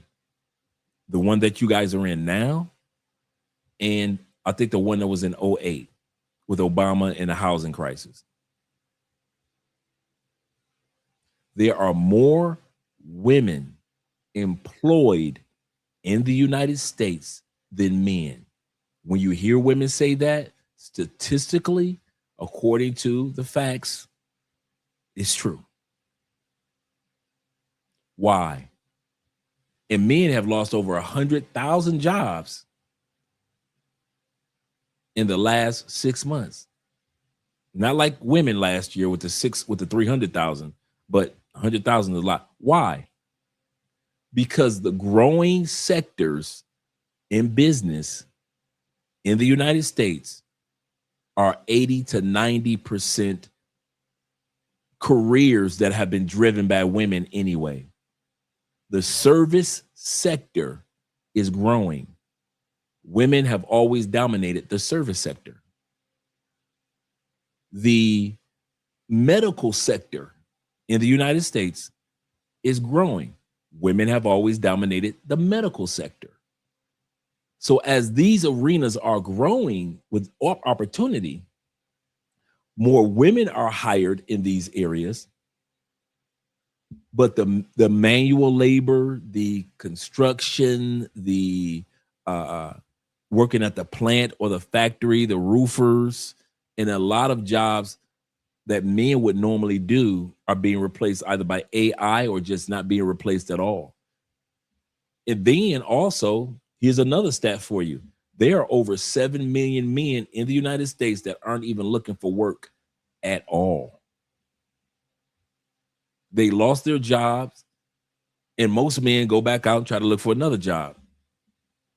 There are 7 million men in the States that have said, I lost my job, and I'm not looking for another one anytime too soon.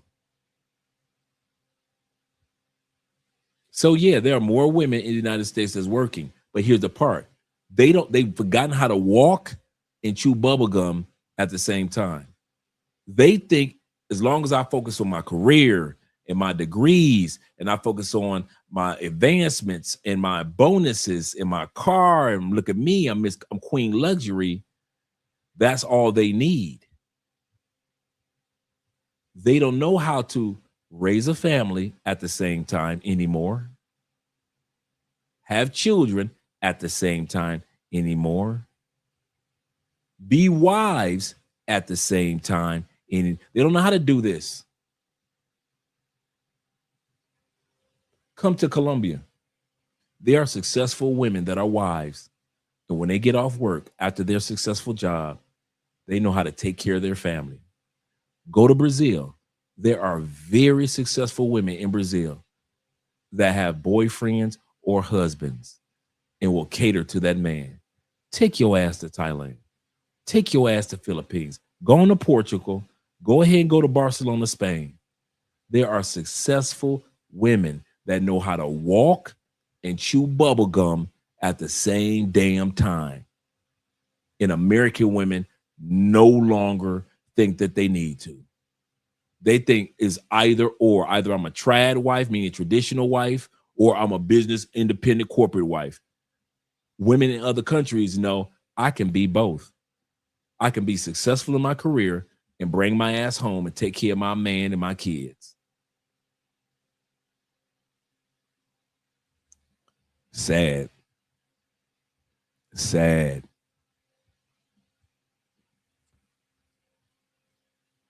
They just don't know how to do it. Let's go back to the video. We're almost done, gentlemen. But alpha males talking about that you guys, the only reason these women cater to you is because of the money that you offer. I'm here to tell you that's not true.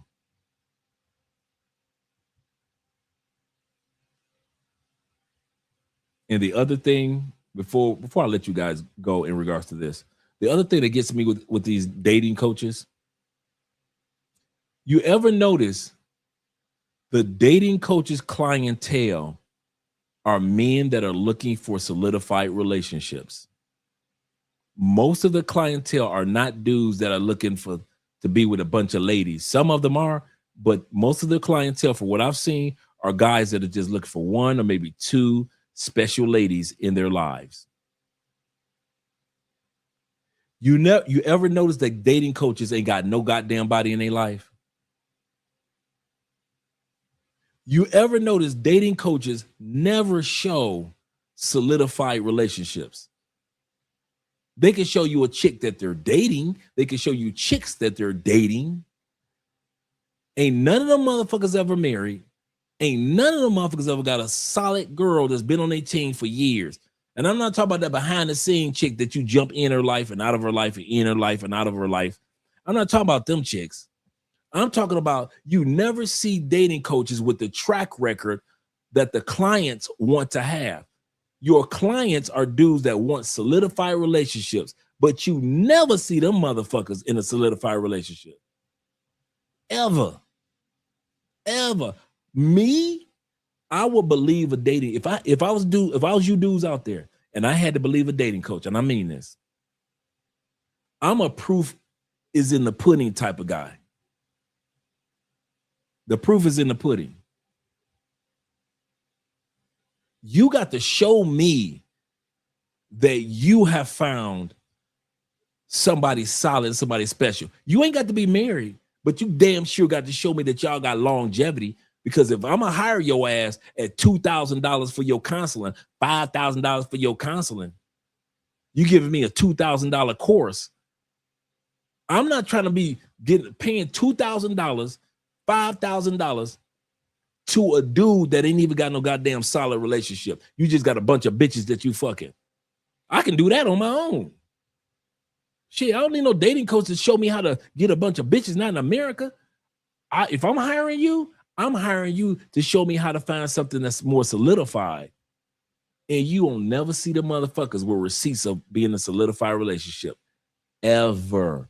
I don't care if they white. I don't care if they black dating coaches. I don't care if they for the rich. I don't care if they for the poor. Them motherfuckers ain't never. Even the matchmakers, the female matchmakers, you ever notice them bitches ain't never married. They always want to match some goddamn millionaire with a broke bitch, but them bitches ain't never married. They ain't never got no ring on their finger. Everybody hustling in the United States. Everybody hustling in the States. I know this. Before we go back to the video, and I say this all the time, I could have created a YouTube channel and a brand called Love Crossing Borders. I could have did that on my own. And I tell my wife this all the time. If it was not for you, we would have never had the amount of success that we're having. I would have had to work 3 times as hard to get it off the ground because dudes would have caught on. How the hell is he creating a brand called Love Crossing Borders and this Negro ain't got no love across borders? So I know that one of the reasons why you guys sit back and come to this channel every day is because there's a Mrs. Spence on the other side of the camera. There is proof in the pudding. Y'all see that I'm not with a ratchet woman. Y'all see that, and I'm not doing this on a braggadocious way. I'm saying that these damn coaches never have anything to show for it. But they want you to pay all this money. That's why they mad at MTR. He's disrupting the system. He's having men think, why should I stay in the States and pay this dude $2,000 when I could keep that money in my pocket and take a flight somewhere? Now, like I said earlier, there will always be some simps running to dating coaches. So alpha male strategy will never go broke. Do not think that brother gonna be broke. There'll always be a simp in the States. There'll always be a Russell Wilson in the States. But he does realize a lot of us are leaving and looking for love in other ways, in other locations. And like I said, it doesn't have to be long-term. I mean, it doesn't have to be you getting married. We don't, on this channel, we don't force people to talk about marriage like you should be like us. No, we don't talk like that. Not everybody's going to get married. Not everybody wants to get married. Not every woman wants to get married, right? But at least on this channel, we try to be an example of what we talk about. I tell you guys about the good days. I tell you about the bad days. I tell you about when the money was flowing. I tell you about when the money goes down. I tell you when the money goes back up. I tell y'all everything. Everything. But these dudes so fake in y'all faces, man. Man, Russell retired when he got with Sierra. Everybody knew Russell's career was over when he got with Sierra. Russell ain't been shit since the moment he let that woman in his life. Ain't been shit. Appreciate that, brother. You said Andrew is high quality woman, very humble. Much love to sis. Yes, sir. Yes, sir. Appreciate you, brother. Appreciate you. Let's go back to the video, gentlemen. Appreciate you being here. And got your boy back. And the women over there, guys, in these countries, they're going to be more feminine to you because they see you as a catch. Femininity from women has always been about leverage, right? Leverage as in. All right, Jay, let's see. Nixon 5 or 6. Shout out to New York is on fire right now. You're higher value than them, so they have something they can gain. So it's in their best interest to be on their best behavior, which is to be feminine, right? It's always been that way. Thai woman likes to take care of the boyfriend or the husband. So they're like a homemaker, you know. They like to cook, they like to clean, and they're just like a wife material in general. So maybe that could be the reason why, because nowadays all the passport bro, they're like looking for that, right? They're looking for someone who can take care of them, not someone who would shout at them or beat them up. This is one reason why a lot of men are heading to Thailand. Now watch this video carefully. This man is dating a Thai lady, and they're about to go out. Before leaving, he decides to clip his own nails without letting her see. He wanted to test her reaction if she found out he was doing it himself, instead of asking her. About to go out right now, but I need to clip my nails. Watch this. Daddy, Yeah? what are you doing? Nothing?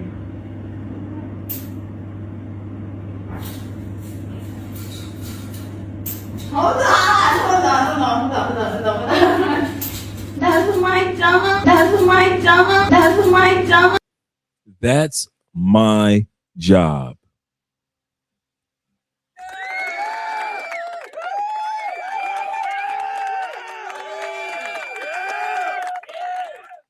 That's my job.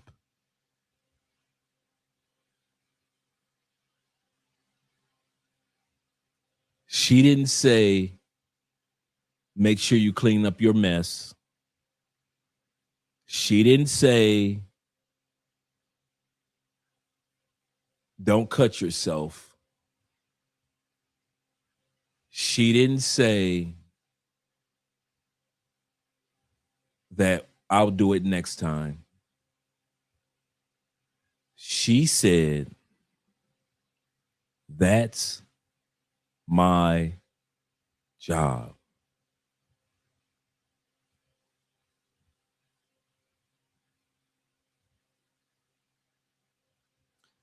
I sit back and I watch my wife with all her degrees and knowing multiple languages, dressed like Miss Businesswoman. But in this house, Andrea takes care of this house and her man like that's her job. That's her job. Sometimes I gotta get used to it because she be treating me like Andrea does my nails. Dude, sometimes I be feeling like a fifth grader on my way to school in my own house. You got to get used to, I'm telling y'all something. So you guys who haven't been to other countries and dealt with foreign women, you have to get used to a woman bringing you a drink. See, okay, am I lying? Okay, put a 1 in the comment section. If you had to get used to how foreign women treat you, all you guys that travel to other countries. See, some of you dudes think that it's just automatic. Put a 1 in the comment section, because I know I ain't the only one that had to get used to how foreign women treat you. All you dudes in the States thought it was just automatic and, hey, I'm sure she's supposed to. You think you would be thinking like that. I'm telling you, dude, it took me, y'all want to, it took me 3 or 4 years just to get used to Andrea bringing me a plate of food. I thought for 3 years, we already married. There's a catch to it. And then she come back and get the plate when I'm done eating and will stand there. Wow, you must have really been hungry. I said, that's because the food was so good. It took me 3 to 4 years to where I finally think like Colombian dudes and I expect it.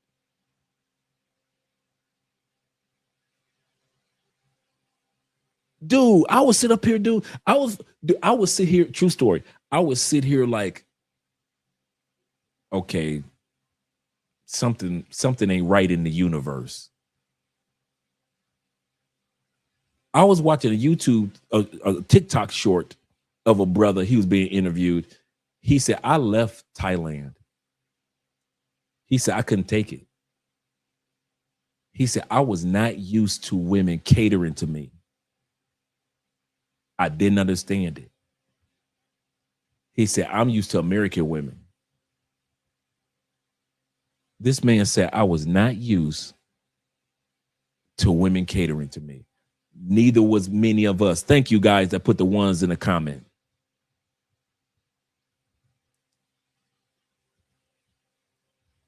We aren't used to women saying to us, that's my job.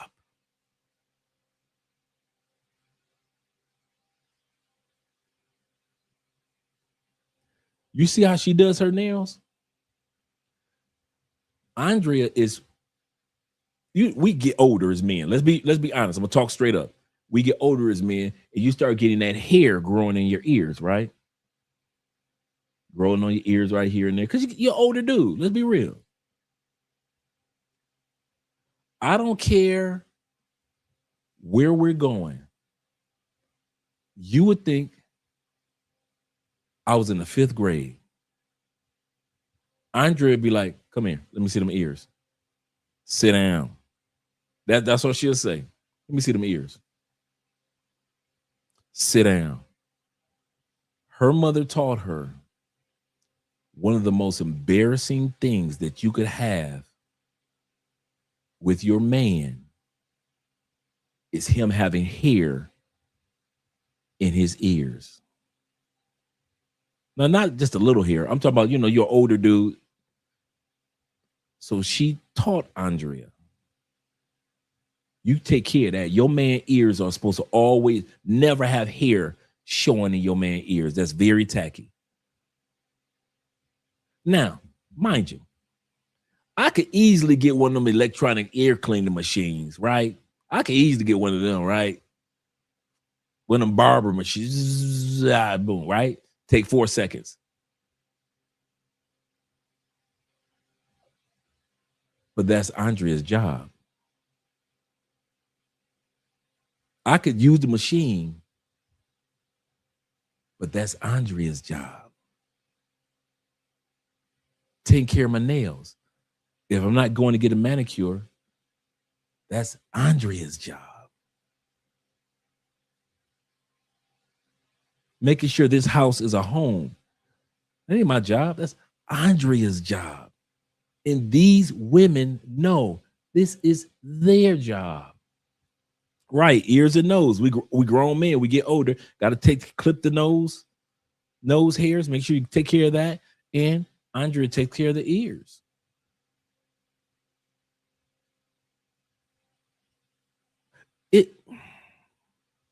It's sad. When I see videos like this, it's so sad. So many of my brothers in the States will live and die, and you will never experience. That's my job. You will live and die in the United States, and you will never experience the minute things that we're talking about that are free. It don't cost women anything to do these things. And you will never experience the free things that these women do for us. That is so sad. So sad. Wow. She said, that's my job. He wanted to test her reaction if she found out he was doing it himself, instead of asking her. About to go out right now, but I need to clip my nails. Watch this. Daddy, Yeah? what are you doing? Nothing?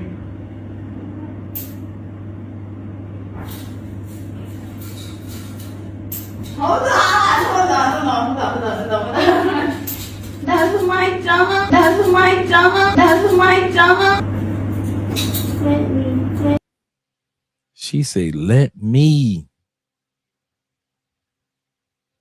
with a humble heart. Here's the part. We've seen this couple on Richie Max. We've seen them all over Instagram. They've gone viral several times. Very beautiful woman. Cool brother. Can't get no cooler than that. Cool brother. Anytime you see him, down to earth. Y'all ready? Strap your seatbelts in. Most of y'all would have fucked this relationship up. Most of y'all would have saw her beauty, focused on her beauty, and with your American mindset and plantation mindset, most of y'all would have fucked it up. You would have never experienced what this man is experiencing, because all you would have saw was beauty. A lot of us have, this dude had enough sense to not just try to focus on her beauty and use her beauty for whatever he wanted, but he had enough sense to focus also on her inner beauty and benefit from that also. Did y'all see the latest video clip? I think they're on Instagram. I don't know what their YouTube channel is, but I've seen them on TikTok. They're all over Instagram. Do you see the latest interview they did? they were talking about, hey, there's a famous, very world famous singer and dancer. He said, I'm in the bathroom. I'm in the shower getting ready for something. She comes in with her cell phone. Some of you guys have seen this clip that just came out. And she says to him, guess who hit me up in my DMs trying to hook up? He said, who? She shows him. Chris Brown. She deleted that shit so fast. Daddy, here we go. Bam.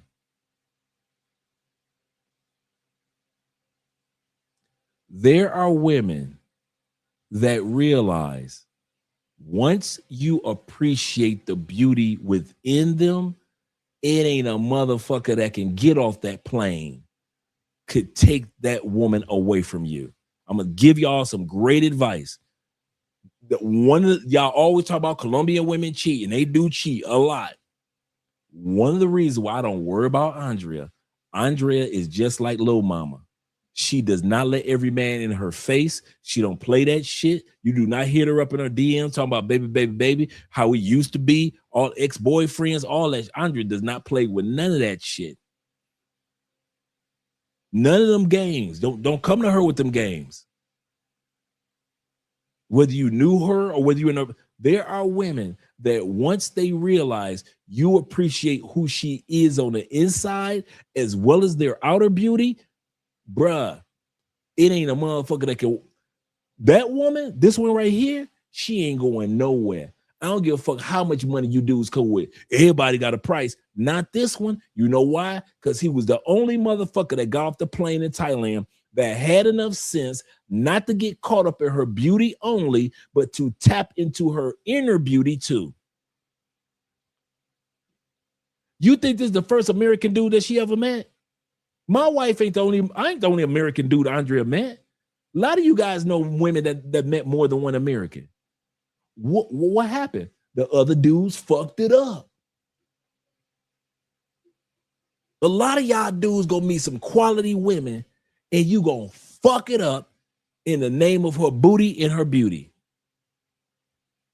She look good, she smell good, she got the curves, and I'm gonna treat her like that.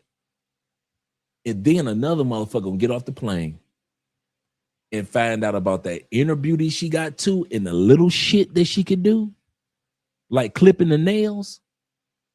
The last nigga didn't get his nails clipped. You know why? He fucked it up. Last dude didn't get a hot cooked meal. You know why? He fucked it up. Some of y'all don't make it to that level of all the little things, little minute things that women do for us in other countries. You know why? Because you too busy fucking it up. Some of y'all done been with some baddies that another motherfucker with. And now you trying to hit her up like, hey, remember? Like Michael Jackson, do you remember? I know you remember. Yeah, bitch. I know you remember. You all like that. I know you remember. Send. You think this young lady ain't got niggas in her DMs from the past talking about, but what about us? I know you remember. But do you know that her man has taught her, like I taught Andrea, how to clean her phone out and ignore them motherfuckers?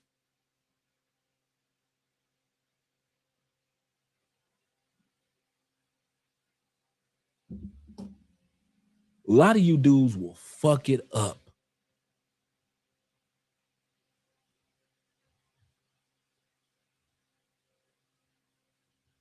There are women that don't want a Chris Brown. You know why? Because they know Chris Browns of the world will fuck it up.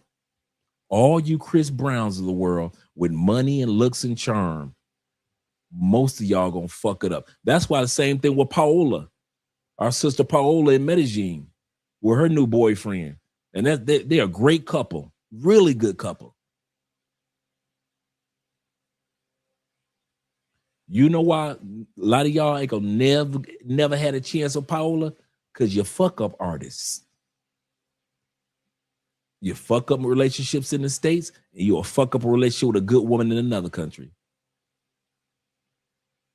You dudes are no, and I mean this with a capital N, capital O. You are no competition for this man, for me, for Paola's boyfriend, for a lot of other dudes. You niggas ain't no competition because you're going to fuck it up. There are women in DR that's some good women. You fucked it up. And then you wonder why she with this other dude. Yeah, she with this white boy now. And yeah, he paying her this and that. No, the white boy knew how to enjoy her outer beauty and her inner beauty. That's why the white boy get the hot meals and she never got a chance to cook. All you want to do is fuck. She never got a chance to cook for you. Well, she just cooked for the white boy because he had money. No, she cooking for the white boy because he ain't fuck it up.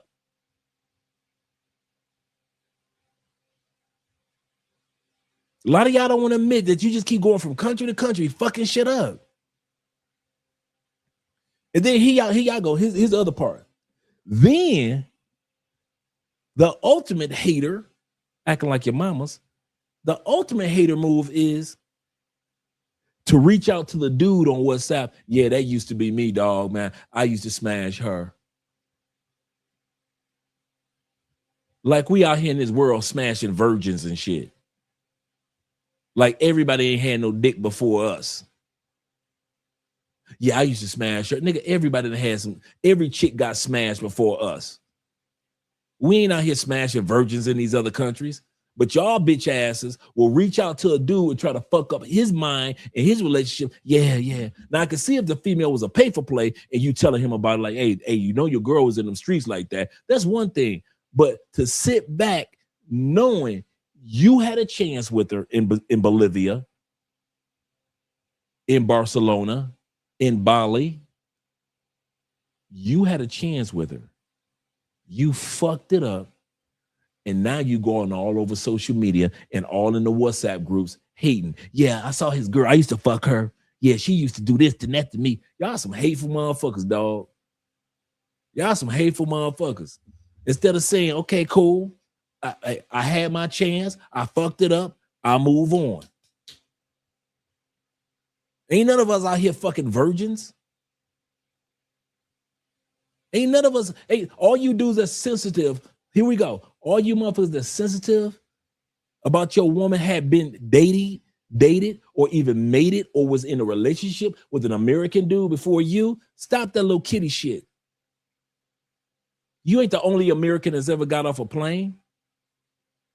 I ain't the first American that my wife has ever dated or been in a serious scenario with.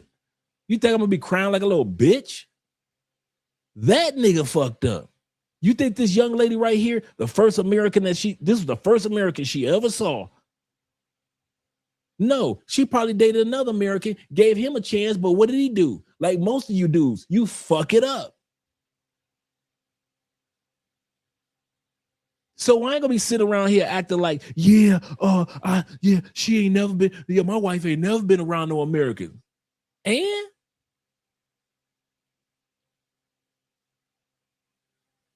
that's like me saying I ain't gonna fuck a bitch in Florida because she used to fuck niggas in Texas when she was living there. Man, I ain't fucking that bitch, man. Why? She used to live in Texas, man. She had a Texas boyfriend. Fuck them niggas. That's like me telling a chick in Chicago, I ain't fucking her because her ex was from Detroit. Geographics don't mean shit. Whoever was this young lady's ex will never experience this. That's what my point is. Don't be that dude, bro. Be this dude. Don't be the dude that's got a flashback and regret that you fucked it up with some foreign woman and now she's happy with another dude. Don't be that dude. Don't be that hateful motherfucker. Because there's a lot of y'all out there and a lot of content creators don't talk to y'all. I'm talking to y'all. Don't be that hateful bitch ass nigga. If she's moved on, one thing that God blessed me with, And I know I'm sound like I'm rambling a little bit, but I am a little bit. One thing God blessed me with is the ability to be happy for my exes. Say that again, because that went over the head. A lot of you hateful, spiteful motherfuckers. I have the ability to be happy for my ex-girlfriends, ex-chicks I was smashing, ex-wife. I am happy for them. They've moved on. Many have gotten married. I've talked to some of their husbands. Many have gone on and have great relationships. I am not a hater. A lot of you motherfuckers, y'all wish y'all ex-girlfriends would burn in the flames of hell. That's how evil you motherfuckers are. You do not know how to be happy for an ex. Let a woman just move on and you move the fuck on. You niggas still calling exes 3 years later. Your ex pregnant by her husband and you still can't let it go. The fact that she got married. You think that if you can't do that in the States, if you can't let a woman be happy in the States, how the fuck you gonna use a passport, go to another country, be spoiled the way that these women in other countries spoil you, and you gonna move on if it don't work out? You can't even move on from them raggedy bitches in the States that don't spoil you. How the fuck you gonna finally move on from these chicks in these other countries that do spoil you? Grow up. That's why I'm talking about this part right here. Grow up. It didn't work with you.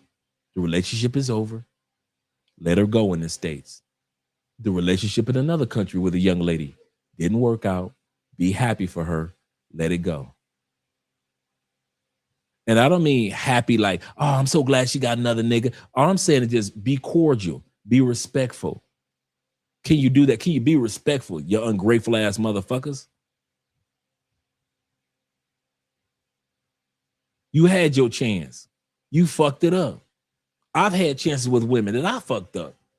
So that's why I can talk like this. I know I've had chances with quality women and I fucked it up plenty of times. So don't act like I'm the only one that's ever fucked up a good relationship and had to move the fuck out the way for the next man.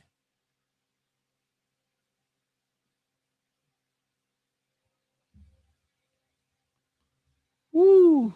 Y'all ain't gonna, you know what? That's why I always say, keep your asses in the States.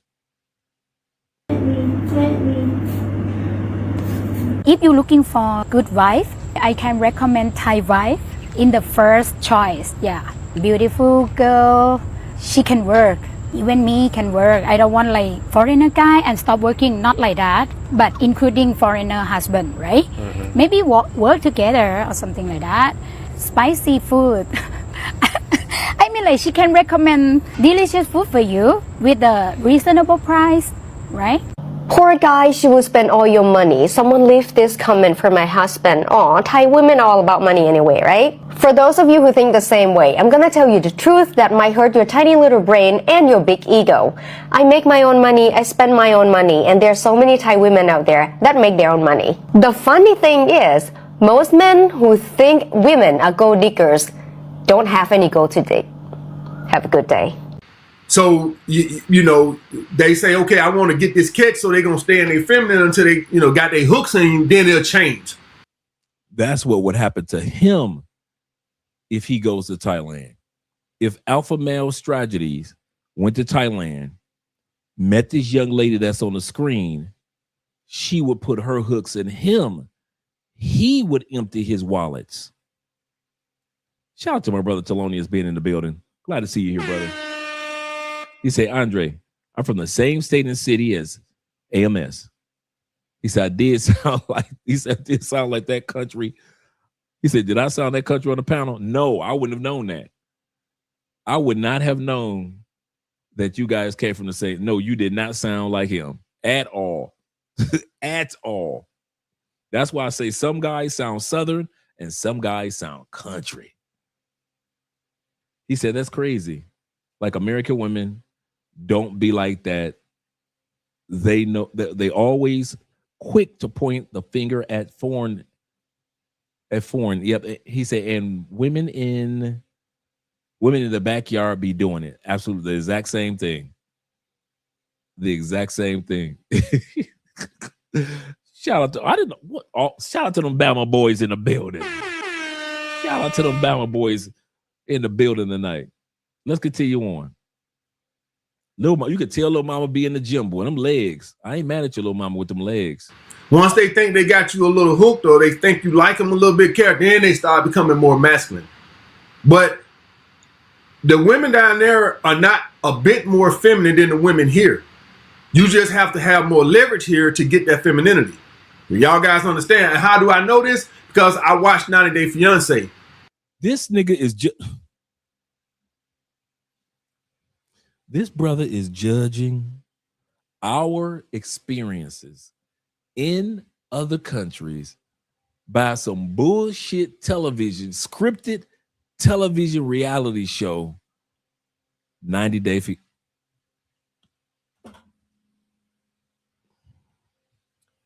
I've heard it all. I give up. AMS. Lock us up. We don't know what we're talking about, bruh. Send us back to the States, bruh. Get ICE out here to come pick us up, send us back to this. Because, bruh, you obviously know way more than we know. This nigga say, how do I know? Because I watched 90 Day Fiancé, a scripted reality show that centers around having to have drama built to keep the audience there.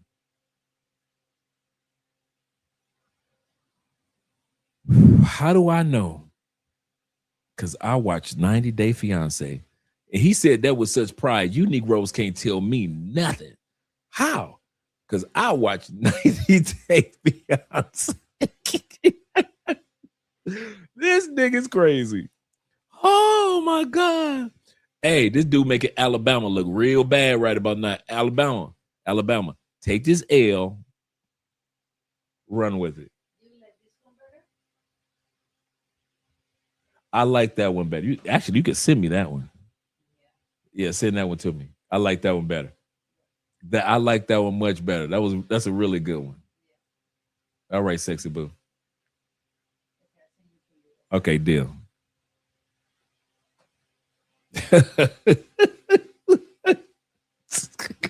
This dude said, he lost all his credibility. He don't need to do no homework as a dating coach, no research. All he need to do is watch 90 Day Fiancé. He said, I've been, shout out to T-Mac, man, in the building. T-Mac says this. He said, I've been to mainland China 35 times. He said, but I still have black friends telling me that I don't know anything and how racist it is over there. He said, no matter what I say, that's why I say stop trying to convince Americans, man. I got so much peace because I do not try to convince Americans of a damn thing about another country. You won't see me on that panel. Friends or foes, don't ask me shit. He said, no matter what I say, they have friends in the internet. Yeah. Shout out to Love, Purpose, and Passports. That's that dude for real. You, Mr. Pro for you. Yes, sir. Let me scroll down. Let's get started to you on with the video. But I'm going to bring that back what he just said. Husband. Thai women are all about money anyway, right? For those of you who think the same way, I'm gonna tell you the truth that might hurt your tiny little brain and your big ego. I make my own money, I spend my own money, and there's so many Thai women out there that make their own money. The funny thing is, most men who think women are gold diggers don't have any gold to dig. Have a good day. So, you know, they say, okay, I want to get this catch, so they're going to stay in their feminine until they, got their hooks in you, then they'll change. Once they think they got you a little hooked or they think you like them a little bit, then they start becoming more masculine. But the women down there are not a bit more feminine than the women here. You just have to have more leverage here to get that femininity. Y'all guys understand? And how do I know this? Because I watched 90 Day Fiancé. And the women are feminine at the beginning to get the hooks in the guy. All right. All right. We get a chance to vote. Get that vote in. Which country? Because the Japanese looking good. Philippines, little short, thicky. But that chocolate Thai, Indonesia not looking bad. Vietnamese looking cute. Myanmar, don't take it for granted. Myanmar. This don't look like the women from 90 Day Fiance, does it? This does not look like the women from 90 Day Fiance. Oh yeah, Cambodia's looking good too. But they put Thailand right in the middle, let you know. He said, I vote for them all. I ain't mad at you. He said, Dre, you know you want to laugh harder. I really do, man. I really do. I can't believe this dude. I cannot believe this dude. Yes, sir. Take them. T-Mac no more than most of us. Take them all. Take them all. Yes, all of them looking good. And then as soon as they get their hooks into the guy, where he cares about them, like them, then all of a sudden they start becoming bitchy and masculine. So everybody there is going to treat you of importance because not only is you American, which is an advantage there, right? Because they know about the capitalism that's here. But then on top of that, you're traveling, which shows a level of disposable income, which is going to be more incentive for them to treat you better. Some Thai guys, they really get mad at their woman if the woman doesn't give him money. And that's why Thai guys actually hold so much resentment to foreigners. Because right now, all the, Thai girls, they really turn themselves to more and more francs. Like, can you feel like you walk around, can you feel like certain resentment from Thai guys? Not really. Honestly, no. Okay. From the previous situationship that I've been with, he definitely feels that. Oh, really? Yeah. When I'm with foreigner, it's like I feel like more free to be like myself. Okay, so with Thai boyfriend, you have... I hear that in Colombia. I hear that a lot of Colombian women say, when I'm with foreign men, I feel more freer to be myself. I'll give you a perfect example, right? Me and Andrea, her family, we've been together 8 years, married 7. Do you know the ladies in her family still look at us? They don't think Andrea, this is the funny part. They don't think Andrea is traditional because they see Andrea dress in her fashion attire all the time. So they're like, there is no way she's cleaning her house. There is no way she cooks for her man. There is no way she's always, there's no way she goes to the gym. There is no way she does this, she does that. She is too Miss Fashion Show. I was talking about you. But they don't realize how traditional Andrea actually is. And she does everything just like they do. She just does it a little jazzier. Colombian men Brazilian men are very clingy.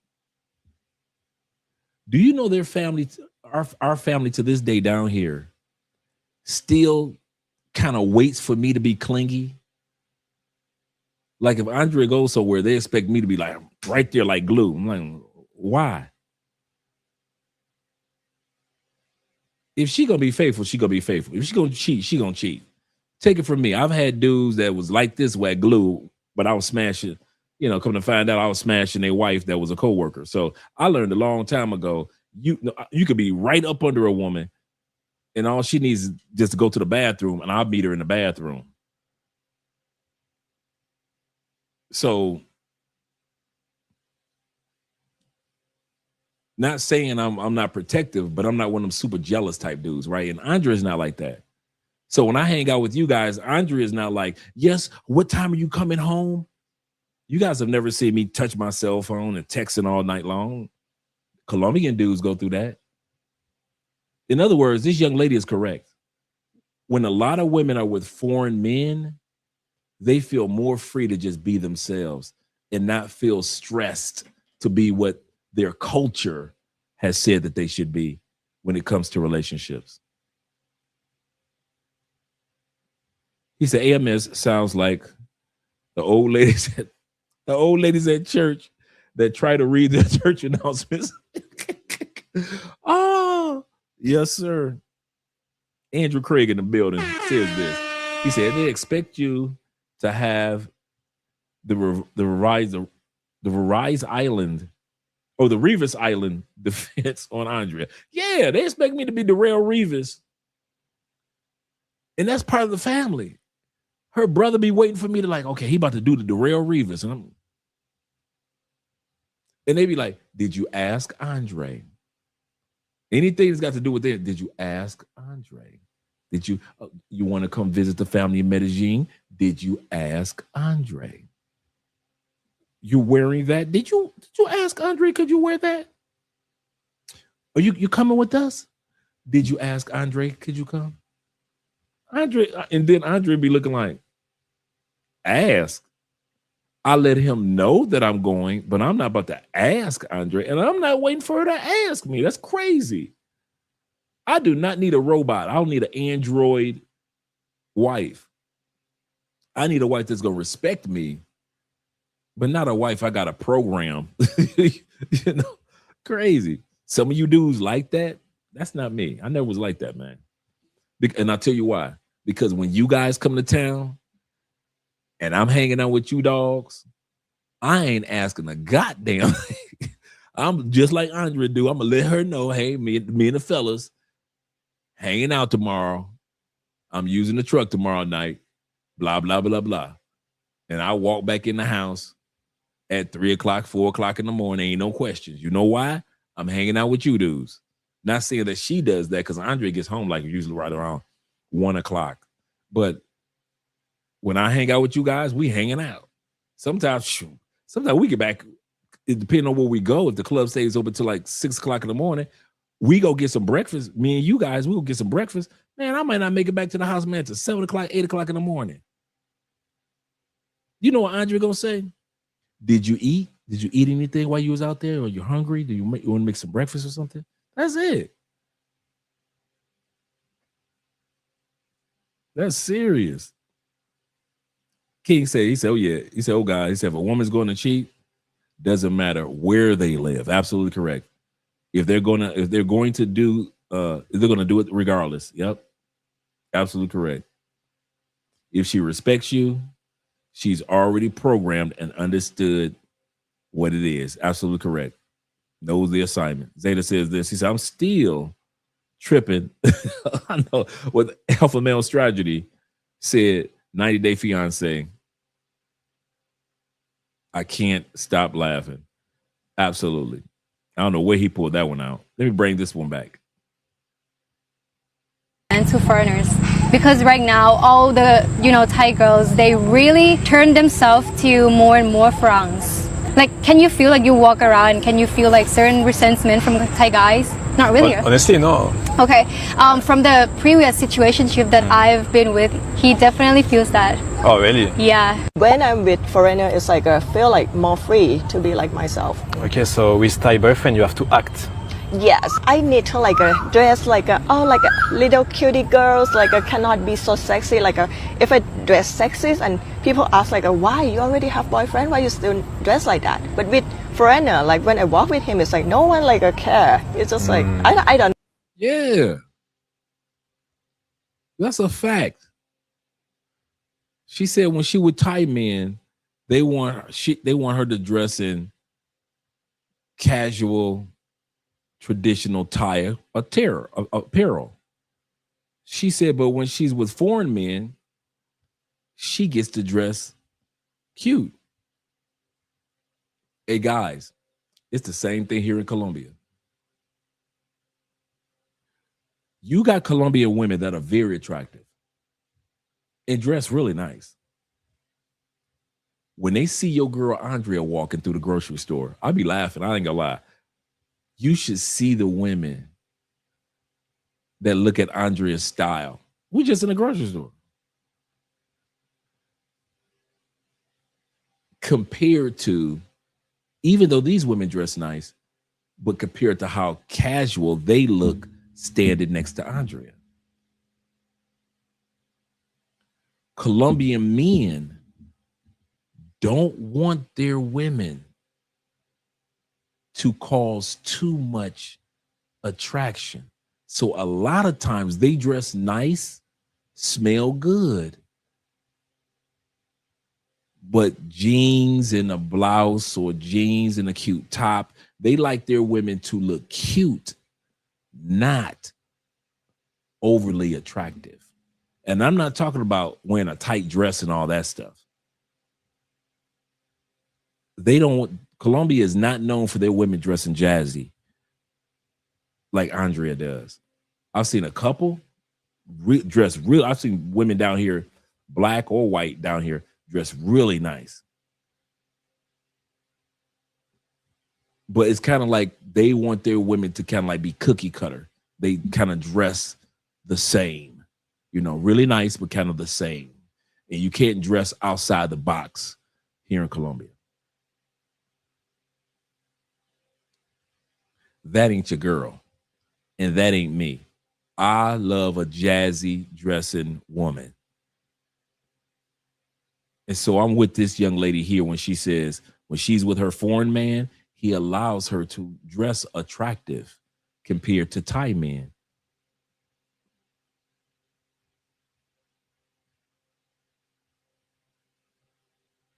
Little cutie girls like cannot be so sexy. Like if I dress sexy and people ask like why you already have boyfriend, why you still dress like that? But with foreigner, like when I walk with him, it's like no one like care. It's just like I don't know. Maybe because I still care of like the eyes of like other people look at me. If I cannot care about that, so it might be fine. But okay, when I still care, so it's like important for me. Yeah. My ex, I have to taught him everything.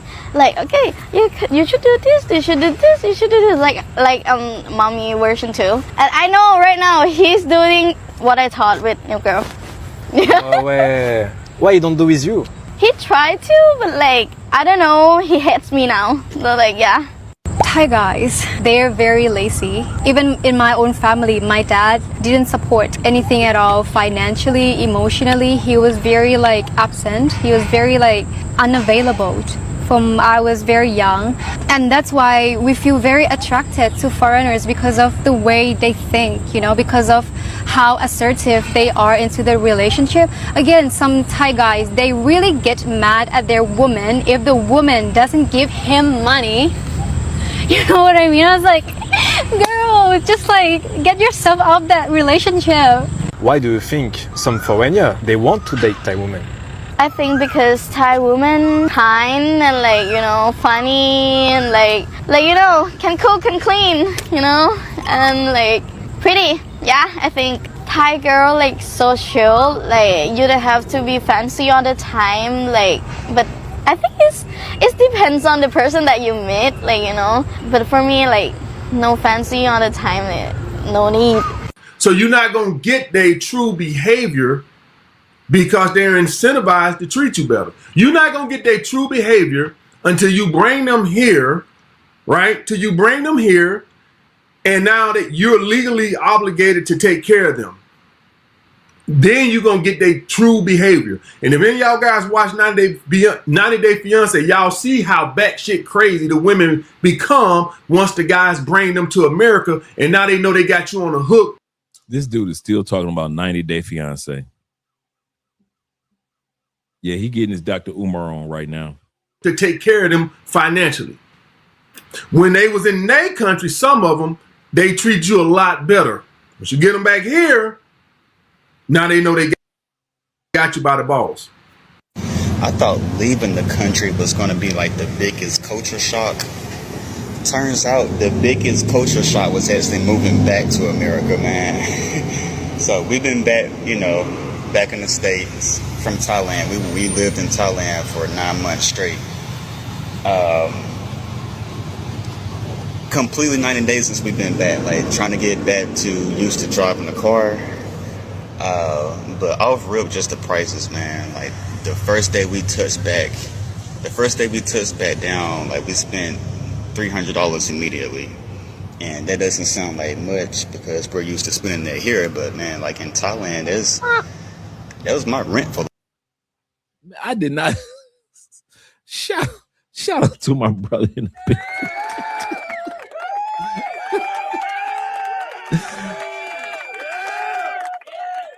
Shout out to Mr. Pro for you in the building.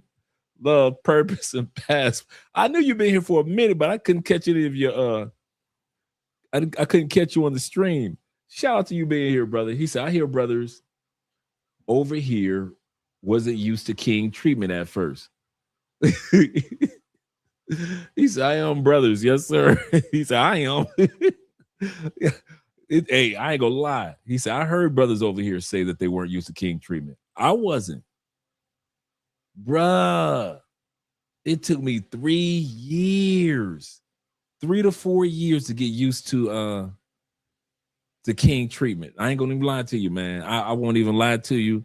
Man, I thought it was so, I knew that's what she was supposed to do, but it still felt awkward. And it took me 3 years to get used to it, man. Just little things like manicures, little things like I said, she take care of the hair that grows in a man's ears. And, you know, I take care of my own nose hairs, but the meals, the compliments, the touching, constant touching, the compliments, you know, everything. When you're with a Latin woman, everything comes with a more, or my sexy this, or beautiful that, or wonderful that, or my, so it's so many compliments, so many touchy kissing on the forehead, rubbing on the bald head, kissing on the bald head, kissing on the cheeks, kissing on the lip. You have to get, bruh, if you one of them dudes, I'm too sick, I'm a dog, I'm a tough man. That shit ain't gonna work overseas, dog. You might want to stay in New York with that tough New York shit.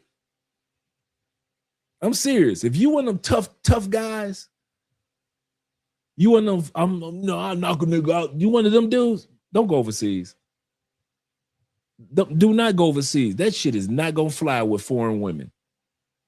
That being Mr. Tough Guy, that shit gonna melt away. I seen some of the toughest, thuggest dudes that would tear some stuff up in the States, fight everybody, get overseas, and will be with it. He's 6'3", 6'5". Get overseas, get with him a 5'3" Brazilian. All that tough guy shit melts away because she giving him the king treatment. I've seen that so many times. So if you're a tough guy and you think all that tough guy shit translates to another country, shit. No, it don't. You've been watching too many John Wick movies. You think that you're gonna be John Wick for life. Shout out to my brother. And make sure you tell the wifey I said hi. Make sure you tell her I said hello. Hope everything's going great with you guys. He said, I heard we need to get together. I've been meaning to call you the past couple of days anyway while you playing. So it's kind of funny that you popped up now. I got some things that I've been trying to set up with all the guys that are in solidified relationships. He said, I heard brothers over here wasn't used to king treatment at first. He said, I am brothers. Yes, sir. It took me a minute, but now I can't go back. That's another reason I could never date women in the United States. Ain't no way in hell. He said, Dre, we all had to get used to this. He said, my wife bathed me in the That's what I'm talking about. Right. And be waiting with the drying towel. You be looking like, huh? I'm a grown man. And then this is the funny part. Hey, check it. And then you try to fight it off like, I'm a grown man. You don't need to be doing all that for me. Even though it feels so good to be spoiled. I ain't never felt this before. What are you doing? I'm just melting away. All the stuff that you see that dudes, everything that Mr. Pro for you was saying, I'm saying, Richie Mack, all you other guys that live outside the United States, it's not foreign to us, but you American, I'm telling you, bruh, your woman will spoil like a kid, spoil you, dog, to where I wish the fuck I would, dude. There is nothing, even if I was single, nothing an American woman could do for me ever again but point me to the nearest airport and keep me in prayer. That's it. You American sisters, you know what you can do for me? Keep me in prayer and point me to the nearest airport. That's it. Your woman spoils you so much. Oh my God, you got to get used to it like this. That tough guy, that shit just started melting away like Frosty the Snowman. that shit. He say I used to be stiff at first. Right. Stiff at first. He say we laugh laugh about it all the time. He say we laugh about that to this day. Right. I ain't the only one. Okay, cool. I don't feel bad now. I don't feel bad now. It's serious, man. I kid you not, man. Dude. And it's part of the makeup of the culture. Once again, gentlemen, they spoiled their local boyfriend when they were in high school and junior high school and post high school. They spoiled whatever boyfriend they had when they were in college, if they had a boyfriend. And so for us, it's not because I'm going to say this, guys. Don't forget this. Stop listening to these damn content creators that's telling you because it's you American. It's not. It's a part of their culture.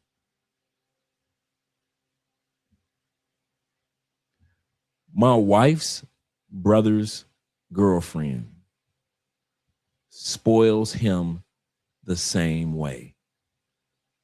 She's not a foreigner. He's not a foreigner. It's a part of the cultures in these countries. It's a part of the cultures. And I'm telling you, it is, I love the fact that our women spoil us like this out of, can I be real with you fellas? These women out here competing, bro. Women in the United States and these other countries, they don't believe in competition. Women in other countries, oh, they know it's a competition. They know it ain't that many good men out there. I'm gonna say that again. They know half of you knuckleheads getting off of planes ain't worth a pot to piss in. Can I be real? Half you knuckleheads getting off the airplanes, you passport pookies, not the passport bros. You ain't worth a pot to piss in. They know that you just coming over here, buying some pay for play and moving about your business. Nothing wrong with that. I'll say it again. Nothing wrong with that. But there are quality women in these countries that know not to take your little flirtation in the mall seriously. Like if you see her, you say something flirtatious, she know to keep walking because she know that you ain't really, for real, you ain't about shit when it comes to traveling. You ain't the dude to be trusted when it comes to traveling. And a lot of you guys embrace it like, hey, I get it. I'm only here for a few days for some fun. So I can see how she don't take me serious. Some of you guys get it. Some of you guys are sensitive about it. What you mean I'm not a quality dude? You heard me. You know your ass ain't about quality. I remember I wasn't about quality. Don't be acting all brand new like your ass, every country you go to, you just a quality dude. No, your ass ain't. No, you're not. And nothing wrong with it. Like I said, some brothers embrace like, hey, I didn't come to be quality. I came to have fun. I'm only off work for 7 days. I'm enjoy these 7 days. And I might give me 1 or 2 girls to give me the girlfriend experience. And I'm cool. And nothing wrong with that.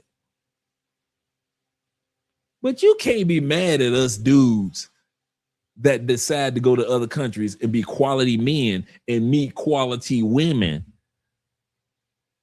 Like Mr. Pro For You did, like T-Mac does, like Will does, like a lot of us do, like Jay Clyde. You can't be mad at us for wanting to be with quality women.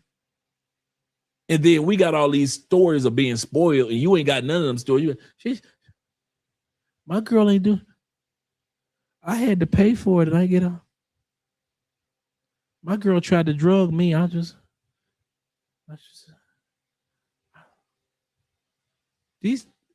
they getting meals. Y'all get meals. Don't be mad at us. You want to be with them party bitches and spend all your money on them. You want to get mad at us because we decided we wanted quality women and you decided that you wanted a bunch of raggedy ass pretty party bitches. They're beautiful, but them bitches draining your pockets and you want to be mad at us because we didn't want to get our pockets drained by party bitches. You can't get mad at us for that. Seriously. If you don't want to get scammed, stop dating scammer bitches in other countries. But if she scammed you, stop crying about it. I can't believe she scammed you. I can't believe you can't believe that she scammed you. You didn't think she was going to scam you? No, I thought I was different. Okay. Getting off that plane, getting scammed and talking about, I thought I was different. Shout out to Maxima Sterling in the building. Glad to see that you're here with the super sticker, showing some love with the $3 love. Appreciate you, brother. He said, but Dre, all the women want a man with money. Yes, women does love resources. Absolutely correct. But you got to bring more to the table than resources. If that was true, then all these millionaires and billionaires wouldn't be getting cheated on. There would be no such thing as the mailman, the postman, the pool boy, smashing wives of millionaires if all it took was money. If that's all it took. Shit. You think some of them NBA wives ain't getting fucked while them niggas are out there playing in the league? You are on the other side of the country. You are Portland Trailblazer. Portland, Oregon. You got a game against the Knicks or Cleveland or Detroit. After that, you got 2 games against Chicago. Then y'all got to fly down to Orlando. You think your wife, because you NBA, ain't gonna fuck that pool boy?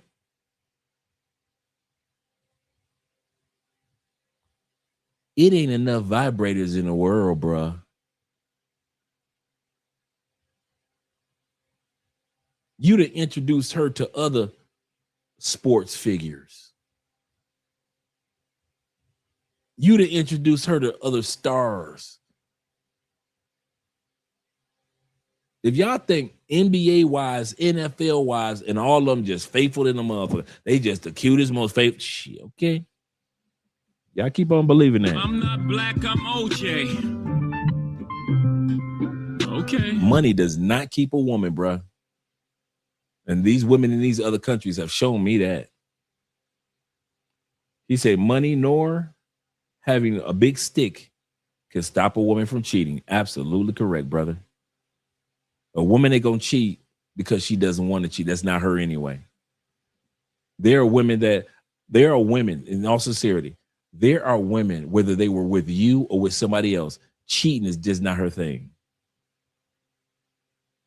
There are women that just, that's ain't my group. Smoking cigarettes ain't my thing. Ain't never been my thing. Smoking weed ain't my thing. Some of y'all smoke y'all weed. I don't mess with y'all. I don't bother y'all. Hey, you smoke the weed. I got the drinks. We still gonna crack some jokes, right? There are women out there that's like that about cheating. When it comes to cigarettes and cheating, they just like, just ain't my thing. I don't even hang out with my girlfriends that cheat because I don't want them to be calling me at 3 o'clock in the morning talking about, tell him I was at your house. So there are women that don't even fuck with women that cheat. It's just like that, bro. So if she ain't gonna cheat, it's just not who she is. He said you have to be so dope. They just think of you. I know, right? Shout out to Bronx in the building, still hanging out. We almost at the last part of the video. Let's get to the last part of the video where the brother's talking about when he just moved back to the States. The brother's talking about he just moved back to the States. What he said a culture shock is moving back to the States. Like, what the hell was I thinking? Let me bring that back.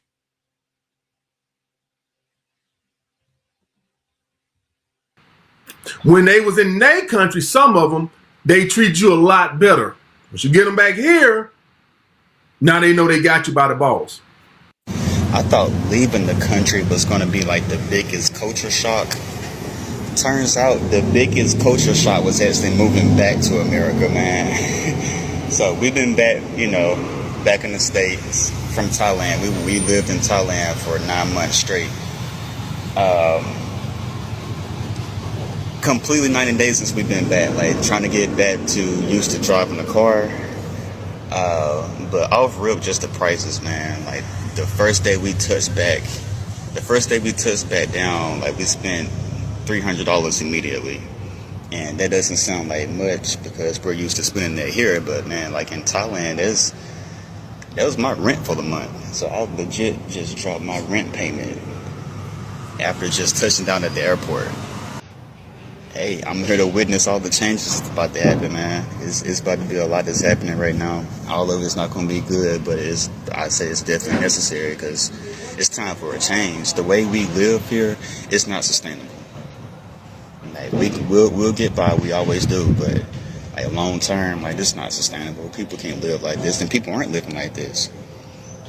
Like suicide rates are up, depression's up, homelessness up. It's a whole lot of issues going on right now, man. It's crazy. But yeah, life in America. Brother say life in America.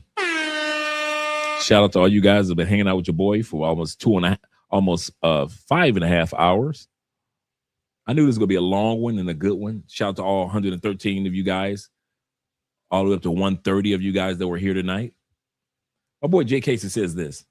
He said, my homeboy wife was having an affair with another man who was married/separated. He said, I told my friend, don't be married to her anymore. She'd be conquered. She's been conquered. Absolutely correct. That's a good point. He said, I have twice divorced mom. He said, I have a twice divorced mom of 2 in their 20s who is trying hard to put me in a relationship. Wait a minute. You got a woman twice divorced and a baby mama of 2. You gonna be baby daddy number 3. No, Dre, she too old. Okay, that's what they said about Janet Jackson. Okay. You keep on, go ahead, Johnny. Keep on fucking around with twice or 2. The reason, you know why you ain't going nowhere? Because she treats you so good. Dre, it ain't all about the sex. That ain't why I'm here. Sure it's not. She's a good woman. She's a good mother. That's what the fuck she is. A good mother. You gonna keep on fucking around shooting up that club, and whatever you shooting, go make it through the back door of that club. And as soon as you end up being baby daddy number 2, you gonna be mad in the motherfucker. Dream deferred. I wanted to live in Thailand. No, you didn't.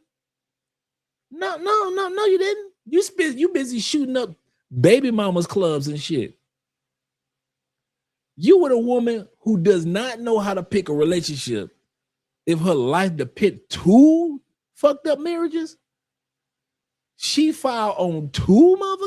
Okay, if she has the yes, it is. If she has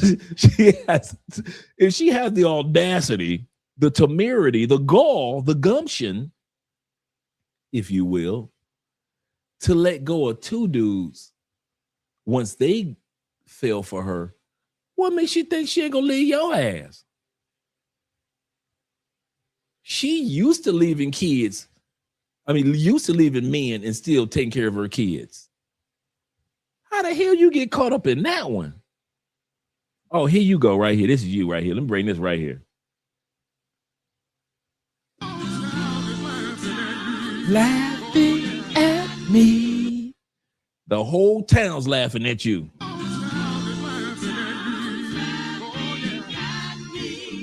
Silly fool, how'd you lose Such a good thing. Silly fool.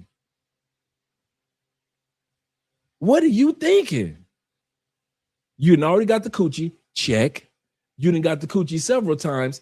Check. The only reason you smashing that is out of just sheer convenience. I know she gonna be home because she got to be home with the kids. I'm horny. Let me head on over there. Play nice. Beat the coochie up. Go on home full of guilt. That's what that is. That's just convenient coochie. That's like coochie that you smash on Christmas. I mean, the day before Christmas. Like, I ain't doing shit, man.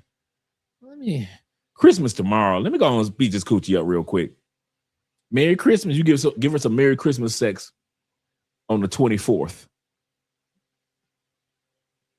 That's some New Year's. That's the New Year's January 2nd coochie.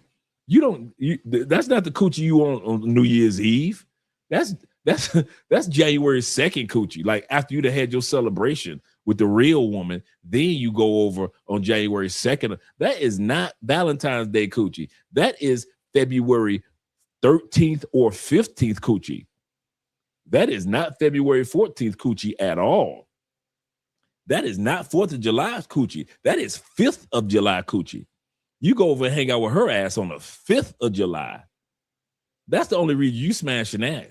Don't act like, yes, I really care for her. I think things are gonna go far. I'm trying to be patient with this. No, you ain't. She just convenient. It's easy to hit, man. If you don't let that woman go, I don't know what the hell you was thinking. What was you thinking? It was gonna go far? Why'd you ask me this question? Of all people, you know who you need? You need a dating coach. You need alpha male strategies. He'll help you. You need them dumbass dating coaches that's gonna co-sign this shit. I am not co-signing this shit. Hell no. Twice divorced with 2 kids? Man, please. I don't care if them kids was 2 or 22. I don't care if her kids was 32. She got 2 motherfuckers that I ain't trying to see. And then she got 2 more motherfuckers I ain't trying to see. 2 ex-husbands, which probably one of them, if not both of them, are the baby daddies. And here your ass scampering around the house in your socks, in your goddamn Michael Jordan tube socks with the stripes on the side. You think you the man of the house, don't you? You the man of this relationship, don't you? You the man. Do you know how many motherfuckers that walked past her ass and said, You ever notice her exes don't call to get the pussy no more? They be like,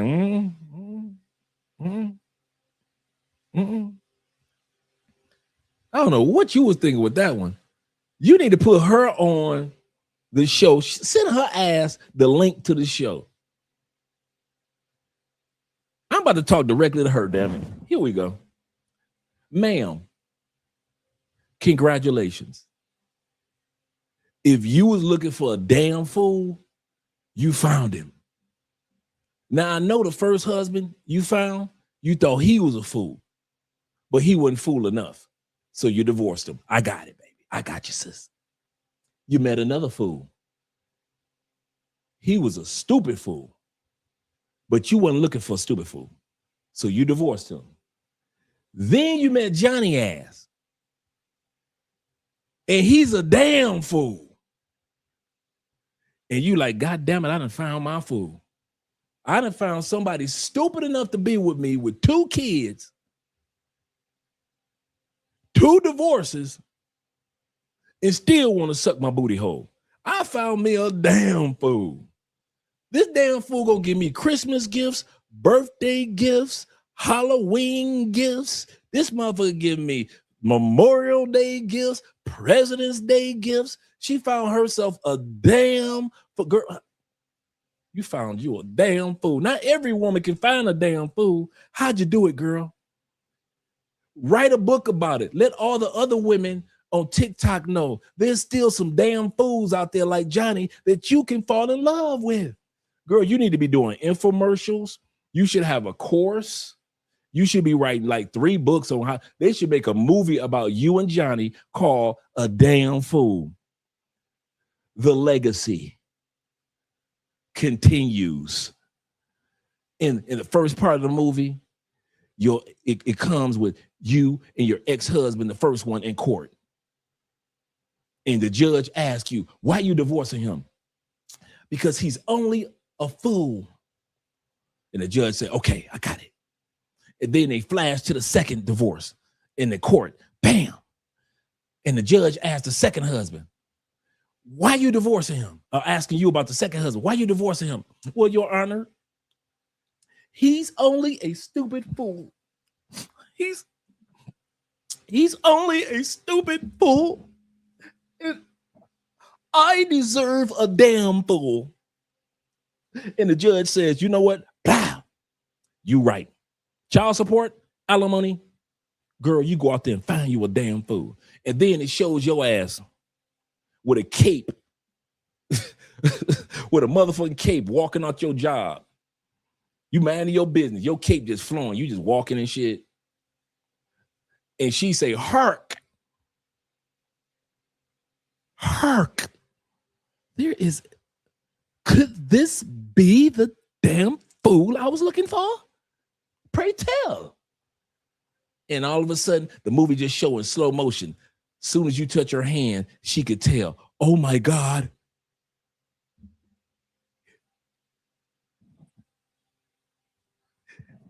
He is a damn fool.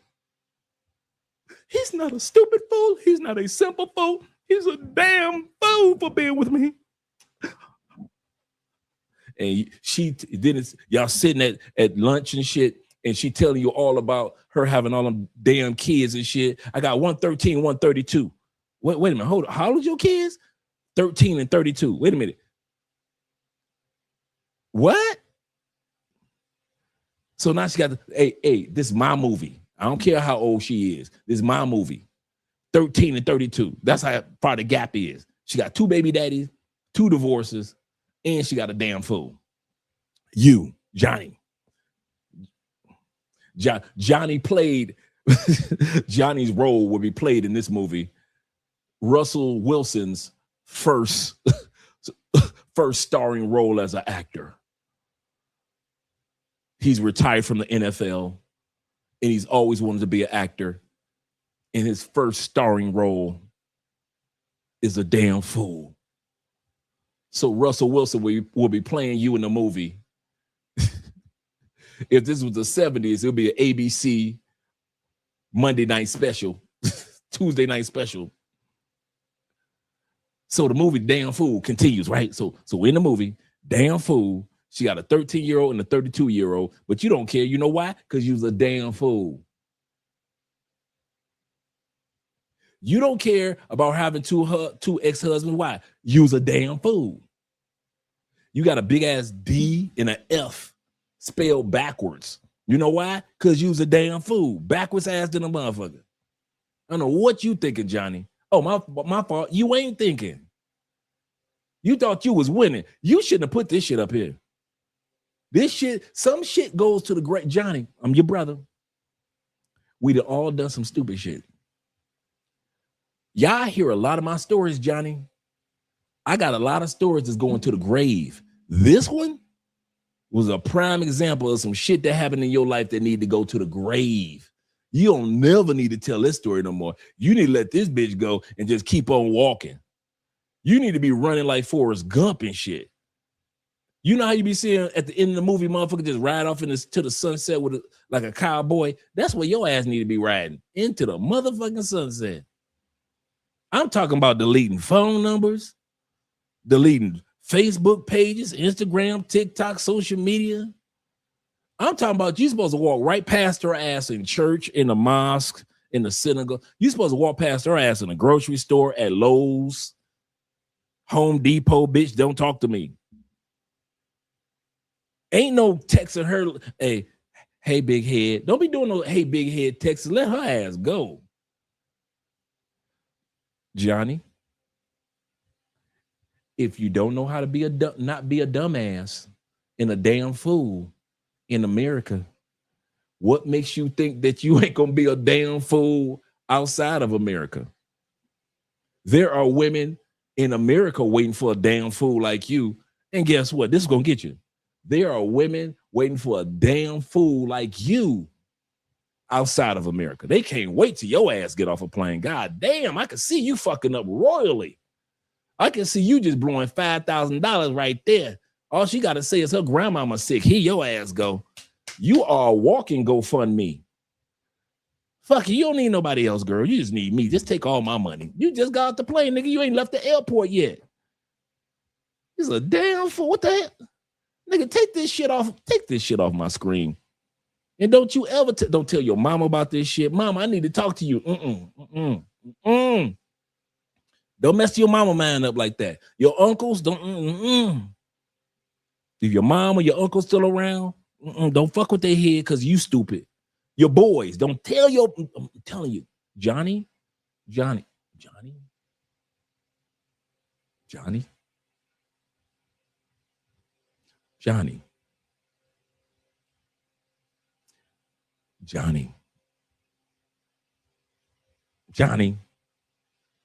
Do not tell your homeboys about this chick. Just act like, you know, you've been busy. Well, you been, dog? No, I've been busy, dog. You know, work, man. You know, work.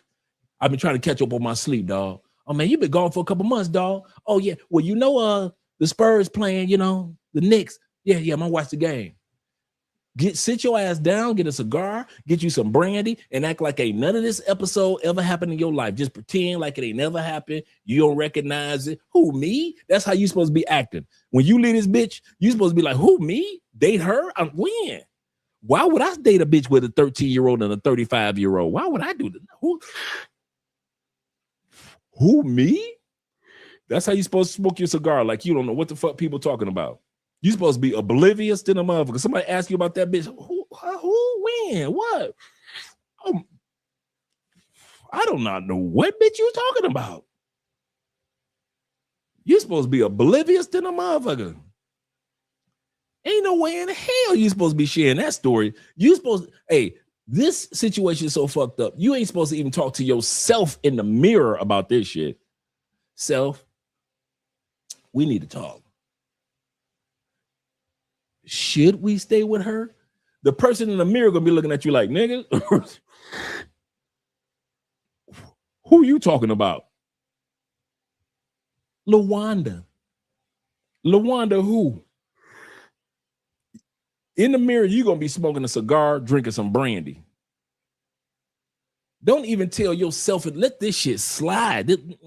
This part of your life ain't happened. You know how when sometimes some shit happened in a person's childhood, and they be like, I blocked it out my mind that my parents divorced. Damn, I forgot that they divorced. You know, did they block something out their mind? This shit, Johnny, you need to block this shit out your motherfucking mind. And I know you better not be laying next to that woman right now. You better not be laying next to her fat ass. And this motherfucker better be so, Johnny, if this is another American fat bitch that you are asking us about, this better not be no bitch that is 3 times she on Schoolhouse Rock. 3, 6, 9, 12, 15, 18, 21, 24, 27, 30. If she that big, if she Schoolhouse Rock big, a man and a woman had a little baby. Yes, they did. There was 3 in the family. That's a magic number. 3, 6, 9, 12, 15, 18, 21, 24, 27. Here come your woman, 30. If she looking at Schoolhouse, if she looking as big as Schoolhouse Rock, Johnny, and you laying next to her snoring ass, Johnny, you can't. Johnny, do me a favor. Put your passport in the top motherfucking closet. Put it up there for about 2 years. Because you ain't going to be coming out here being a damn fool. And then you're going to blame Dre. I went out there and I met a woman and she used me. Well, Johnny, because you's a damn fool. And you took your damn foolology your damn fool witchcraft, if you will, and you tried to take it to another country and you was a fool for that bitch. 2 divorces? So ain't none of that statement you saw was a red flag, huh? Ain't none of that was a red flag. 2 kids and 2 divorces. You ain't see none of that shit as a red flag.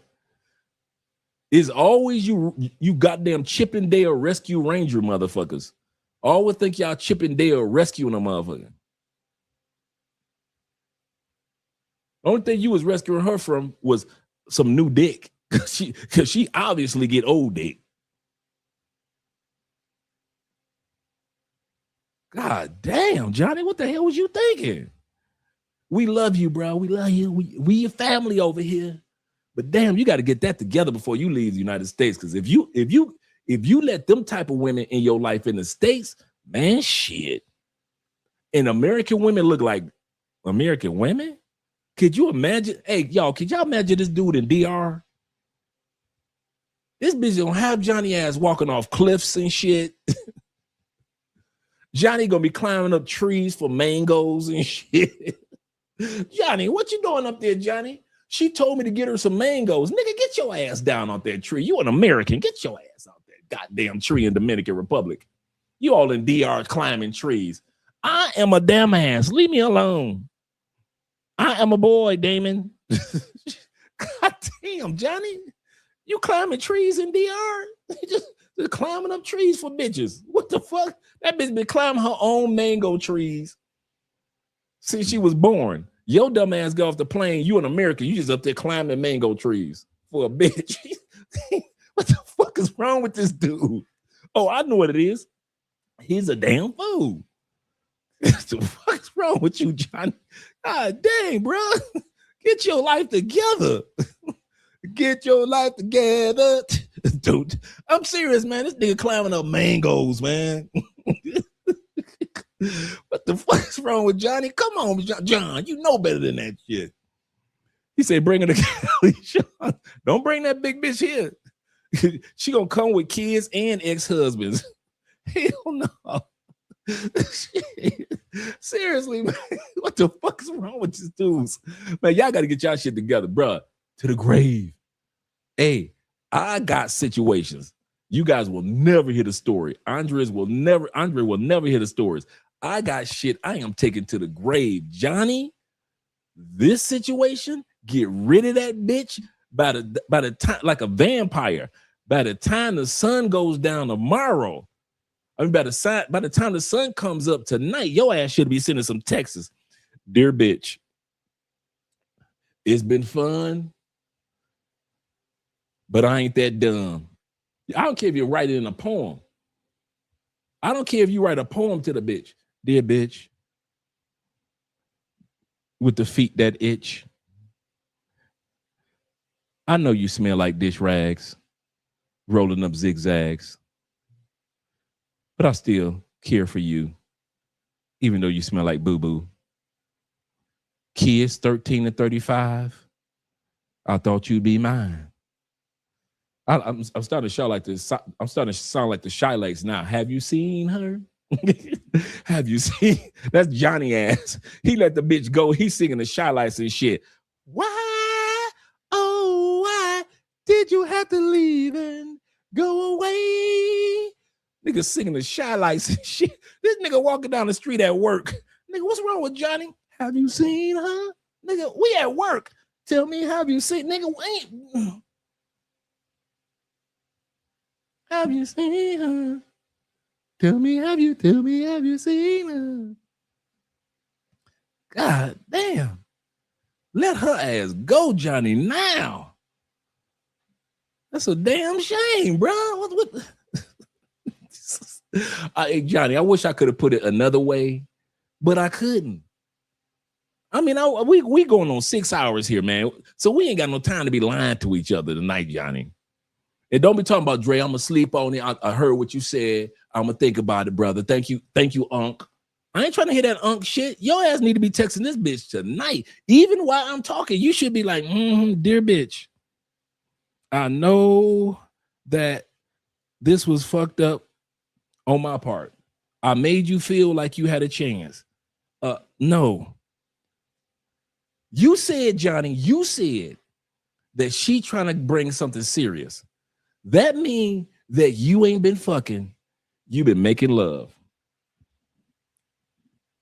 Oh, let me see if I can get that. Yep.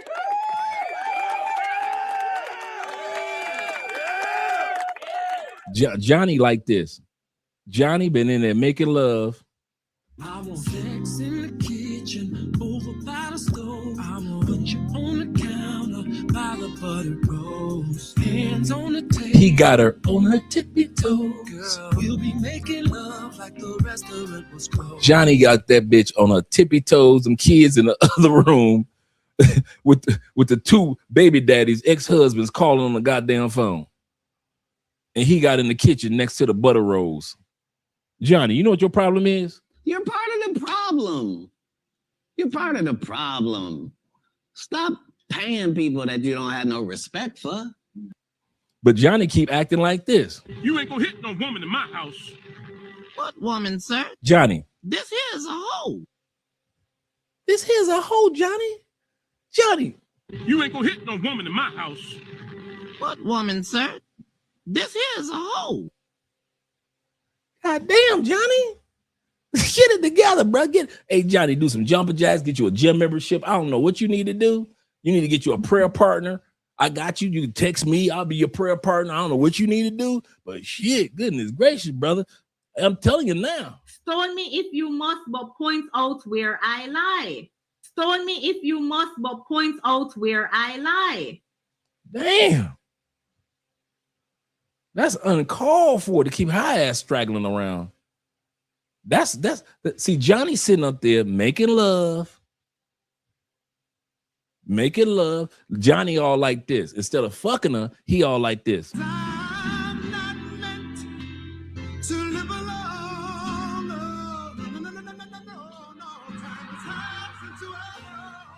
Instead of, is this camera on me? Yes, it's on. That's stupid. Use your common sense. Use your common sense, Johnny. You can't be walking around like this. I'm not meant to live alone.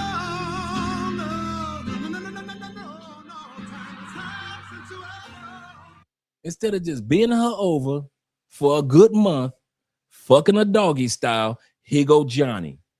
He in missionary position. He holding the back of the head. You know you can't be holding the back of a woman's head without her falling in love. So now you a missionary and here your ass slow stroking. You slow stroking, holding the back of her head. Nigga, if you don't let the back of that woman weave go and get your ass up out of there, that's why she asking you, Johnny, can we be an item? Can we be a couple? Can we be together? Can Johnny, hey, I know we met at band camp, but I know we met each other at band camp, Johnny, but can we be an item? Can we be a couple, Johnny? Come on, Johnny, tell me the truth, Johnny. Quit holding the back. Johnny, I got an old school tip. You cannot hold the back of every bitch's head. That is for lovers only. Johnny, you can't be fucking and holding the back of the when a woman's head, the back of her head is cupped in your hand, she feel like she floating, like you just he oh my God, I'm in no other man. In that moment, she gonna lie to herself, nigga.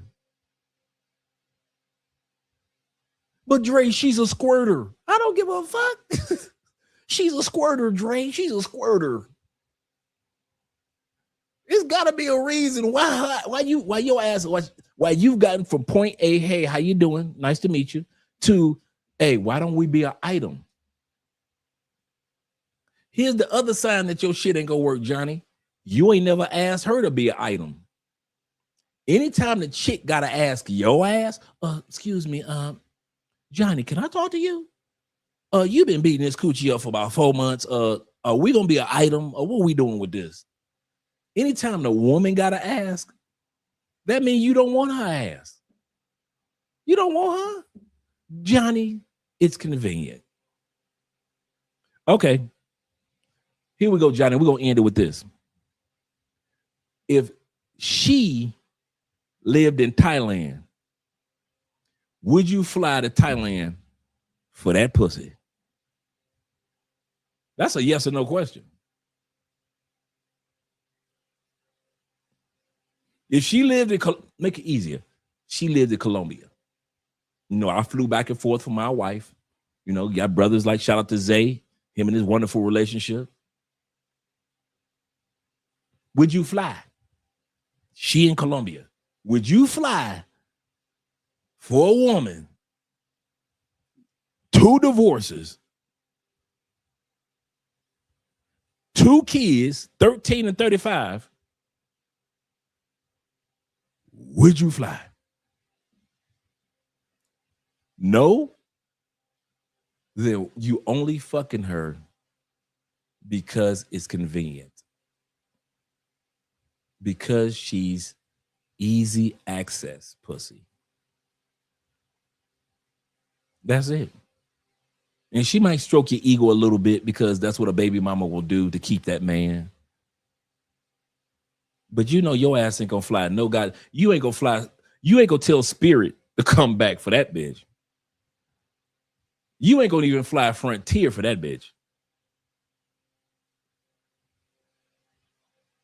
And since you know you not, it's convenient pussy. Treat it as such. Let her go. You mean I gotta let her go? Nigga, let that bitch go. You should have been let that bitch go. This question shouldn't even popped up. You either too young or too old not to know the difference between convenient pussy and somebody that you need to take serious. Do you know how many bitches I fucked just because it was convenient? I fucked them at work because they was at work. If I had to drive 20 minutes to the other side of the city, guess what? That bitch that I was fucking at work wouldn't have got fucked. Some bitches ain't even worth a 20-minute drive commute. The only reason you fucking a Johnny is because the commute is convenient. But if somebody told you had to fly from, I'll make it even easier. In your state, if you had to fly from one side of your state to the other side to be with that pussy every other weekend, you wouldn't do it. You wouldn't even do it. That pussy ain't even worth being 4 blocks away in walking distance. That ain't even a walking distance pussy. That bitch ain't even worth walking distance. You're like, nigga, she only 4 blocks away, nigga. She ain't even worth walking over there, man. I'm about to walk my ass. So I'm about to go to bed. I got to go to work in the morning. You be rolling over with your pillow, man. I got to go to work in the morning. Fuck walking over that bitch house. Hell no, man. That's the only reason you with her. You don't like that bitch. She just convenient. If you liked her, you would have made it something solid by now. And here's the part. She already senses that it's not solid. That's why she asked you, can we become solid? Because she already senses he's only fucking this pussy for convenience. He's another one. Oh, did I say something wrong? Do you think you was the first pussy after the divorce? I mean, the first dick after her divorce? Her second divorce? No, she probably had somebody in between the second divorce, and then it was you. Like I said, she was with fools. She was looking for a damn fool, and she found one. You deserve better, Johnny. You tell me that's okay. Here we go. You tell me that's the best that God can give you. You tell me that woman right there that snores, you were sent to this planet Earth to be with a snoring ass bitch with 2 kids 1335. 2 divorces. And the best God can give you is that bitch. That's what you're trying to tell us. That's the best that you can get. If you believe on your plantation, that that's the best that you can get on your plantation, so be it. Nothing that we say tonight even matters. Because as long as you on this plantation, you're going to let any type of raggedy ass bitch in your life. That's not even a low self-esteem move. That's a no self-esteem move.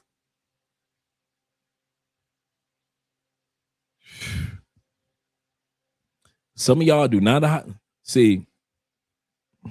You do not know how to treat women like postage stamps. Your job, some women get treated like, you know, you want to get to know them seriously. Most women you meet, Johnny, are going to be postage stamps. And I'm saying this to all you younger brothers when you go to other countries. Everybody you meet is not girlfriend. Everybody you meet is not wifey. Everybody you meet is not situation. Most women, I'm giving y'all some game, are fucking postage stamps. I promise you, at least 98% of the women that I've met in my life that I slept with, dated, everything, postage stamps. You lick them, you stick them, and you send them on their motherfucking way like a postage stamp. Lick them, stick them, send them on their way.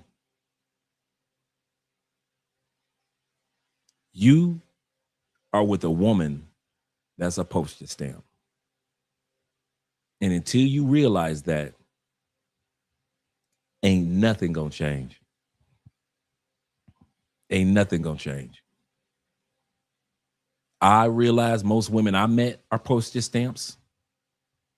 I realize my boys, most of the women that they met are postage stamps. Most guys that meet women outside the United States, you find out that they're just postage stamps. And I'm gonna say something. Women being postage stamps is not an insult to women. I know they'll take it like that, but I'm talking to you guys. I'm giving you guys straight East Side Detroit game. Postage stamp women are the women that you decided I'm not going to use. I ain't going to break her heart. I'm not going to put her in a situation where it's too serious. I'm not going to be around long. I'm going to treat you like a postage stamp. I'm going to lick you. I'm going to stick you. And I'm going to send you on your motherfucking way. Just like a postage stamp.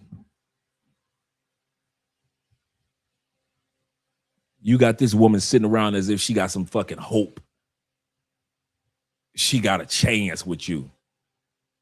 You know deep down in your heart, Johnny, and any of us men, that woman ain't got a snowball's chance of shit working with you. And you know it too. So go ahead, Johnny. Go ahead. Keep her. Don't text her. Keep her. Text her, I love you. Text her, I'm on my way in a minute. Text her, we're going out for breakfast in the morning. That's what you do, Johnny. That's what you do. Do not, and I mean this, do not text that woman and tell her it's over. You ain't built for over. You ain't built for over. You built to stay in bullshit like that. Because if you weren't, you wouldn't still be in it. You built for bullshit like that. I'm gonna tell you something. I'm built for a lot of shit. Bullshit with women, I ain't built for it. I ain't built for domestic violence. I said this the other day on the show. Me and Andre been together 8 years. And I asked Andre about this the other day. Do you know in 8 years, Andre and I have never had an argument. Ever. We've never had a back and forth banter argument. Ever. We have things that we agree on and disagree on, yes. To raise our voices and argue, not one time. To have a angry face. Not at one time. We've never had an argument. I don't know what it's like to argue with my wife. And we've never even come close to it.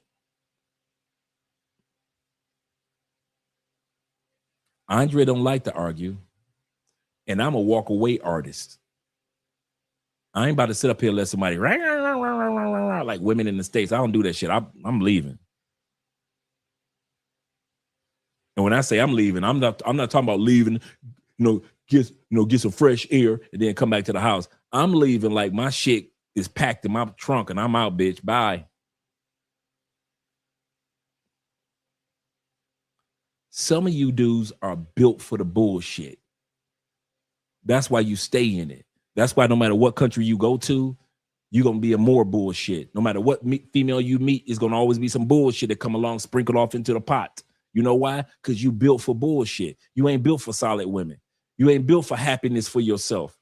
You don't want happiness. You don't want peace. You want bullshit. It's always got to be, it can't be just green flag, green flag, green flag, green flag. It could be green flag, green flag, green flag, red flag, green flag, red flag, green flag, red flag. You gotta have some bullshit mixed in there, or you ain't happy. Some of y'all just can't handle being with a woman that's gonna give you peace, that ain't gonna put you through no shit.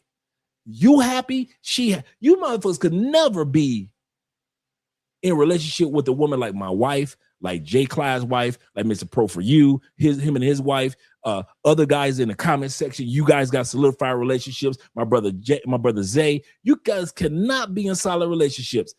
You always got to have something that's fucked up about your woman for you to be happy.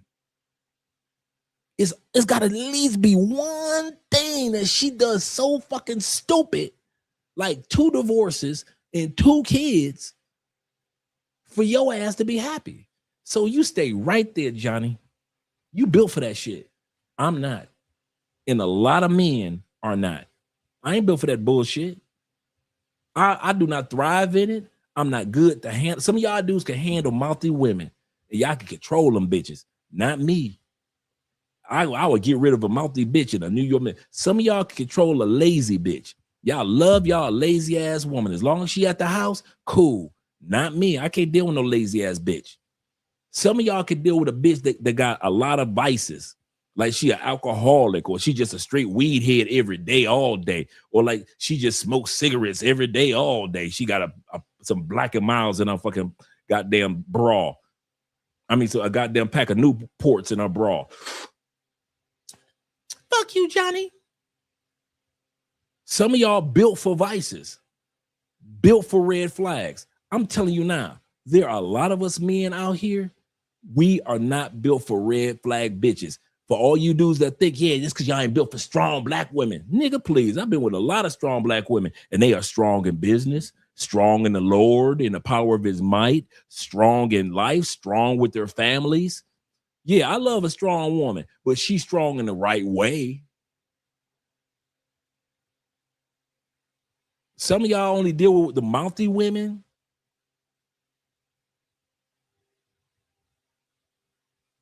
If I wasn't with Andrea, I was married to my ex-wife for 14 years. Very soft-spoken, down-to-earth woman. To this day, in 14 years, I've never heard her raise a voice. Even when we go back and forth in a disagreement and argue, we will argue. Her voice never went above a certain octave. She's not a yeller. There are women out there that yelling is not a part of who they are. They just don't do it. It's just not them. You got to really push them to the edge to get them to start yelling at you. Andrea the same way. Andrea, that raising your voice type shit. Andrea's voice is low. When she get pissed, her voice is like John Wick's. Her shit get low. Andrea will tell you, I have a special set of skills and I will fuck all this up. That type of thing. But some of y'all built for that, man. I'm kind of glad that you put that up there, Johnny, because got us a chance to talk about this. Some of you guys, man, you're going to go to other countries and you're going to keep on getting with ain't shit women. in America, they will blame you. They will sit back and say, well, yeah, he couldn't handle strong women, so he went out there. See, there's other countries, and they never hear the story of the fact that you can handle American women because you love fucked up American women. Not all American women are fucked up. I'm talking about the ones that you like. And you go to another country, and you gonna discover that you like fucked up women no matter where you go. Send your ass to Morocco, you like fucked up women. You go to Egypt, you like fucked up women. You go to Ethiopia, same shit. DR, same, no matter where you go. Some of you dudes are built for women that ain't shit. You built for it. You wonder why you never get a good woman? You ain't gonna never get one. Not the way that you move. You don't have any standards, no morals, no boundaries. That's why fucked up women can always come in your life. You have no standards, no rules set in place for bitches, no boundaries. No, okay, a perfect example. Yeah, a perfect example. It's so simple. I'm gonna show y'all my phone.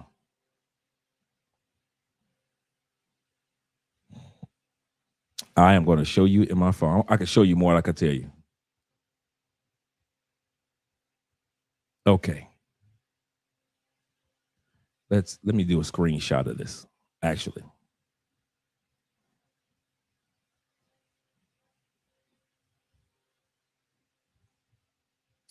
And I'm going to do a screenshot of the other one.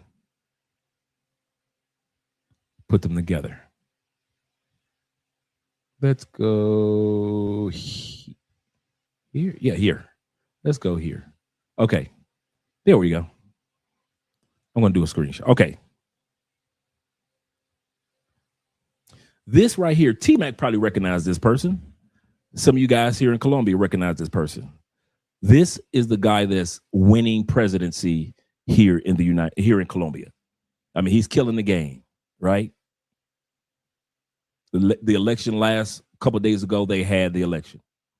Andrea, this is her favorite candidate. This is her first time really following a presidential candidate, and she's excited.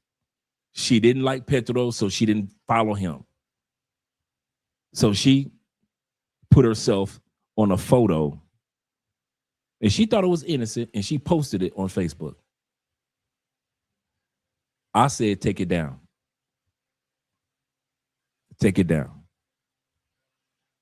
My wife is not going to be looking like the side chick to a president.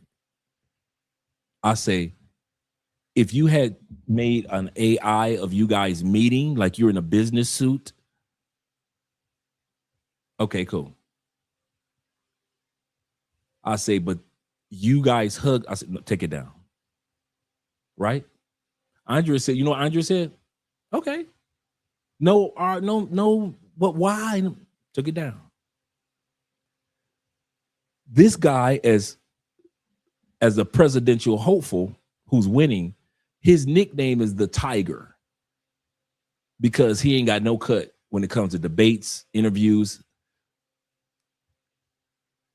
He's blown up so much in Colombia as the Tiger brand.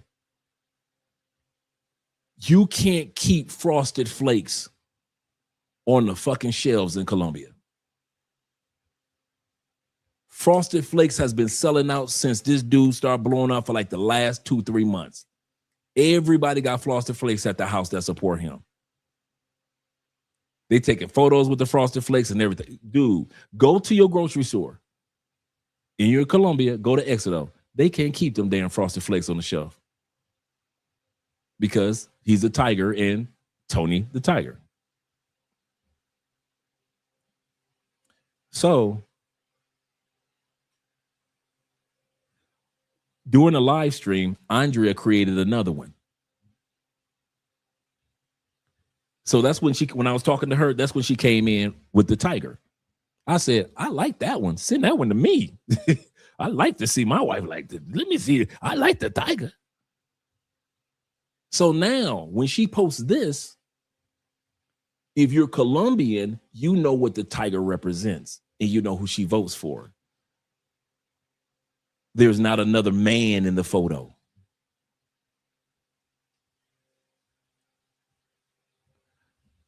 Some of y'all will let your woman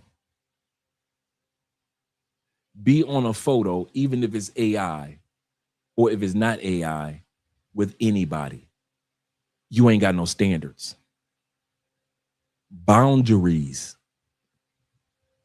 You want a woman to respect you, you got to have some form of boundaries for her to respect.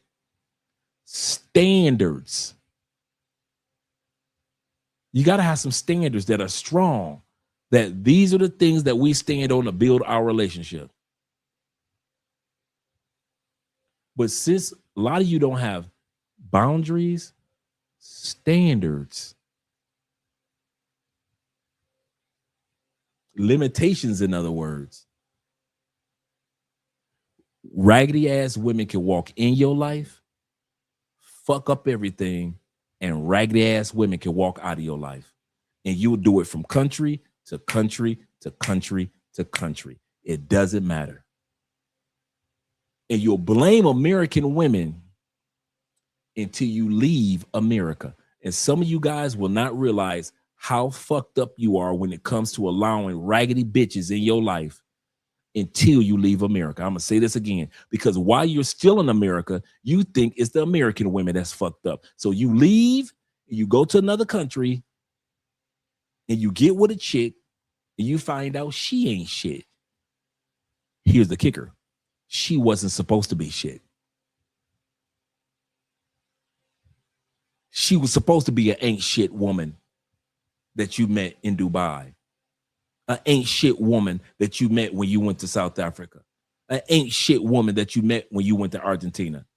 Why? Because you don't have any standards, any boundaries, any morals, any limitations. So ain't shit women come into your life, and ain't shit women fuck up everything and then suddenly leave your life. Johnny, that woman ain't shit. That's why she can be in your life. Because if you had any type of fucking standards, any morals, any limitations, any boundaries, that type of woman couldn't have never walked into your life except to be treated like a postage stamp. Johnny, you should have licked her, you should have sticked her, and you should have sent her on her motherfucking way. You were supposed to be convenient, a quick, convenient piece of dick and gone. Why you still around is only one reason. You're the reason you're still around, not her. She ain't got shit to do with this. I don't care how good she fuck, suck, cook, none of that. The reason why you're in that situation, and you know that she's looking for something solid. You know, you already just told us she asked you for something solid. So you know she's looking for something solid, but your ass still hanging around to the point where the woman was asking for something solid. Your ass shouldn't even been around that long for her to even assume to ask some shit like that. But don't worry. Stay there. Stay there. Because dudes like you will use a passport and you'll get another bitch in Panama that reminds you of the same one you got in the States. A lot of y'all love you a red flag bitch. Ain't nothing sexier than a motherfucking red flag bitch with a fat ass,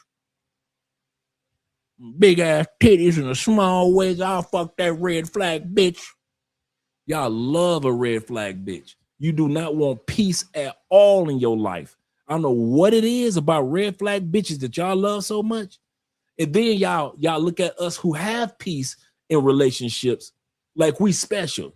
Y'all look at Mr. Pro For You like he did something from outer space. You look at Brother Zay like he doing something from outer space. You look at T-Mac and look at other brothers, Jay Clyde, me, all these other brothers. Y'all look at Richie Mack like he done did some shit that only astronauts can do. Like we had to just overcome the Pythagorean theorem type shit. We didn't.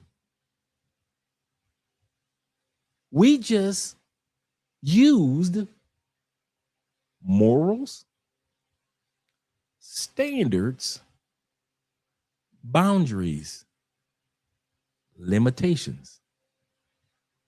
And any woman that couldn't handle them fell by the wayside. And all they did was make room for the Andreas. That's all they did. They made room for the Andreas. Ain't nothing special about us. We're just some regular dudes, just like you guys. The only difference is you let bitches get away with shit and we don't.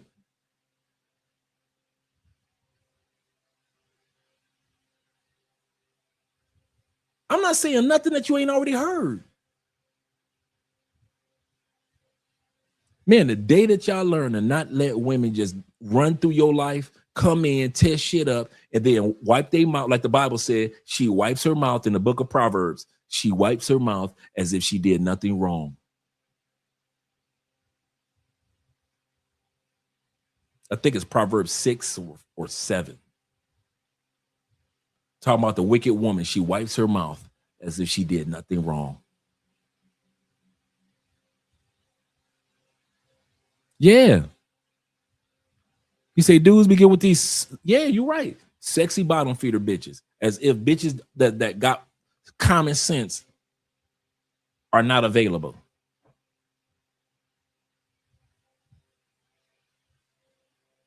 As if good women aren't available.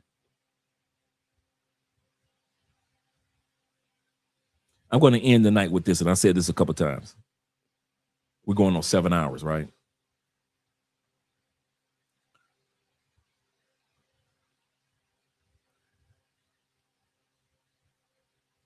Don't be the dude that works so hard to leave outside of America or live outside of America,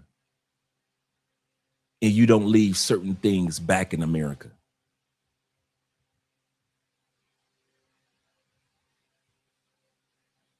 Certain habits, you got to realize you're going to have to leave in America.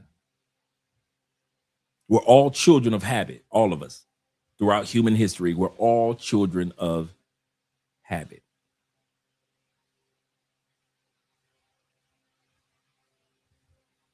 All of us. There are times I've done 3-hour shows. True story. Every time I do a 3-hour show and I end it and I'm sitting around, I sit around for a few minutes like, okay, what am I supposed to do? What else am I supposed to do? Because I'm so used to 5-6 hour shows that a 3-hour show had me scratching my head like, so what do I do? Guess I'll read a book. Guess I'll read my Bible. I don't know. Let me go hang out with my wife. And then I walk in there and Andre be like, what are you doing in here? Well, it only took 3 hours. What am I supposed to do? Why? Because I'm a child of habit like the rest of us. And some of us got some fucked up, funky ass habits that we think we can take to other countries with us. And that's why some of you dudes gotta do pay for play. You gotta do it. You gotta do pay for play. That is, some of y'all, the safest thing that you can do is bad pussy. That is safe. Because to get your ass to Thailand and do anything else other than bad pussy, you ain't never been good at doing that. You some ain't shit women. Love them. And I know plenty of dudes like that. Love them an ain't shit woman. I mean, I'm talking about the raggedier the better.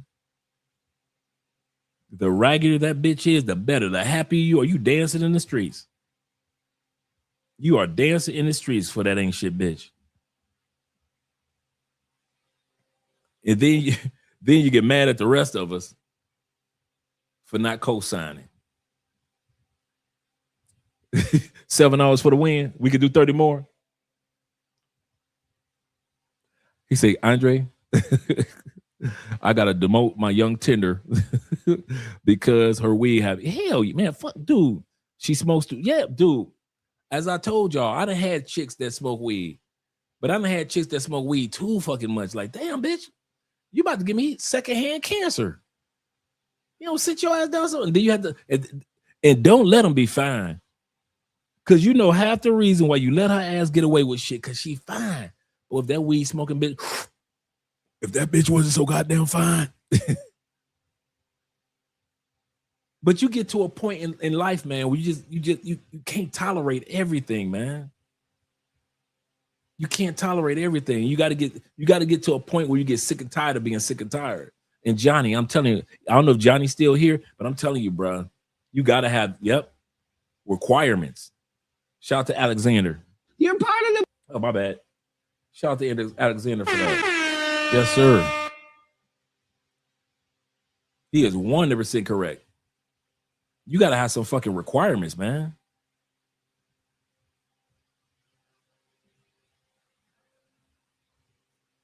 Morals. Does this bitch have any morals? Because that's what you bring into the. See, when bitches be talking about something, what I bring to, I come to the table. Bitch. No.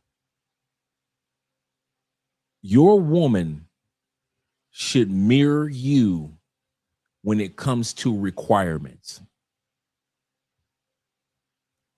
Your woman should always, now, some raggedy chick that you just having fun with, that's one thing. You just having fun for a few months, maybe even a year. That's one thing. I'm talking about somebody you take it serious.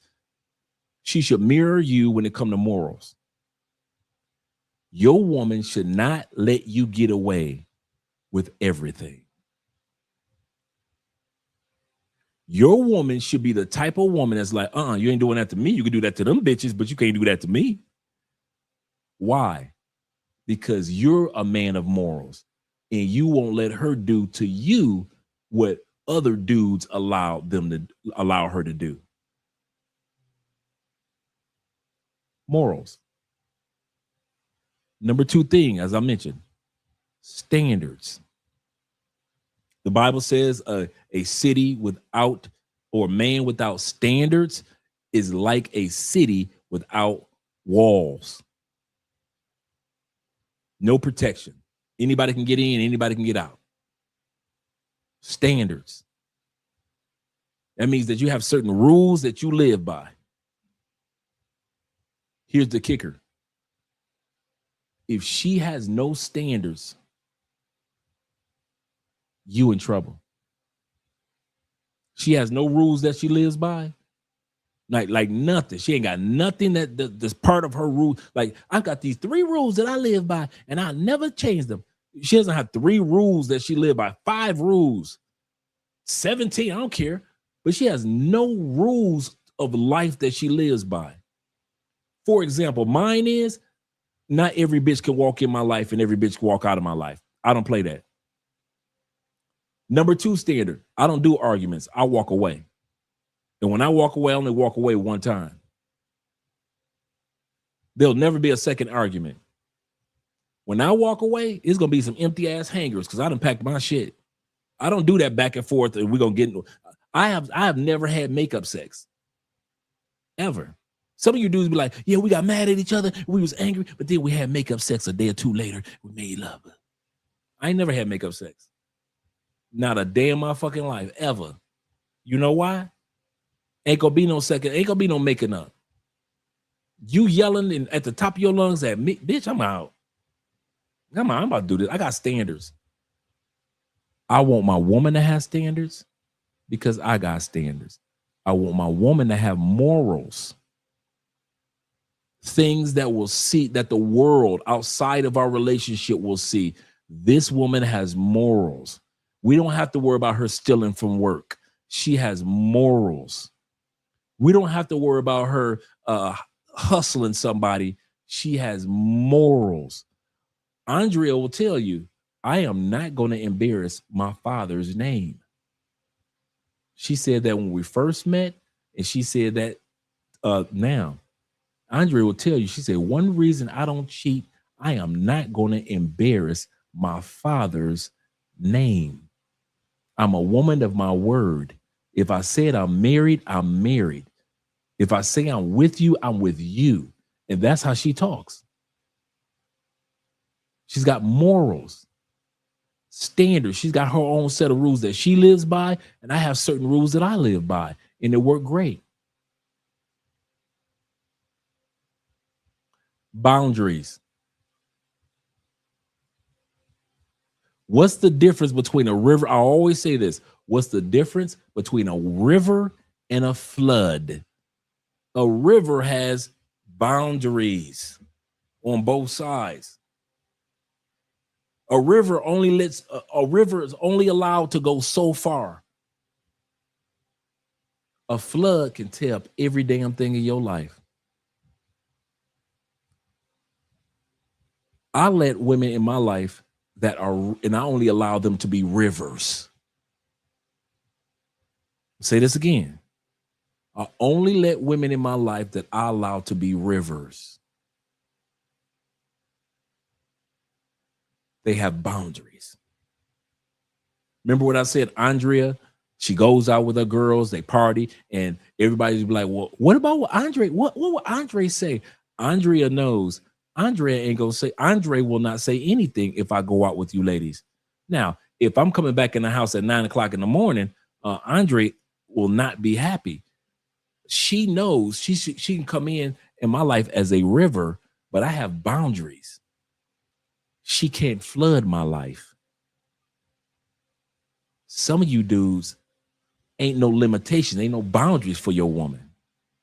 So she can just flood over everything, fuck up your relationship with your mama, your relationship with your cousins, your relationship with your ex, your relationship with your baby mama. Your money can get fucked up. She just floods everything. Everything is just fucked. And just like a flood, it subsides and the flood will leave. And you're left with the aftermath of cleaning this shit up in your life. Because you don't have any boundaries. In other words, make it even easier. You don't know how to tell a woman no. The art of boundaries is knowing when to tell a woman, yeah, that's no biggie. And then knowing when to tell your woman no. Remember I just showed you the photos of Andrea with the political. She was innocent about it. It was nothing that she was trying to be malice about. But when I saw it, I was like, babe, no. And I wasn't like, no, hell no. I was like, babe, come on, no. Ain't gonna be seeing my wife on. And I put it in a joking form so she didn't have to feel awkward when I said it. So I was like, I'm gonna put my wife out there looking like the mistress of the president. And so she said, I get you. Okay. No argument. No malice. So guys, I kid you not. These are the requirements of being with me. And I want a woman that has the same thing, standards or boundaries. Andrea does not just let me get away with everything. I don't care if I'm American. I don't care if I'm the man of the house. I am not allowed in this relationship to get away with everything, and because this woman has boundaries. And if I can't follow her boundaries, this woman's not going to let me flood in her life. I'm her husband. I should be able to flood. No, that shit don't work like that. I don't have the right to come into another person's life, fuck it up, and then leave. That means that she had no boundaries and she just let me run amok, tear her life up, and then all of a sudden I just leave and let the damage be damaged and I just get back on the plane. Because a lot of women let y'all do that. Come into their lives, get off the plane, y'all fuck everything up in their life, and you get right back on the plane as if nothing happened. You just flooded her life and fucked everything up. Lies after lies. Yeah, baby, I'm living in Colombia. Yeah, baby, I'm moving here. Yeah, all these fucking lies. You just flooded her life and left.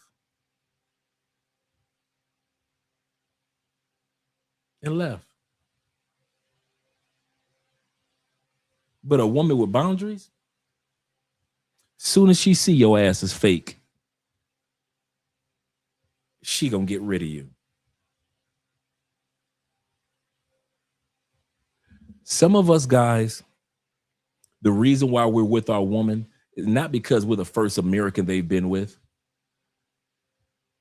We're just the first American they didn't tell get the fuck on. No, you are not doing me like that.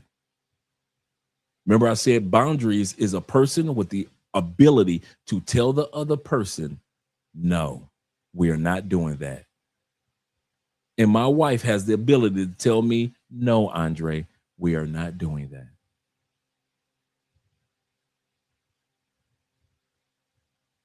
We're not doing that.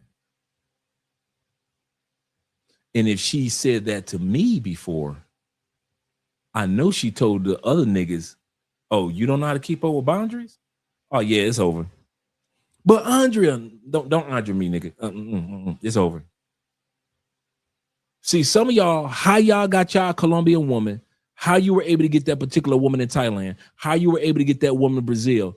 She had the ability to tell all the other Americans, no, you cannot come in my life, fuck everything up, and get back on a plane. If that's your plan, get to stepping. And a lot of our women have told many a motherfucking American, you can go on with that bullshit. But I got money, I'm American.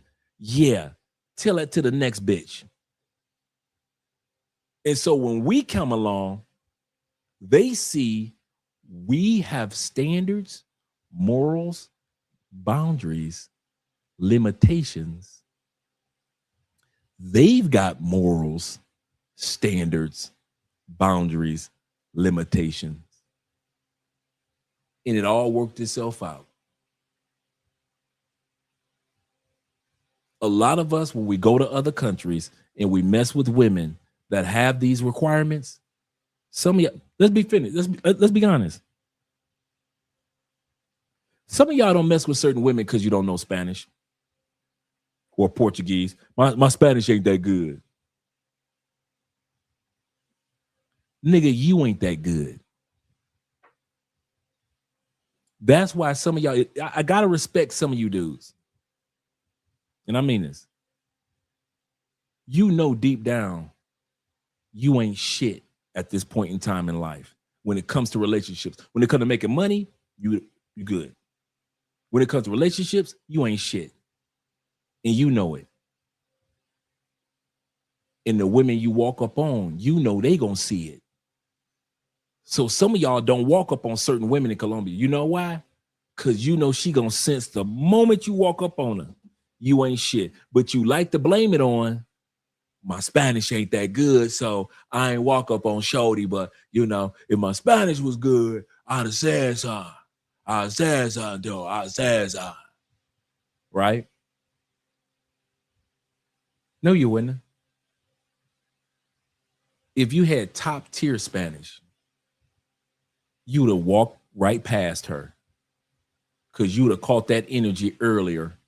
Soon as you walk past her, even though you're Spanish fluent, you would have known she would have picked up on the fact you ain't shit. And that's why some of y'all stay with the bottom feeder bitches and the pay for play bitches. In the bitches that ain't shit, ain't gonna never be shit in life, but she pretty. Because you know deep down in your heart, until you grow the fuck up as a man, I mean some of us in our 50s, until you grow the fuck up as a man when it comes to relationships, there are certain women that ain't gonna give your ass a time of day, no matter how much money you got, no matter how much game and how funny you are, no matter how charismatic you are, no matter how good your body look. There are women that look at you like, nigga, you ain't got no morals though, dog. You ain't got no standards. Damn, you look good. You a handsome brother. You tall too. But you ain't got no standards. So they look at you like, and I got money. And I'm 6'6". Nigga, and? Nigga, and? Stop thinking women in other countries are going to tolerate with what the bitch in the States going to tolerate. A bitch with 2 kids and 2 divorces in the States will tolerate shit that a woman in another country that looks good and ain't got 2 kids and ain't been through 2 divorces, she ain't going to put her with your ass. If you simp enough to be with a woman with 2 kids and 2 divorces in the States, you think a woman in another country ain't gonna pick up on that simp ass energy? Do you know how many fucking gorgeous bottom feeders, Johnny, you gonna attract in another country? You gonna attract a lot of bad bitches, and ain't none of them gonna be shit. Why? Because of the energy that you're receiving from that ain't shit bitch in the States. Women in another country gonna pick up, oh girl, he's a dumbass. We got one. And you gonna have Colombian bitches all around you. But it's gonna be the ain't shit Colombian bitches. Just like that ain't shit bitch with 2 divorces and 2 kids in the States that you fucking conveniently.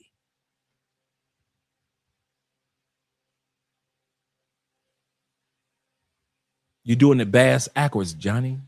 You doing it bass backwards. You probably a good dude, but you building a habit that you don't want to take overseas. I promise you that, bro. You are building a habit that you do not want to take overseas. Let me hear what you guys have to say. He said, I don't mind weed. He said, I smoke. See, occasionally is one thing, but I know some weed head bitches. That's what we was talking about, AMS. So I'm just talking about some bitches that be like, what's for breakfast? Weed. What you cook for dinner? So I rolled up some more weed. Bitch, what you having for dinner?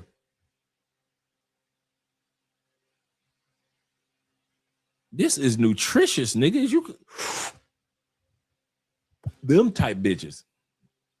Them overboard bitches. Them bitches can't just drink a drink. Them bitches be like this. You got to buy. You done spend $162 on drinks at the bar with this bitch. You like, bitch, what?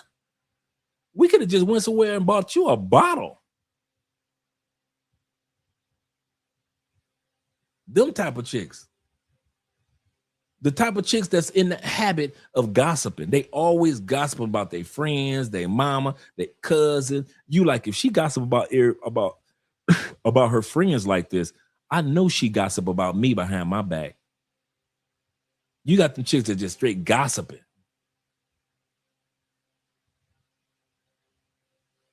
I'm telling y'all, man. I'm telling y'all. He said, damn, Dre's still cooking. Dre's still talking? One and done. I like that name. One and done. He said, just bought a couple books. What books did you buy, brother? Let us know what books you bought. Let us know what books you purchased. You know, I like a good book. My brother says this, Nazarene of the Way. Shout out to you being here. He says this. He said, you think she's the best that you can do? A woman who birthed another man's or even men's seed? She spawned another man's orgasms twice? Maybe you deserve to be with the bottom feeder or the bottom of the totem pole with that mindset. And that goes for a lot of us.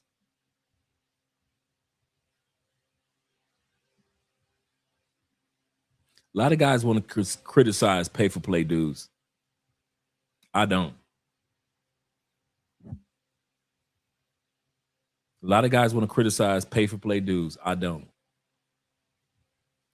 I really believe that there is a group, not all, I won't even say most, but I will say that there is a group of dudes that do pay-for-play because they have no other choice.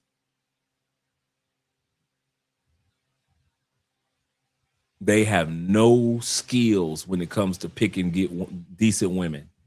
No skills. They lost. They don't know what the fuck to do.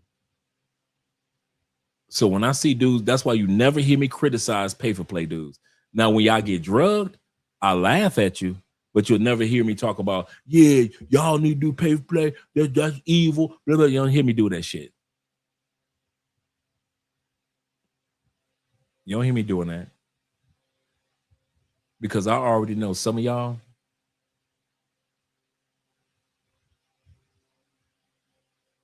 shit.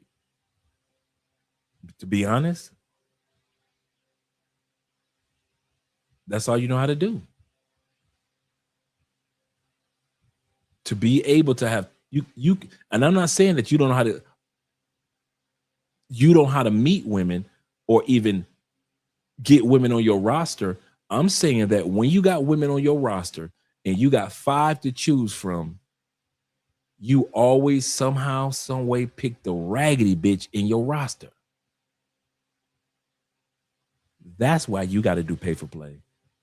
Not because you don't have the looks, not because you don't have the money, but you always pick the raggedy bitch of the roster. The one that was down for you, the cutie that was down for you, well, hello, sexy, with the glasses, you kicked her off the roster. But that raggedy bitch with them dimples in the nose earring, you love that motherfucker because she can suck fire dick. You love a ain't shit bitch. And I wish I could put it another way, but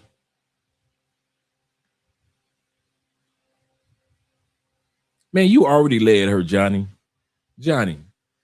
Dre, I'm not gonna let, bruh, Johnny, she already asked for your hand in matrimony. Not marriage, but just to be her man. How you gonna talk about I'm not gonna lead her on? You already led her on. She already thinks she's got a chance. That's why she asked you. That's why she asked you, Johnny. Because you was fucking her holding the back of the head. You cannot be fucking bitches holding the back of their head.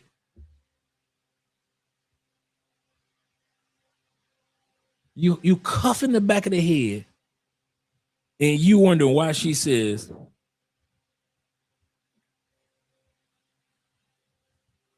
how about we become an item? How about we think about become a couple? You led her on already. How you gonna talk about I ain't gonna lead her on? You already led her on.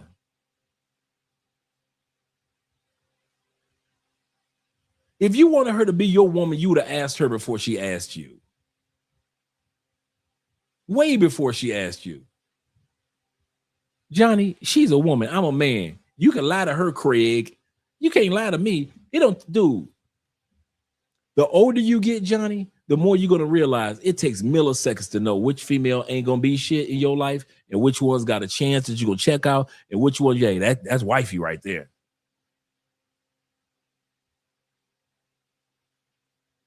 You don't take that long.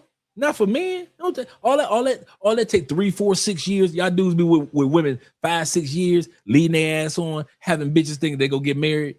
Y'all knew y'all want to go marry that bitch in 5 minutes. I don't care if y'all got 3 kids together. I don't give a damn about none of that. All you dudes that got kids with women, y'all still living together, and your ass ain't gonna never marry that bitch. You know why? Because she wasn't the one that was meant for you to marry. It was your ass that hung around and kept fucking her and got her pregnant 3 times. That does not mean that she was wifey material. That was you. The pussy got convenient. She laying right here. I ain't got to drive to the other side of the city. All I got to do is just roll over, grab the back of her head, bust a couple nuts up in her, let her suck the dick, and go on back to sleep. That's what you was thinking, Johnny. Now you want to pretend like, I don't want to lead her on. You already did that part, Johnny. That part of the play part of the plot has already been thickened, and the plot gets thicker. You already been Johnny. You've been sitting your ass up there twirling your mustache like this, just twirl like evil than a motherfucker, just twirling your mustache. I didn't mean to lead her on. You already did that shit. Seriously, man. Come on, Johnny. I'm still your boy, Johnny. I'm still on your team. I still got your back. But don't be talking about, I didn't mean to turn you on. Okay, Johnny. Shout out to Ice on YouTube. He said, hello, Kawani, never argue with wifey. Hello, Kawani. You got me trying to pronounce some shit I can't pronounce. So, yeah, I never argue with my wife ever. Never had an argument.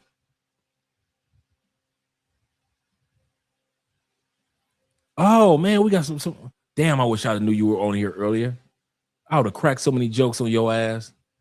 Plus, look like, ooh, man. Oh, is that a white woman? I get to crack some jokes. Ooh, damn, boy. Y'all gonna have me on here for another hour, fucking around cracking jokes on this white woman.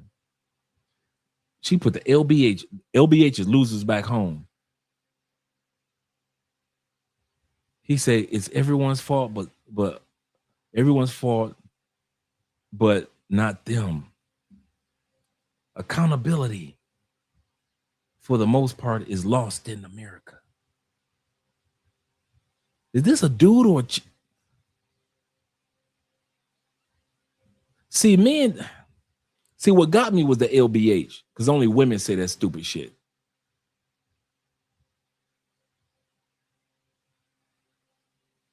Lose back home in the world. It's everyone's fault, but they. I don't know. What the hell? Shout out to my boy in the building. Shout out to Solo Traveler ORD, my dog. It's like the whole family came tonight. Man, I did not know you guys were in here. Man, Richie Mack was in here. Solo Traveler was in here. Goodness gracious, man. Shout out to my man Zay. Zay says this. He say no loud arguments, only disagree. Yeah, you got disagreements, but man, no. He say not trying to get get my pay of contamination of JJ for real. He say no lazy chicks, nope. He say no straight guy friends, no rule boundaries. No straight guy friends. Andre ain't got no straight guy friends. And her gay friend, I've been knowing him forever. So yeah. Very limited gay male friends, absolutely correct. The key is on limited. Andre got one. My top boundaries and standards. I'm with you on that one, brother. I am with you 100%, Zay. You have never lied, my brother. Good night to you, Will. Appreciate you, brother. I'm gonna sleep good tomorrow. He said, abstract thinker is in the building. Glad to see you're here, brother. He said, yeah, I don't want poor mindset, lazy, gossipy, cigarette-loving, alcoholic. Yeah. Heavily tattooed. Preach, brother. Overweight chicks. This is just a short list. And I'm with you on that one, bro. I am so with you. He said, Dre, that's Ice. I don't know who Ice is.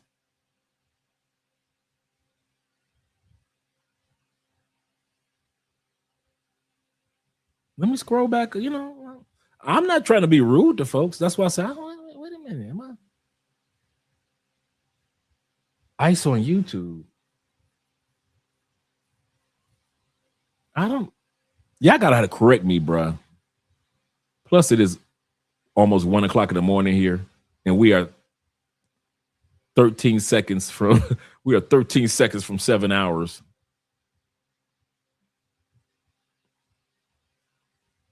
Oh, the word hello in Japanese. Oh, okay. That's icy. Have I been on the show with him, her?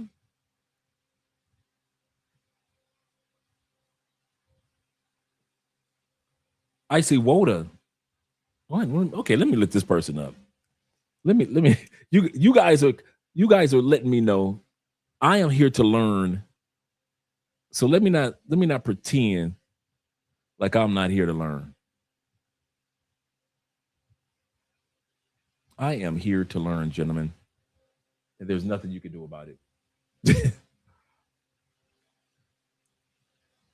So let me look the person up on YouTube. Because I don't want to embarrass myself. Because and I thought that's who it was. And I try not to be rude to people.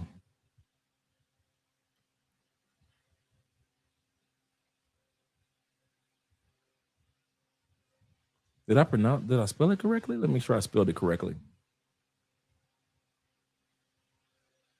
Yeah, that's what I spelled. Is on YouTube? Because when I pull it up on YouTube, spell it out on YouTube,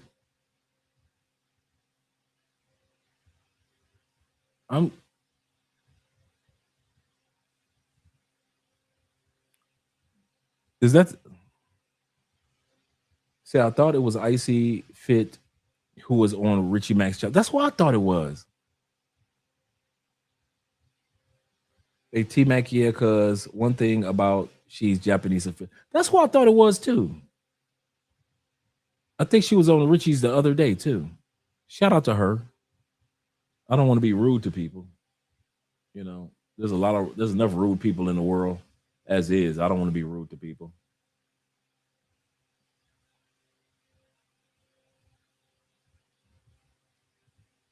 Well, I don't know if she's on social media, but shout out to her. Appreciate her being here tonight.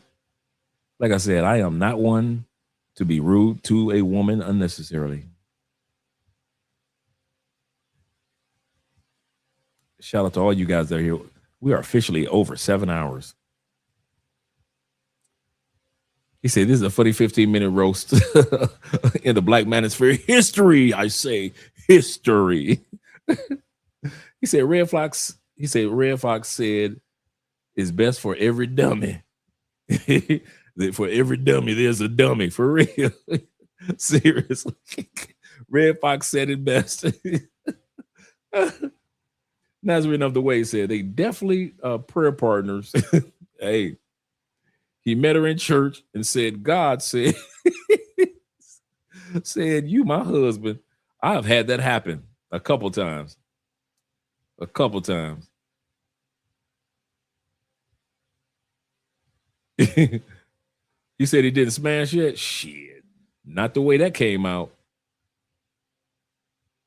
He said Johnny don't give a damn. He about to put her through the paces for real. She wants a relationship, and she better earn it. Shit, she ain't gonna have to put in too much work.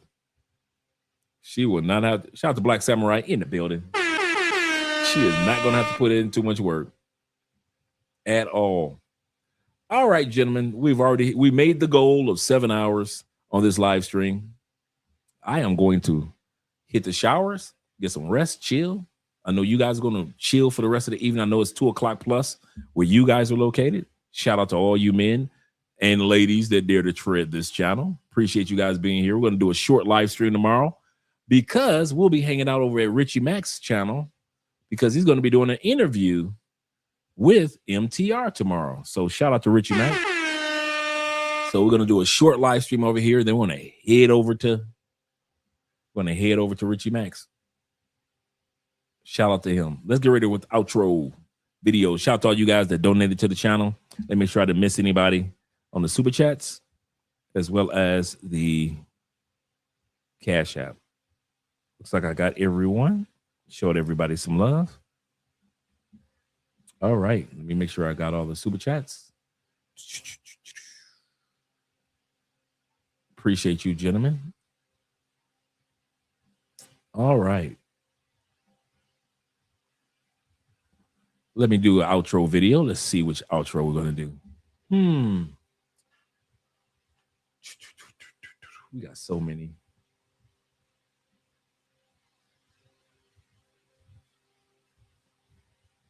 We'll start with this one. We'll do 2 tonight.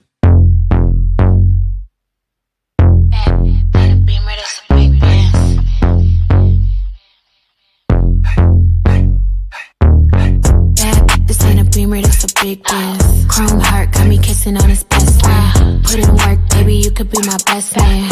Sending cash to my account, he investing. Dark shades on when I'm off the Migos. He tryna cuff me like a in a Rico. Moving through this like GTA with a cheat code. He claimed that he love me, but before not a freak. I just wanna dance all night. Can't nobody do it just like I. Boy, you got just what I like. Come on, baby, let's kiss on fire. What you wanna do? Tell me what you like. What you wanna do? Tell me what you like. What you wanna do? Tell me what you like. Just say the word, baby, I'ma get you right. What you wanna do? Tell me what you like. What you wanna do? Tell me what you like. What you wanna do? Tell me what you like. Ain't gotta say it, I know I'm the one you like. Ooh, damn, tell the DJ turn the beat up. Got a white boy who be singing like a Beatle. Claim she getting bread, but I heard she doing keto. I don't do drugs, I'ma smoke a little weed up. I can't chase a man for no paper. Just think it's sweet, I'ma show him now or later. I be getting money on the wake up. He a broke boy, tell that get his cake up. Only with dope boys, they the ones who spinning paper, get your weight up. Told him send an Addy and stay up. She's out here mad, told him assalamu alaikum. Who that 5'5", she don't even need no makeup. What you wanna do? Tell me what you like. What you wanna do? Tell me what you like. What you wanna do? Tell me what you like. Just say the word, baby, I'ma get you right.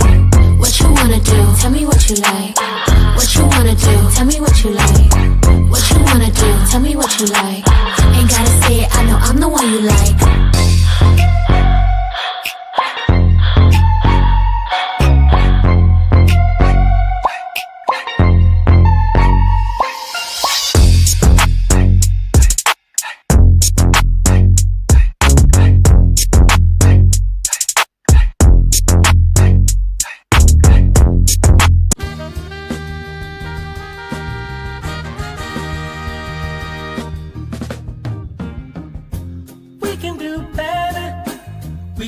Chasing dreams, we know what's right, and we know how it feels.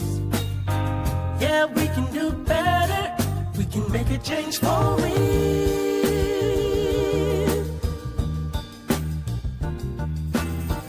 Yeah, we can do a lot better, we can be facing fears. We know what's up, and we know how to get there. Yeah, we can be stars, we can be the best. Just put us to the test and we'll show the world there's another way. If we just try a little every day, we can make it better.